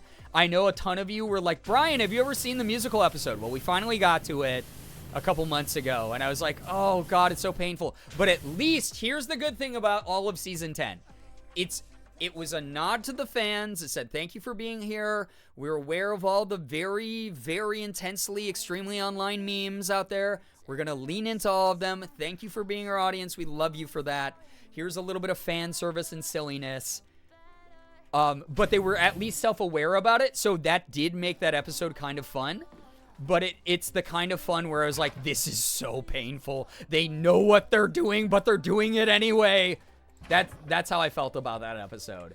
And I love that they did go, hey, we know the community that made the show as big as it is, and we appreciate you all, basically. I did appreciate that they did that, because it showed that they were grateful to their fans. Hi, friends. How are we tonight? I just finished up some Valheim with my bestie and put up my Christmas tree. That sounds like a fun night, little Helian. Hello, hi. Welcome to the stream. Nice to have you here. Good to see you again. I liked it because it was painful. I'll just stay here then is my favorite song. It's fun. It is. I got my Andy Caps hot fries. I'm ready for fun. Man, that sounds so good. I haven't had Andy Caps in so long, but now I want some. And there's no... Actually, wait, that's not true. I was going to say there's no stores that are open right now where I could get some Andy Caps, but there are. Oh, man. Do I go out and get some, like, 2 a.m. Andy Caps, chat? Is that the move after I'm done watching this? You know? I felt physical pain from secondhand embarrassment, so hard pass. It is very much secondhand embarrassment. Like... very fucking much that with a lot, not just that episode of Supernatural, a lot of it, a ton of it, in fact. Not trying to shit on the whole show, because obviously I'm still watching it and there's enough redeeming qualities to it that I'm gonna keep watching it till the end, the bitter end. But I get it with the people who are like, I can't keep going, I'm not strong enough. I get it. I totally understand, for sure. No Suika game tonight? No Suika game tonight. I do happen to play something different every night. Off topic now, since live action Zelda talk was an hour ago, but I just had the brain thought. What about David Harbour, aka Hopper from Stranger Things? As Ganondorf? No, because he's another guy who's just daddy. He's just dad. He's like, I want him to play catch with me and raise me a little bit, is the vibe I get from him. More than, but I also get the like romantic daddy thing from him, but he's not like evil muscle man enough. Like it's so hard to describe the exact vibe that Ganon needs, but it needs to be like mysterious and brooding, and zero nurturing. He will not take care of you, but for whatever reason, you'll put up with the disrespect from him. That's Ganon. So David Harbour, I could see him, he could be like a Goron. That would be kind of cool. My favorite was the one where Dean became scared of everything. I quote it every fucking day. The one that I quote, my Dean quote is, Tuesday? That's pig in a poke. Every time someone says it's Tuesday, that immediately plays in my brain. Pig in a poke. I think it's the most, I think it's the move. I think Andy Caps is the move. It does kind of sound like it. What season are you on? We are almost done with season 11. Either that or we're in season 12. I can't remember. But if we are in season 12, it's at the very beginning. So, every episode with the superfan named Becky was too painful. I always have to question people, though, because they did a good job of making her very realistic. Is it too painful because you go, oh, God, I have secondhand embarrassment because I know people like that who don't have enough self-awareness to be, like, cool and normal and not shitty and creepy and weird and parasocial? Or do you see a little bit of yourself in there? Do you see a little bit of the super fan and you don't like being made fun of? Jake Gyllenhaal as Ganondorf? He's got the mysterious brooding down. I don't think he has enough of the general sex appeal for Ganon, though. Like, I don't fully see it. So, love the Trickster. Yeah, Trickster is one of the best characters, for sure.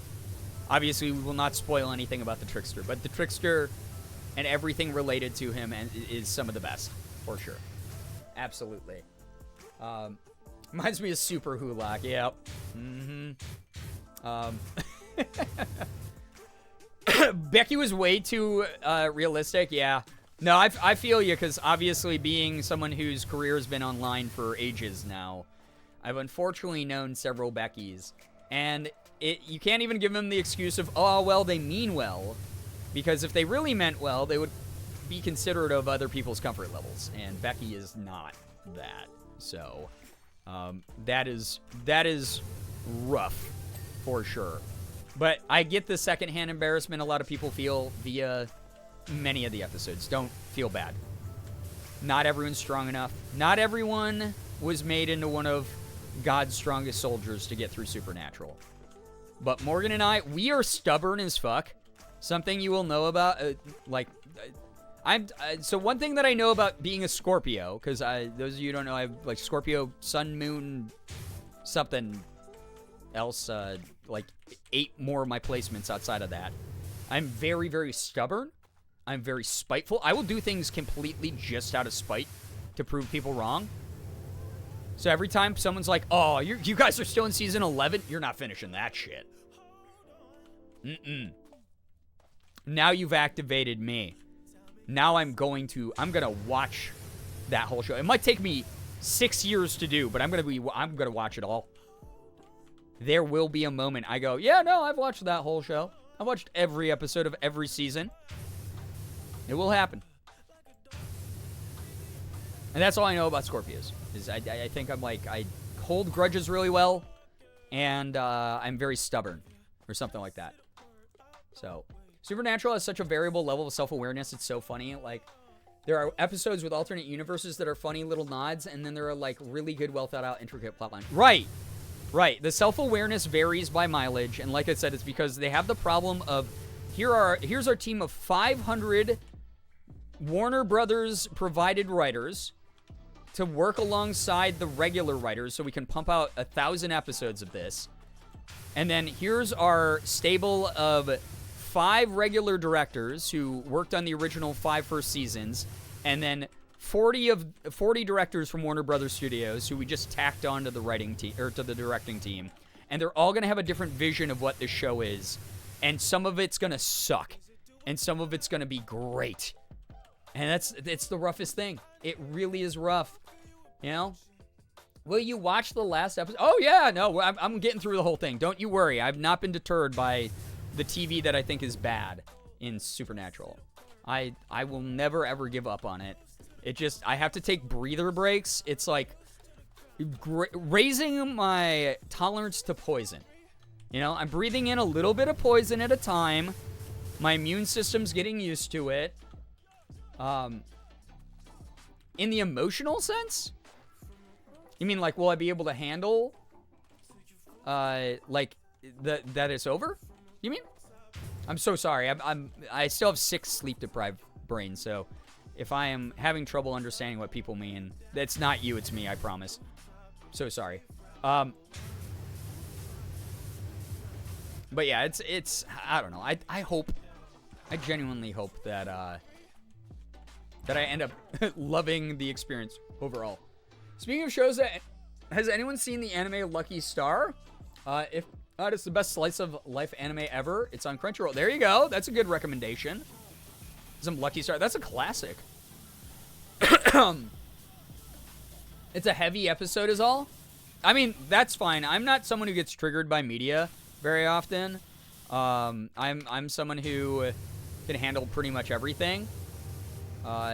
So I'm not gonna be like, oh no, that character I love died. Now I have to curl up into a cocoon. It feels like I lost a friend. I'm not parasocial enough with fictional characters. I will cry sometimes. Like I sobbed over Cyberpunk Edgerunners and Arcane, and I was like, oh man, I'm a little bit like sad that was how they ended that or whatever, or that there's like no more to watch right now. But I'm not really someone who, like, I saw people having like full-on meltdowns when Supernatural's final episode aired, to the point where they were like, I don't know if I'll ever be right again. And I'm like, fair that you love something a lot, but also time to disconnect fiction from reality a little bit, just for your own sake. This is from a place of caring, I promise you, kind of thing.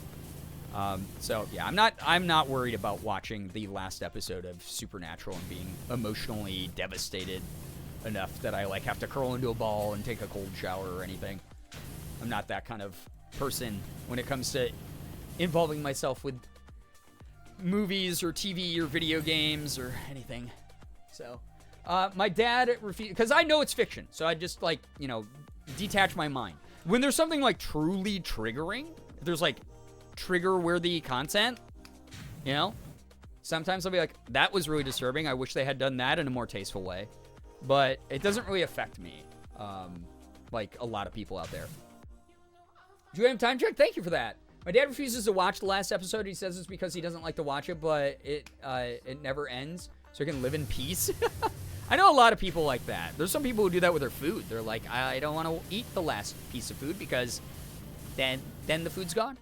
No, I know people who do that with a lot of things. That's fair. Plenty of people do that kind of thing. I didn't finish Supernatural, but I did see a million memes about it. Yeah, it was. It took over the whole internet for a while. I think it's time for me to head to bed. Take care, y'all. Fish and Cats, thanks so much for lurking and hanging out. Appreciate that. Thank you. Didn't they make a spin-off prequel about Sam and Dean? Yes. So they tried to make a spin-off prequel that Jensen Ackles actually funded and, like, directed and helped write and shit, because he is, like, a fanboy of his own show. He is a fanboy of Supernatural, which is, like, great. You can love what you make. But bro is very obsessed with Supernatural. And it flopped pretty hard, and they canceled it after, like, 5 episodes. So, apparently it got way too complicated way too quick. They were like, oh, there's, like, time travel and alternate dimensions and shit in it. But, like, not... Like, Supernatural had time to, like, work up to that stuff before people were like, all right, the train's already at full speed. Like, we expect a little bit of this kind of silliness. It's, you know, insane and all over the place. Whereas this show, I guess, just kind of threw you into the deep end immediately, and it ended up flopping hard. So, the only episode of Supernatural I've seen are the first 3 in the Scooby-Doo crossover. That is, I mean, those are from very different times in that show's writing, so that's kind of funny. It's been running since some of us have been children, so there's probably a heavy attachment on their side, but there's a point where it gets unhealthy. Best vibes to those people. Hope they're good now. Right. Like, I hope that people always have some reality to ground themselves in after experiencing something. It's meant to be emotional. It's written that way on purpose, so don't feel bad for feeling emotions. You're human if you feel emotions and react to things with emotions. But also, at the same time, I hope that you have things in reality that can draw you back and ground you and keep you mentally safe and healthy. And emotionally safe and healthy. Because you always need some sort of grounding aspect instead of losing yourself fully. You know. Also, what the heck? Little Hellion, thank you so much for the gifted sub to Break the Ice. Thank you very, very much for that. Break the Ice, if you're here, make sure you're saying thanks. Enjoy the emotes and the sub badge. Thank you so much for that. Very, very kind gifted sub. For those of you who don't know, if you are into anime or have been thinking about checking it out, right now, this month, I am being sponsored by Twitch and Crunchyroll to give out mega fan premium memberships for Crunchyroll. I don't personally give them out. If you gift 2 subs to the channel, you get one automatically. There are some terms and exceptions that apply, so please read if you are curious about it. The command Crunchy to find out a little bit more about it. But Crunchyroll Megafan gives you access to 4 streaming devices at the same time. It is a $20 deal, so you are roughly paying only $10 for a $20 deal for 60 days, 2 months worth. So really, really fantastic 50% off deal. Has 1,000 anime shows, live actions, and manga that you can read all on it. I use Crunchyroll for everything. I'm currently in the I'm watching Jujutsu Kaisen, Demon Slayer, My Hero Academia, all on that, all at the same time. Doing a rewatch of Gundam Double Zeta, like Mobile Suit Gundam Double Zeta, and rewatching Code Geass with, I'm sorry, I called it Gay-Ass because that's our joke amongst our group, is we call it Code Gay-Ass, because that's hilarious. But I'm doing a watch of that with my friends right now. So, tons of stuff, old anime, new anime, you got it. No, why did freaking Automod catching Gay-Ass, which is hilarious. That's actually not why the new show got canceled. I found out CW was bought by a very Christian group, and they canceled all the shows. Jensen was shopping into other networks, but because of the strike, it just died. All right, there. Okay, Morgan with the Google fact check. To let you guys know, the reason the Winchesters was canceled was not because it flopped so hard. It's because CW was bought out by an incredibly religious group, which is always the case, unfortunately. Again, why the like later Conjuring movies got so heavy-handed with their religion and got so crappy. And we're basically like, oh, if you engage with anything that's not religious and stop believing in God, bad things will happen to you. Which is like not what I'm there to watch horror movies about. So, and then because Jensen couldn't get any other network to buy it, it died. That's kind of sad. There you have it. Automod, this is a community full of gay asses. How dare you? Exactly. That's why calling it Code Gay Ass is amazing. Netflix was going to pick it up, and lots of fans loved it, but it was because it was bringing numbers. Yeah, that's right. Morgan, you and I were talking about how weird that was because the whole series is on Netflix already. It's one of their top streamed shows. The fans would have loved it, and eaten it up. And Netflix has the budget, you know? It's sad Netflix didn't pick it up. Yeah, that's a bummer. CW canceled all the superhero shows that were popular now and are starting new faith-based shows. It's wild. That is so gross. Makes me want to puke. That's yucky. Another flub from Netflix. Yeah, I mean, they're spending a lot on like their original programming, so maybe that's part of it, is they're just trying to invest more into that, but it would have been kind of cool to keep it going, you know? You would have had one of the original actors on board, like, to help you, like, shape this thing from the ground up. Why wouldn't you do that? It's, like, a huge opportunity. You got so much brand potential in that. CJ, what's up? Good to see you. I was hanging out with a bunch of friends, so I got serotonin. Don't feel bad for being late. It's great to have you here, even for a little bit. I'm going to be ending stream here very shortly, just as a warning to you. But I hope that you had a blast with your friends. It's so great to hear you were hanging out. Good stuff. I love hearing about friends hanging out with friends. For sure. There's a cat slamming into the door right now. What in the actual fuck? Are you sure your cat isn't Nimbus? Are you sure? Is your cat going, Netflix didn't pick it up because it was the same week the writer's strike started and they were an extra greed-ass era. Oh, yeah. Yeah, fuck you, Netflix, for everything that you put the writers and the actors through. Stupid assholes. See, if you made decisions for the people more often, then maybe people wouldn't have had to go on strike against you. Dummies. There would have been no writers for it. Yeah, and then it would have been the thing that I was just talking about was the issue with Supernatural, where there's too many cooks in the kitchen kind of deal. There's too many people all trying to write the same thing. Not always the best formula for, like, too many ideas is not good ideas. What original Netflix show does Netflix have left? Like Stranger Things ends with the upcoming season. I don't know any other shows they haven't canceled.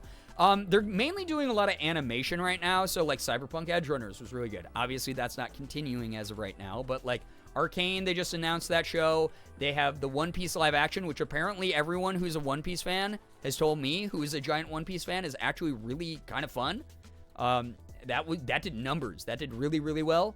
They're doing the Avatar The Last Airbender live action show. That's going to pull in a lot of views. I guarantee it. They have a lot of original programming planned. And they license movies all the time, too. So that's like their other big thing that they're working on. They localize foreign movies a ton. They give small studios a budget to make movies that they can exclusively publish on the platform. That's how they throw their money around. I didn't even know. I don't even know how I know this information. I learned by osmosis. Yeah, that's you with like most of stuff, you know, I feel like these days, babe. I thought Misha said he would appear on the Winchesters as Cass. I mean, that would have been great. Yeah, see, it's a wasted opportunity there. Maybe someday we'll get kickstarted again, right? She did make that sound earlier. I think she and Nimbus share a brain cell.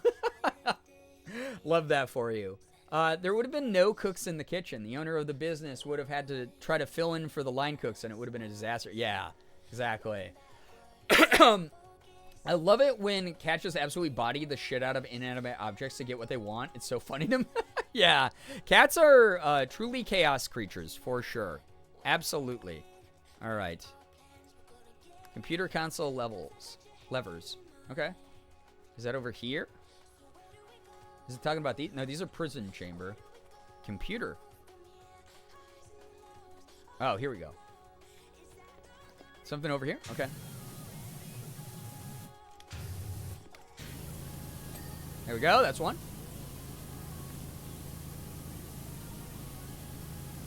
Oh, I see. In the back of that one. There we go. Got that.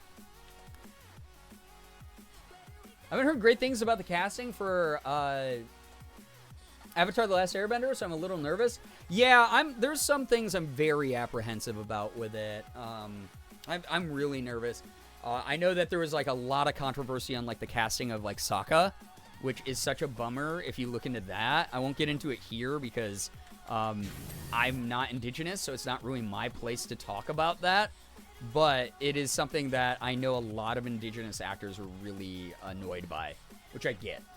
Totally understand. I don't want her to climb all over me trying to play. She's so loud and disruptive. Oh, kitty time, though. Kitty time, you know? That's the way that I look at it. You get more time with your bud, with your pal. My dog slammed straight into my shoulder today while he was playing with my brother. Just after sprinting over my back like 7 times. All of your pets are crazy. Sid gets the zoomies a little bit, but not like anything I hear about in this chat or on TikTok. I mean, fair, but the cat is going to hurt himself. Or herself. That's fair. That's fair. But cats are pretty resilient. They're a lot tougher than we think, and they are a lot more nimble than we think. So, I don't know. Let the cat run. Let the cat have fun. Free her. Free her. Think she's done. She found a toy instead. Paco has the crazies most of the time. That's hilarious, though, right? Pillar floor mount. Okay, which one? Oh, this one. Okay, okay, okay. Almost done here.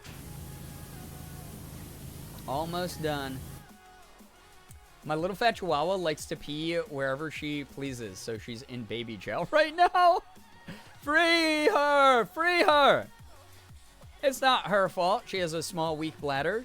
She didn't choose to be born in the super tiny body that she's in.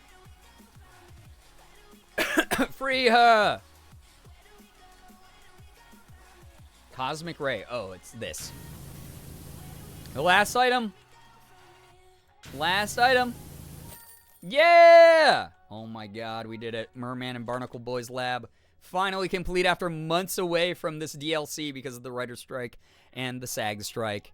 Now, I no longer have to boycott Netflix, and I can do all the fun Nickelodeon-related things I want. All the fun Netflix-related things and everything. It's going to be great. It's going to be good. My toddler and her dog are best friends. This dog loves to be hit. My daughter was slamming a block on her head trying to put it on as a hat, and our dog was like, hell yeah, this is great. Tail wagging and all. Oh, that's kind of cute, though. Oh my gosh. And a nice long nap in my room today while I worked, so sometimes he's a good baby. That's so cute, Halloween. I think the funniest thing my Great Dane ever did was fart so loudly in her sleep. One time she woke herself up and started barking at her own ass. I miss that dog so much. That's so funny. Sig has crop dusted me and Morgan a number of times, and it is so unbelievably painful. Cat farts are nothing to scoff at. They are so bad. Wait, that was the last... That was the last map of the SpongeBob DLC. We won! We beat it! Amazing. Incredible.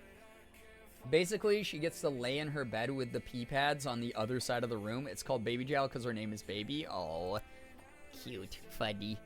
All right. I did it. I beat the campaign of SpongeBob SquarePants. But that just means that the next time we load up this game, we're in the paintball arena once more. And then we'll move on to whatever other game. I mean, the sky's the limit now that nothing is held back from me. You beat SpongeBob, Wojak face. Oh, SpongeBob. Whoa. I did it. Wait, this arm. So I'm pointing at the screen. Here it is. SpongeBob says we put the dirty bubble in jail, so I guess it was him. That would have been such a twist, though. Yeah, if it's like, but he's already in jail, so who could have done it? You dirty bubble, you. My dog has been infatuated with D-Tune lately. I don't know why. Yeah, I don't know why anyone's infatuated with that guy. She never watches TV, but the streams lately she's been watching. I think it's because Jordan has dog energy. He doesn't know how to, like, people could be like, I'm peacefully enjoying a sandwich. I'm going to make a quick vlog. I'm going to film myself making a quick vlog of me enjoying a sandwich while I'm on vacation, on my vacation vlog. And then Jordan will be like, what's that? You're filming? Well, let me be the center of attention. Whoa, whoa, whoa, whoa, whoa. I'm going to get up in the camera. Blah, blah, blah, blah, blah. That's Jordan every time he sees a red recording light on a camera. He does not know how to shut up. He doesn't know how to slow down. That is every single time Jordan sees a camera light on. It's great for like 10 minutes, and then after that, I'm like, I will put hands on you. So I think that might be part of it. So that's probably why dogs are into that. Meanwhile, I got a lot of cats watching me, and I like a good discerning audience. That's all I'll say. You have to work to get a cat's approval. I think when I'm watching content, Bear especially loves watching Morgan. Oh, that's so cute and sweet. I love that. It's because Morgan's streams are like the chillest vibes. They're just vibe central every single time. Truly. They could be besties.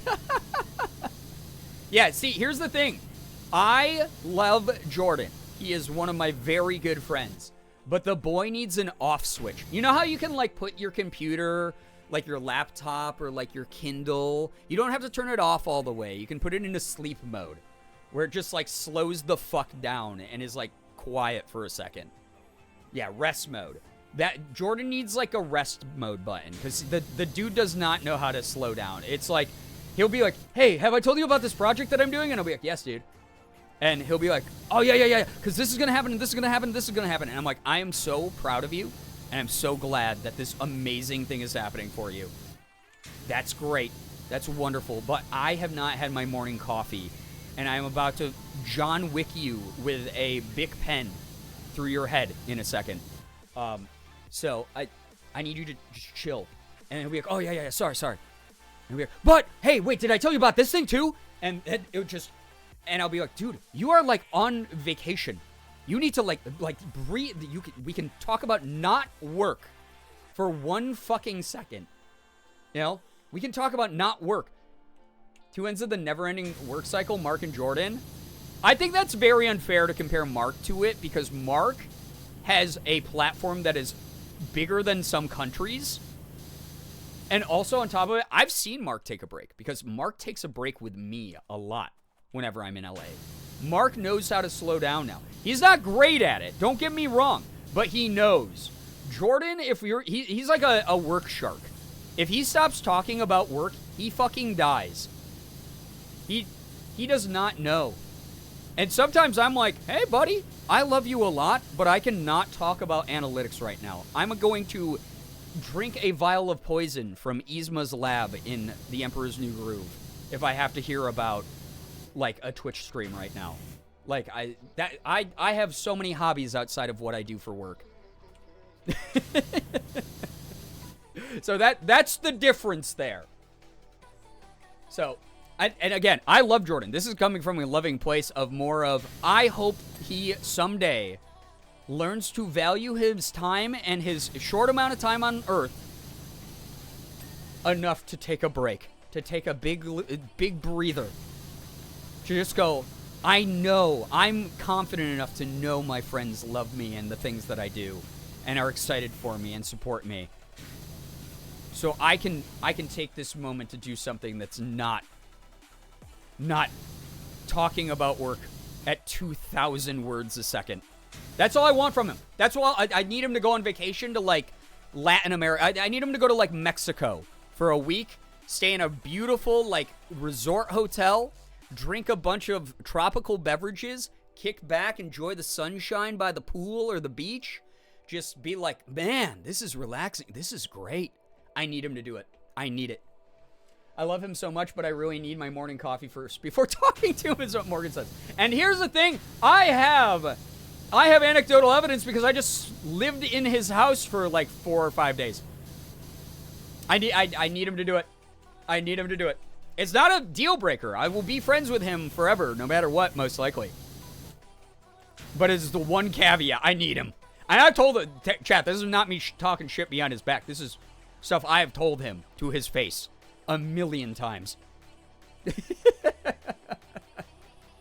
That's the way that it goes. I am like, you got it. You're gonna turn into you're going to erupt into a fireball. You are going to turn into a Roman candle and blast towards space and go pop and pop. And that is why Jordan has dog energy. That is why Jordan has dog energy. Right there. All of that makes so much sense why dogs like to watch him. The snapback he has from coming back from a trip for Paranormal Detour or TwitchCon or something and streaming immediately after. Like, yeah. And like, he shouldn't be, like, no one should infantilize him and, like, baby him and be like, Jordan, but you need to rest or anything like that. He's a full-ass adult. But as a friend to a friend, there were a couple days in LA, I was like, I'm having a really good time hanging out with Jordan right now, but I wonder what his reaction would be if I just wrapped my hands around his throat and squeezed, like, a little bit. Not enough to choke him, but just a tiny bit. You know, what would happen? You know? But yeah, no one should be infantilizing other adults. I think that's cringe. But that said, he does need to rest after his trips for sure. He can't just launch right back into full-time work. That is how I hit a full year of burnout doing content years ago, back in like 2018. I had to take a full year off from doing the shit that I wanted to do because I was like mentally just so burnout. Just because it's close and I should have been in bed an hour and a half ago. Yeah, Generic Glittergoth, I appreciate you sticking around as long as you have. Like, seriously. Thank you so much for vibing tonight. How do you like the Blue Mouse compared to other mics you've used? It sounds great for your voice. Thank you so much, Maple. I appreciate that. Actually, Markiplier is the one who recommended. I was hanging out back in 2019 in LA. And Mark was like, hey, Brian, I found out about this new microphone that I think is really good for deep-voiced people. And we were at Ethan Nestor's house. And Ethan, as you know, is like, hi, I'm Ethan. He was like, so it's a really great dynamic microphone, large condenser compressor mic that is great for people who have lower vocal ranges. And he looked at me and he's like, so like you. He's like, but it's not great for people with higher vocal ranges. And he stared right at Ethan, and it was so fucking funny. I love it. I like it a lot. I think that it is a little finicky as far as sensitivity goes. Dynamically, it doesn't adjust quite as well as something like a TLM 103. Or even like a AT2020. If you hit up like an Audio-Technica AT2020 and you got it running through a good enough mixer, I think that you can get by dynamically with that very well. I personally, this has been great for my voice acting. This has been great for the space that I work out of. I definitely am getting value out of it, but you definitely, it doesn't do great with the highs. It does very well with like baritone, like mid and especially deep ranges. It just gives a huge amount of body. It's got that blue sound. So if you're a mic head like me, like, you know the sound I'm talking about. Like, all blue mics give that like sort of rounder body to the lower ends, like a little bit warmer and less crisp. And that's what this does really, really well when I'm like when I'm not doing something like streaming where I'm just yelling into it. It does super, super well with that. I like it a lot. Is it worth the price point? I mean, that's debatable. I like it. I would maybe, I mean, again, it's going to depend on your voice print. I'm an NT1 fanboy. Okay, that's fair. That's a great mic. That is an awesome mic. By the way, Chad, if we hit like another, a bunch of more hype levels for the hype challenge before the 17th, I think I get access to like a Rode NT1 or something. It's really funny. I've owned several of them over the last few years. I think if you're going from the NT1 to this, you're going to be a little bit, I don't know what your voice print is. So you might, if you have like mid-range to high, you're going to be disappointed by this microphone's ability to sound clean and crisp on the higher end.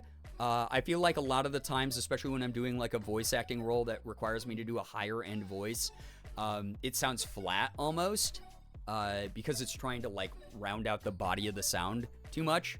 But the low end, this is the mic. This is one of the mics. The TLM 103 might be a better choice for like an all-rounder if you're looking to upgrade from like an NT1 to something like really pricey, I guess. Those are just my thoughts on that. So, yeah. My dog also gets really sleepy for Julian streams, but if an Iggy barks, she's like game face on. Aw. I was gonna say, you always sound so choice. Thanks for, oh my god. Thank you. Do you have a recommendation for one that catches higher end vocals? Honestly, it depends on your budget. This cost me like $1.50. So just as a heads up for those of you who are just dabbling as a hobbyist into content creation, or if you're, and you do not need this to stream. You do not need this to do voice acting. It's because I take my voice acting very, very seriously. So this is something I needed as a necessary upgrade. But this cost me about $1.50, which is wild to say that I own this. But if you want to just get started with something that's like very good, like probably best pound for pound punching mic out there, I'd recommend every single person, whether you're getting the USB or the XLR version. The AT2020 by Audio-Technica is still one of the best mics for mid to high range voices, and even for some of the lows, it keeps a lot of the warmth. AT2020 is going to only set you back like $100. That is an awesome mic. It's a workhorse. You can use it for streaming. You can use it. You can buy a very cheap windscreen for it or pop filter. You can use it for podcasting. You can use it for any sort of content or voice acting. Even a lot of my first roles in voice acting, I actually landed with the AT2020. The Wave 3 by Elgato is surprisingly really solid. I use that for years, honestly. And then if you're someone who's a vocalist who like sings, the AT2035 is a better option than the AT2020. But bigger number doesn't always mean better mic. You have to know your voice print, you need to know your recording environment, that kind of thing, and what you're going to be using it for. So, yeah. So weird listening to old YouTube content with everyone on the OG Blue Yetis versus now. Back then, yeah, I used the Blue Yeti for a very little amount of time before I switched over to the AT2020. But even that made my voice sound tinny, and it was also based on how I edited my audio post-processing, so that's part of it. Kind of somewhere in the middle. I'm not exactly bent on owning a mouse, just like a good conversation on streaming/recording gear. Love to hear people talk about their setups. Oh yeah, absolutely. I mean, yeah, mid-range, I wouldn't recommend this for how much it costs. But I definitely would say, if you're someone who can skew a little bit more baritone, this is going to be in my arsenal for years and years. I love hearing people talk about what they use setup-wise too. I love that. Andrew Mixes, anytime you have questions, let me know.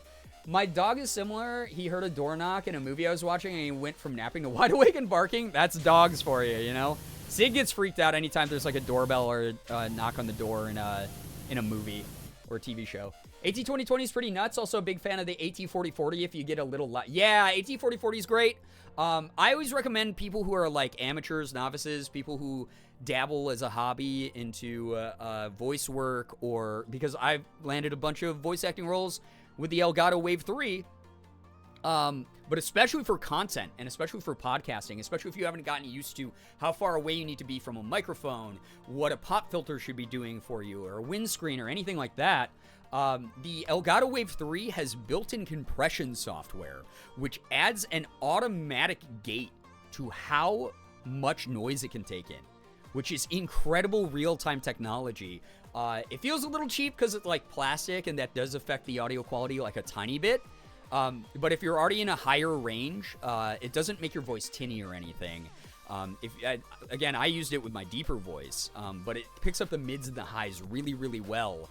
And it will not peak. It physically will not peak. Some of you who remember back when I used the Wave 3, Morgan uses the Wave 3 on her streams now because I gave it to her because I have that much faith in that mic. I think that mic's only like $150, something like that. But the Wave 3, I have screamed into that like top volume on stream, and it does not peak. You physically cannot peak that mic. It's crazy. Despite being a nurse now, despite me being a nurse now, I miss the editing, especially the audio side of the film and TV industry. I bet, because it's a craft. It's kind of like a cool skill. It's an art, you know? Double check the Hype Challenge prizes. The mic they're giving is the Rode NT2. Oh, the 2A. Okay, all right. Oh, that's even better. That's kind of cool. Wow. NT2A. Sure. Furiously right. I mean, there's also like the everyone and their mom uses like a Shure mic for like if you're a podcaster or a streamer. So that one's like really good for the price point. It's a little weird because some people don't like to have their mics on screen, or they don't like to have a single direction mic. A lot of mics are omnidirectional, or what are called cardioid mics, where they are large diaphragm condenser mics, like this one that picks up a wide like cone area in front of it. But those like sort of like shotgun mics is what they're called, that point right at your face, that a lot of podcasters use, and you see a lot of streamers use it, that are just like the rod pointed at your face. You have to speak very specifically directly into them a lot of the times to pick up the best vocal quality. If you're just doing it for streaming or for a podcast or a hobby, doesn't really matter as much. So you guys can use like a lot of those Shures. Like the SM7B is like the one every fucking person and their mom uses. Those are fine. Those are cool. Furiously writing down this mic stuff because I'm going into music production and I need to start working on my senior capstone project to stay on track to graduate next year. So the two mics that I'm going to recommend to you, CJ, are, if you're on a budget, very small budget, the AT2035 is beautiful for singing. It can pick up a wide array of different ranges, different voice prints. It does a really good job of capturing sound, even if you're playing instruments at the same time. So depending on like what you're doing for your capstone. It's very, very cheap, very affordable, especially for an Audio-Technica. The other one, if you have a little bit more wiggle room financially and you want to buy a big boy mic that's like really, really beefy and you're going to get like years and years and years of use out of it, I would recommend getting one of the TLM series. You can either do the TLM 102 or the TLM 103. Personally, I prefer the TLM 103 because, again, I have a slightly bassier voice. The TLM 102, I think, treats the highs a little bit better. And every now and then the TLM 103, depending on like what mixer you're running through, can get, I don't want to say tinny because tinny's not the right word. TLMs are so good. Anything that's like a Neumann is like very, very good. That whole brand in general just knows audio well. But it gets a little bit stringier. It gets like a little bit frailer sounding on the high ends. Did you hear about the SteelSeries GGF? I didn't. No. Practically provides the benefit, software-wise, of the Go XLR for any... Really? That is a game changer. That's really cool for, like, live mixing setups. Yeah, for sure. I love that. That's great. I love that there's more accessibility with that kind of stuff. 2:30 time check. Oh, shit. I did not mean to stream this long. I do have to get going, chat. So sorry. Sorry, Morgan. I love you. I love you so much. Listen, someone said... microphones, it's time to get hyperfixated. Brian's going to lose their mind talking about this stuff. Guys, I'll talk about mics all day long. I will talk about mixers and everything. Honestly, Go XLRs, in my opinion, are a good jumping off point, the same way as like a Focus Scarlett Solo. I still use the Focus Scarlett Solo for stuff like this.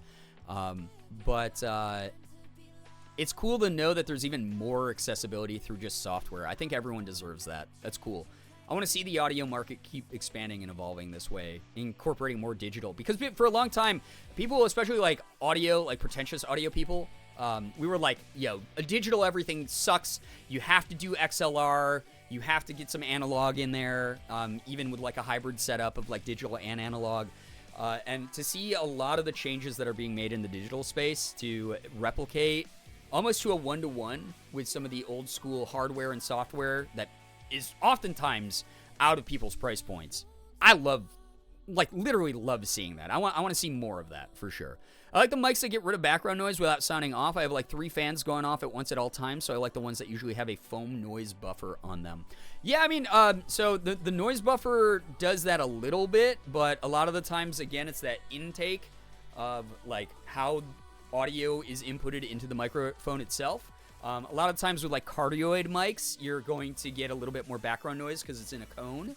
Whereas directional input mics, you get a little bit less. That's why people really like those podcaster style mics, those shotgun style mics, is it's easier to isolate sound. And then also you got omnidirectional mics, which in my opinion, mainly only psychopaths use, because you will get background noise unless you are in a completely soundproof booth. Guaranteed. Even if your elbow like bumps a chair or something, it's going to get picked up. But there are a ton of mics out there that you can get the benefit of like noise canceling, even with a cardioid input. If you want a good setup between $100 and $1,000 budget for $200, you can get the baby blue bottle. Yes, the baby bottle. The blue baby bottle is another pound for pound incredible microphone, especially because you can swap out a lot of the caps on it. So you literally can swap out like the thing that vibrates and picks up your voice and translates it into a digital signal into your computer. That can be swapped out. You can like get different membranes essentially with the baby blue bottle, or the blue baby bottle. My God, my dyslexia right now. A really, really excellent microphone. I have a lot of friends who use that actually. Thanks for the conversation. I can't get enough of the mic talk, but nobody to talk about it with. Hey, anytime. I love talking about it. I'm very sleepy. Me too, Morgan. Shotgun mics are great for that. I've never been a fan of that. Yeah, same here. Mic talk is really nice for me to absorb a bit of information because I'd like to eventually get into music and potentially voice acting, but I know literally nothing about how all of it works, so I'm just learning little bits at a time until I'm ready to actually look into starting. So for someone like you, my recommendation would be, if you want to get into both of those hobbies, but don't necessarily want to concentrate on one or the other, again, you got the AT2035.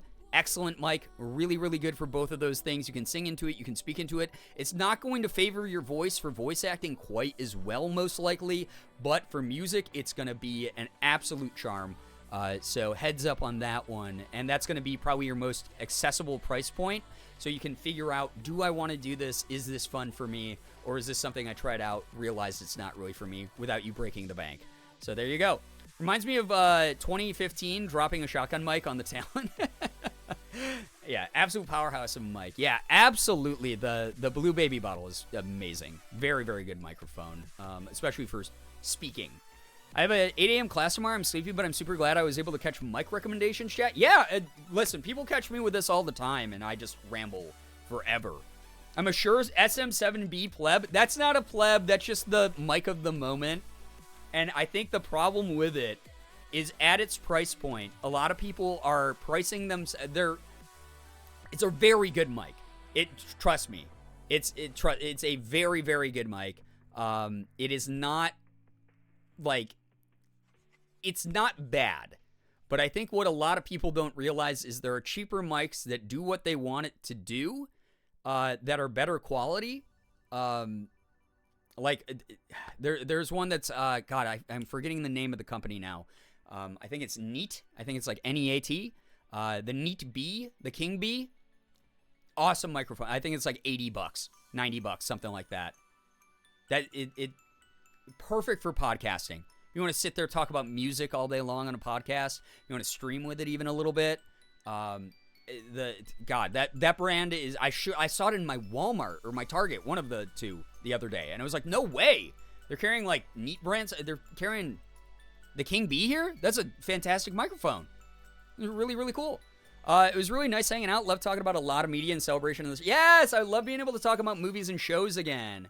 I let my girlfriend use my 7B and she adores it, so I can't get off of the NT1 if I tried. The Rode NT1 is a powerhouse. That is a workhorse mic. That's a great mic. Bought a Neat Worker Bee on Reddit for $60. It blew my mind. Yeah! No, I have 1,000 different mics sitting around my house just because I like to play with them. I just like to find out what works for me. This is worth the best, but at the price point, it better. So, that's my takeaway. Anyway, Jenna, that sure is a great mic. It really, really, really is a very good mic for what it is. It's just a lot of people see everyone use it. they go, oh, wow, that's a great microphone, and they don't realize that shotgun mics actually limit the range of their voice, the warmth, the depth of their voice.